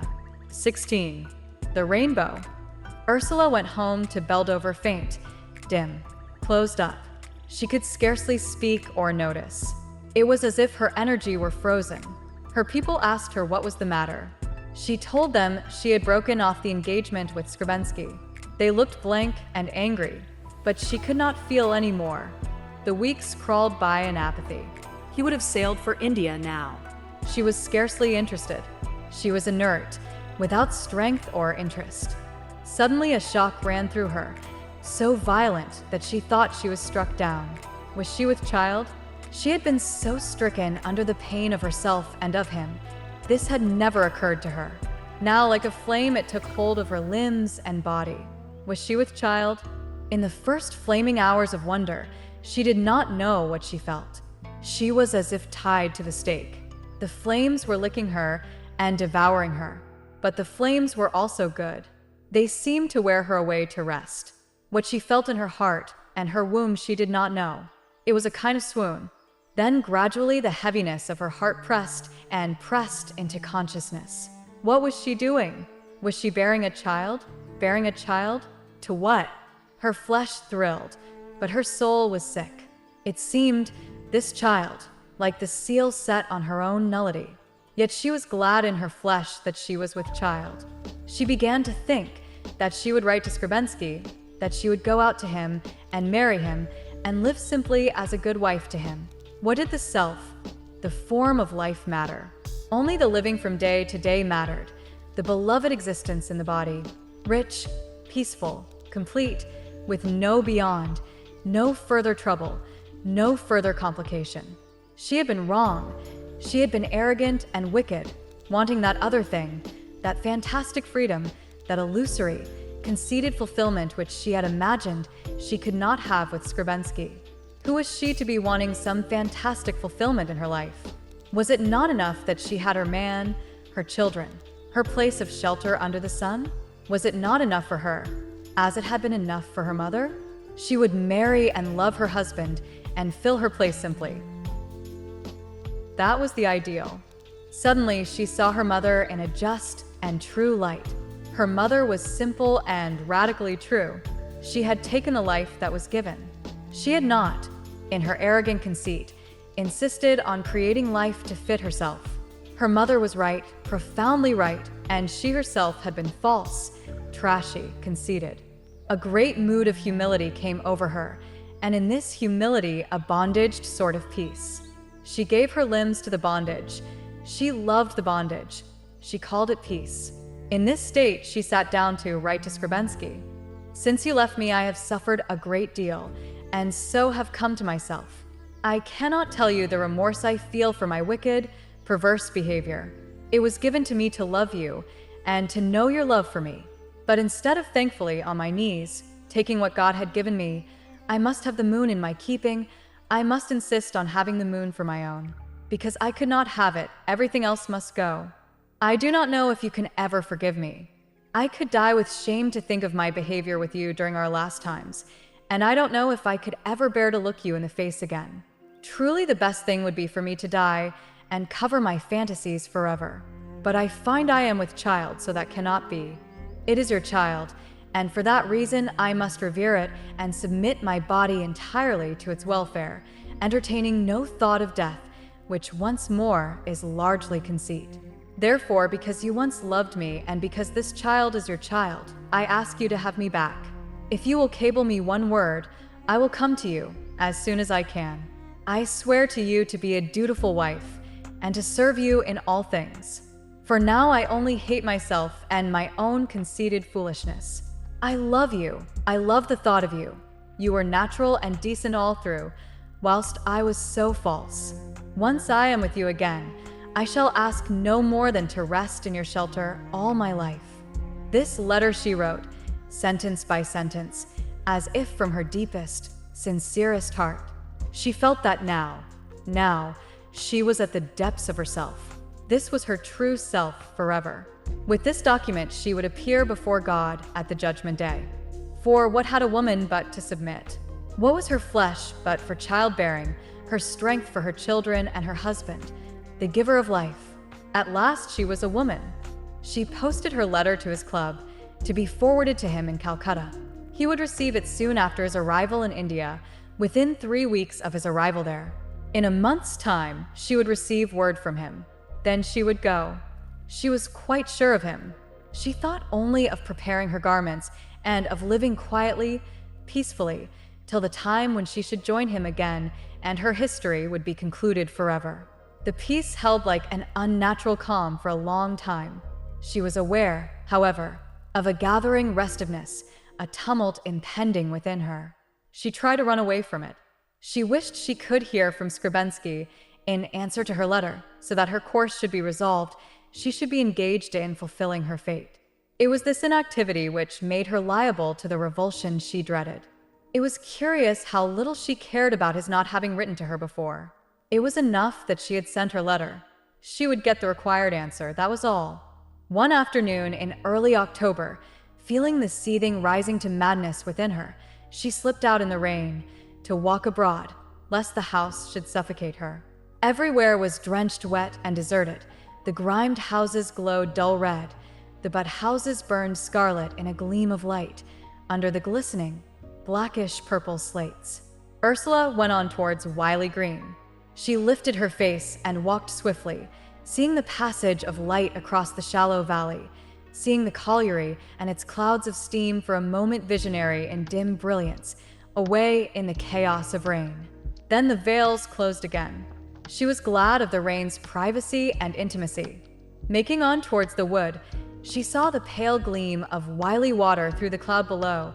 She walked the open space where hawthorn trees streamed like hair on the wind and round bushes were presences slowing through the atmosphere. It was very splendid, free and chaotic. Yet she hurried to the wood for shelter. There, the vast booming overhead vibrated down and encircled her. Tree trunks spanned the circle of tremendous sound. Myriads of tree trunks, enormous and streaked black with water, thrust like stanchions upright between the roaring overhead and the sweeping of the circle underfoot. She glided between the tree trunks, afraid of them. They might turn and shut her in as she went through their marshaled silence. So she flitted along, keeping an illusion that she was unnoticed. She felt like a bird that has flown in through the window of a hall where vast warriors sit at the board. Between their grave, booming ranks she was hastening, assuming she was unnoticed, till she emerged, with beating heart, through the far window and out into the open, upon the vivid green, marshy meadow. She turned under the shelter of the common, seeing the great veils of rain swinging with slow, floating waves across the landscape. She was very wet and a long way from home, far enveloped in the rain and the waving landscape. She must beat her way back through all this fluctuation, back to stability and security. A solitary thing, she took the track straight across the wilderness, going back. The path was a narrow groove in the turf between high, sere, tussocky grass. It was scarcely more than a rabbit run. So she moved swiftly along, watching her footing, going like a bird on the wind, with no thought, contained in motion. But her heart had a small, living seed of fear as she went through the wash of hollow space. Suddenly, she knew there was something else.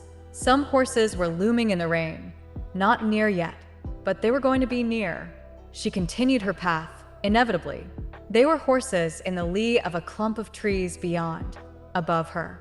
She pursued her way with bent head. She did not want to lift her face to them. She did not want to know they were there.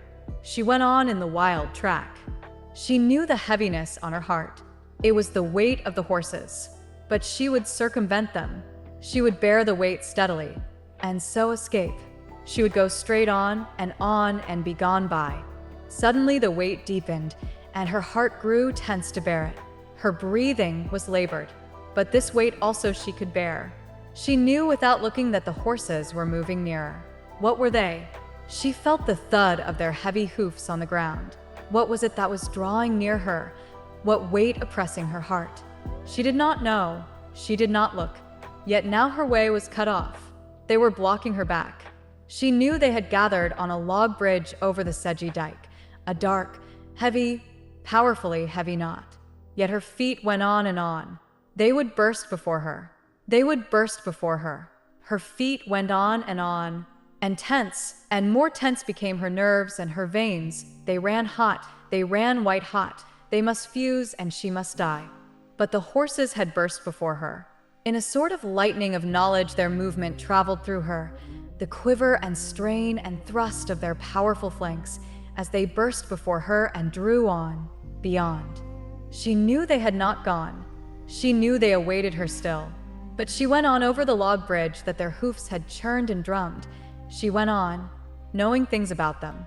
She was aware of their breasts gripped, clenched narrow in a hold that never relaxed. She was aware of their red nostrils flaming with long endurance, and of their haunches, so rounded, so massive, pressing, pressing, pressing to burst the grip upon their breasts, pressing forever till they went mad, running against the walls of time, and never bursting free. Their great haunches were smoothed and darkened with rain, but the darkness and wetness of rain could not put out the hard, urgent, massive fire that was locked within these flanks. Never, never. She went on, drawing near. She was aware of the great flash of hoofs, a bluish, iridescent flash surrounding a hollow of darkness. Large, large seemed the bluish, incandescent flash of the hoof iron, large as a halo of lightning round the knotted darkness of the flanks. Like circles of lightning came the flash of hoofs from out of the powerful flanks. They were awaiting her again. They had gathered under an oak tree, nodding their awful, blind, triumphing flanks together and waiting, waiting. They were waiting for her approach. As if from a far distance, she was drawing near, towards the line of twiggy oak trees where they made their intense darkness, gathered on a single bank. She must draw near, but they broke away. They cantered round, making a wide circle to avoid noticing her, and cantered back into the open hillside behind her. They were behind her. The way was open before her, to the gate in the high hedge in the near distance, so she could pass into the smaller, cultivated field, and so out to the high road and the ordered world of man. Her way was clear. She lulled her heart, yet her heart was couched with fear all along. Suddenly, she hesitated as if seized by lightning. She seemed to fall, yet found herself faltering forward with small steps. The thunder of horses galloping down the path behind her shook her. The weight came down upon her, down, to the moment of extinction. She could not look round, so the horses thundered upon her. Cruelly, they swerved and crashed by on her left hand. She saw the fierce flanks crinkled and as yet inadequate, the great hoofs flashing bright, as yet only brandished about her, and one by one the horses crashed by, intent, working themselves up. They had gone by, brandishing themselves thunderously about her, enclosing her. They slackened their burst transport, they slowed down, and cantered together into a knot once more, in the corner by the gate and the trees ahead of her. They stirred, they moved uneasily. They settled their uneasy flanks into one group, one purpose. They were up against her. Her heart was gone. She had no more heart. She knew she dare not draw near. That concentrated, knitted flank of the horse group had conquered. It stirred uneasily, awaiting her, knowing its triumph. It stirred uneasily, with the uneasiness of awaited triumph. Her heart was gone. Her limbs were dissolved. She was dissolved like water. All the hardness and looming power was in the massive body of the horse group. Her feet faltered. She came to a standstill. It was the crisis. The horses stirred their flanks uneasily. She looked away, failing. On her left, 200 yards down the slope, the thick hedge ran parallel. At one point, there was an oak tree. She might climb into the boughs of that oak tree and so round and drop on the other side of the hedge. Shuddering, with limbs like water, dreading every moment to fall, she began to work her way as if making a wide detour round the horse mass. The horses stirred their flanks in a knot against her. She trembled forward as if in a trance. Then suddenly, in a flame of agony, she darted, seized the rugged knots of the oak tree, and began to climb. Her body was weak, but her hands were as hard as steel. She knew she was strong. She struggled in a great effort till she hung on the bough. She knew the horses were aware. She gained her foothold on the bough. The horses were loosening their knot, stirring, trying to realize. She was working her way round to the other side of the tree. As they started to canter towards her, she fell in a heap on the other side of the hedge. For some moments she could not move. Then she saw through the rabbit-cleared bottom of the hedge the great, working hoofs of the horses as they cantered near. She could not bear it. She rose and walked swiftly, diagonally across the field. The horses galloped along the other side of the hedge to the corner, where they were held up. She could feel them there in their huddled group all the while she hastened across the bare field. They were almost pathetic now. Her will alone carried her. till, trembling, she climbed the fence under a leaning thorn tree that overhung the grass by the high road. The use went from her. She sat on the fence, leaning back against the trunk of the thorn tree, motionless. As she sat there, spent, time and the flux of change passed away from her. She lay as if unconscious upon the bed of the stream, like a stone, unconscious, unchanging, unchangeable, whilst everything rolled by in transience, leaving her there, a stone at rest on the bed of the stream, inalterable and passive, sunk to the bottom of all change. She lay still a long time, with her back against the thorn tree trunk, in her final isolation. Some colliers passed, tramping heavily up the wet road, their voices sounding out, their shoulders up to their ears, their figures blotched and spectral in the rain. Some did not see her. She opened her eyes languidly as they passed by. Then one man going alone saw her. The whites of his eyes showed in his black face as he looked in wonderment at her. He hesitated in his walk, as if to speak to her, out of frightened concern for her. How she dreaded his speaking to her, dreaded his questioning her. She slipped from her seat and went vaguely along the path, vaguely. It was a long way home. She had an idea that she must walk for the rest of her life, wearily, wearily, step after step, step after step, and always along the wet, rainy road between the hedges. Step after step, step after step, the monotony produced a deep, cold sense of nausea in her. How profound was her cold nausea, how profound! That too plumbed the bottom. She seemed destined to find the bottom of all things today, the bottom of all things. Well, at any rate, she was walking along the bottommost bed. She was quite safe if she had to go on and on forever. Seeing this was the very bottom, and there was nothing deeper. There was nothing deeper, you see, so one could not but feel certain, passive. She arrived home at last. The climb up the hill to Beldover had been very trying. Why must one climb the hill? Why must one climb? Why not stay below? Why force one's way up the slope? Why force one's way up and up when one is at the bottom?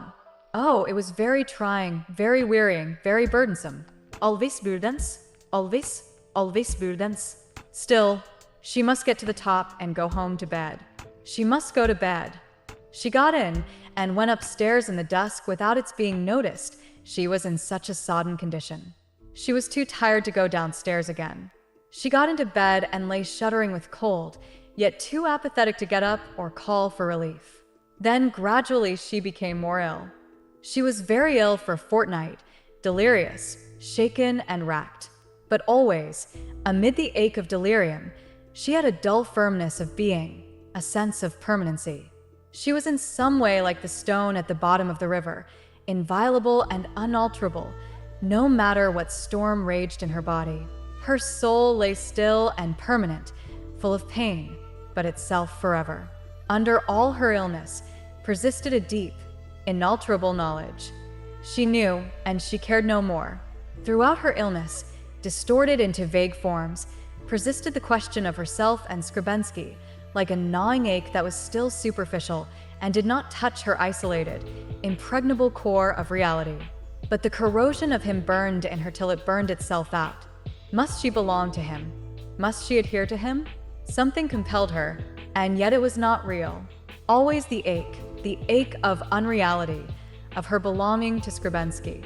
What bound her to him when she was not bound to him? Why did the falsity persist? Why did the falsity gnaw at her? Why could she not wake up to clarity, to reality? If she could but wake up, the falsity of the dream, of her connection with Skrebensky, would be gone. But the sleep, the delirium pinned her down. Even when she was calm and sober, she was in its spell. Yet she was never in its spell. What extraneous thing bound her to him? There was some bond put upon her. Why could she not break it through? What was it? What was it? In her delirium, she beat and beat at the question. And at last her weariness gave her the answer. It was the child. The child bound her to him. The child was like a bond round her brain, tightened on her brain. It bound her to Skrebensky. But why? Why did it bind her to Skrebensky? Could she not have a child of herself? Was not the child her own affair? All her own affair? What had it to do with him? Why must she be bound, aching and cramped with the bondage, to Skrebensky and Skrebensky's world? Anton's world. It became in her feverish brain a compression which enclosed her. If she could not get out of the compression, she would go mad. The compression was Anton and Anton's world, not the Anton she possessed, but the Anton she did not possess, that which was owned by some other influence, by the world. She fought and fought and fought all through her illness to be free of him and his world, to put it aside into its place. Yet ever anew it gained ascendancy over her. It laid new hold on her. Oh, the unutterable weariness of her flesh, which she could not cast off, nor yet extricate. If she could but extricate herself, if she could but disengage herself from feeling, from her body, from all the vast encumbrances of the world that was in contact with her, from her father and her mother and her lover and all her acquaintance.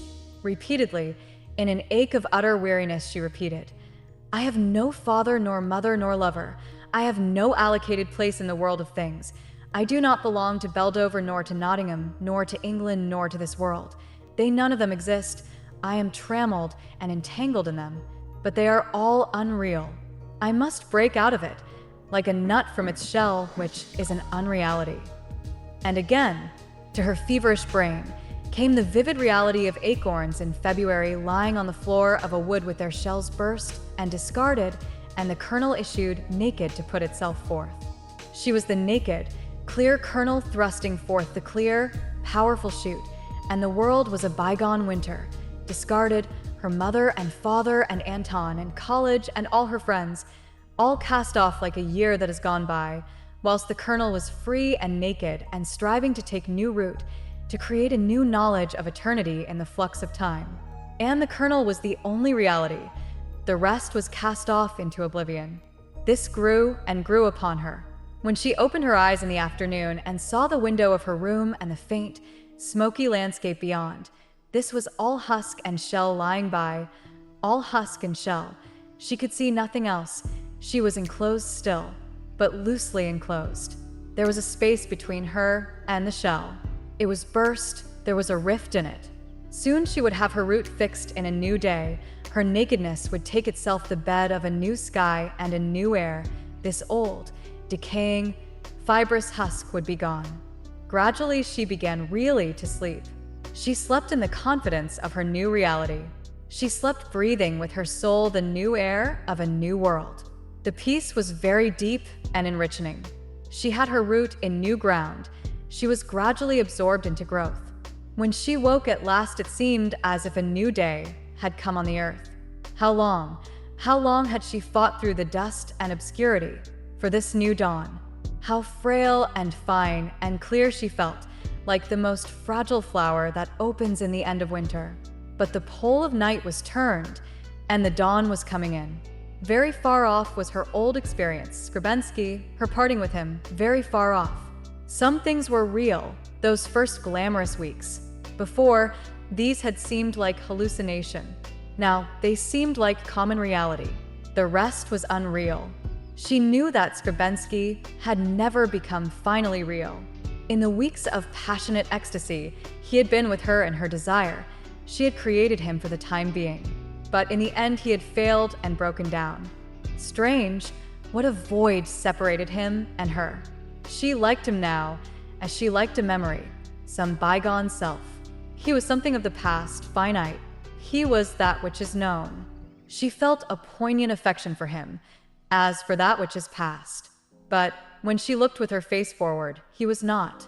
Nay, when she looked ahead, into the undiscovered land before her, what was there she could recognize but a fresh glow of light and inscrutable trees going up from the earth like smoke?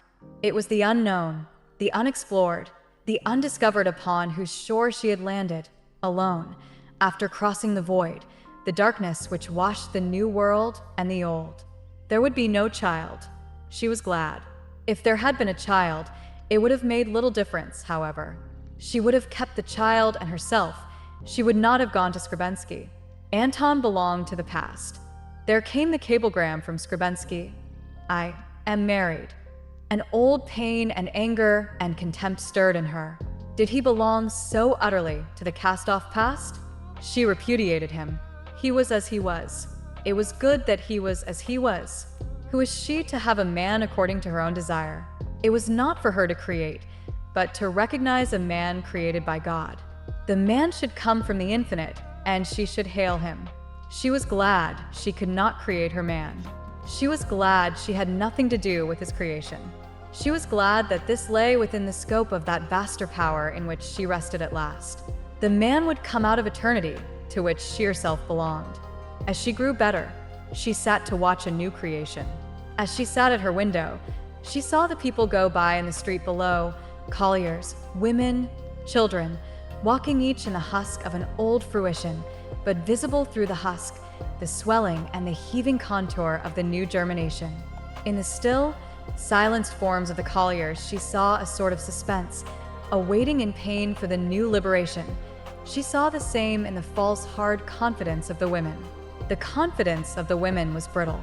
It would break quickly to reveal the strength and patient effort of the new germination. In everything she saw, she grasped and groped to find the creation of the living God, instead of the old, hard, barren form of bygone living. Sometimes great terror possessed her. Sometimes she lost touch. She lost her feeling. She could only know the old horror of the husk which bound in her and all mankind. They were all in prison. They were all going mad. She saw the stiffened bodies of the colliers, which seemed already enclosed in a coffin. She saw their unchanging eyes, the eyes of those who are buried alive. She saw the hard, cutting edges of the new houses, which seemed to spread over the hillside in their insentient triumph, the triumph of horrible, amorphous angles and straight lines, the expression of corruption triumphant and unopposed, corruption so pure that it is hard and brittle. She saw the dun atmosphere over the blackened hills. Opposite, the dark blotches of houses, slate-roofed and amorphous, the old church tower standing up in hideous obsoleteness above raw new houses on the crest of the hill, the amorphous, brittle, hard-edged new houses advancing from Beldover to meet the corrupt new houses from Lethley, the houses of Lethley advancing to mix with the houses of Hainu, a dry, brittle, terrible corruption spreading over the face of the land. And she was sick with a nausea so deep that she perished as she sat. And then, in the blowing clouds, she saw a band of faint iridescence coloring in faint colors a portion of the hill. And forgetting, startled, she looked for the hovering color and saw a rainbow forming itself. In one place it gleamed fiercely, and, her heart anguished with hope, she sought the shadow of iris where the bow should be. Steadily the color gathered. Mysteriously, from nowhere, it took presence upon itself. There was a faint, vast rainbow. The arc bended and strengthened itself till it arched indomitable, making great architecture of light and color and the space of heaven, its pedestals luminous in the corruption of new houses on the low hill, its arch the top of heaven. And the rainbow stood on the earth. She knew that the sordid people who crept hard-scaled and separate on the face of the world's corruption were living still, that the rainbow was arched in their blood and would quiver to life in their spirit, that they would cast off their horny covering of disintegration, that new, clean, naked bodies would issue to a new germination, to a new growth, rising to the light and the wind and the clean rain of heaven. She saw in the rainbow the earth's new architecture, the old, brittle corruption of houses and factories swept away, the world built up in a living fabric of truth, fitting to the overarching heaven.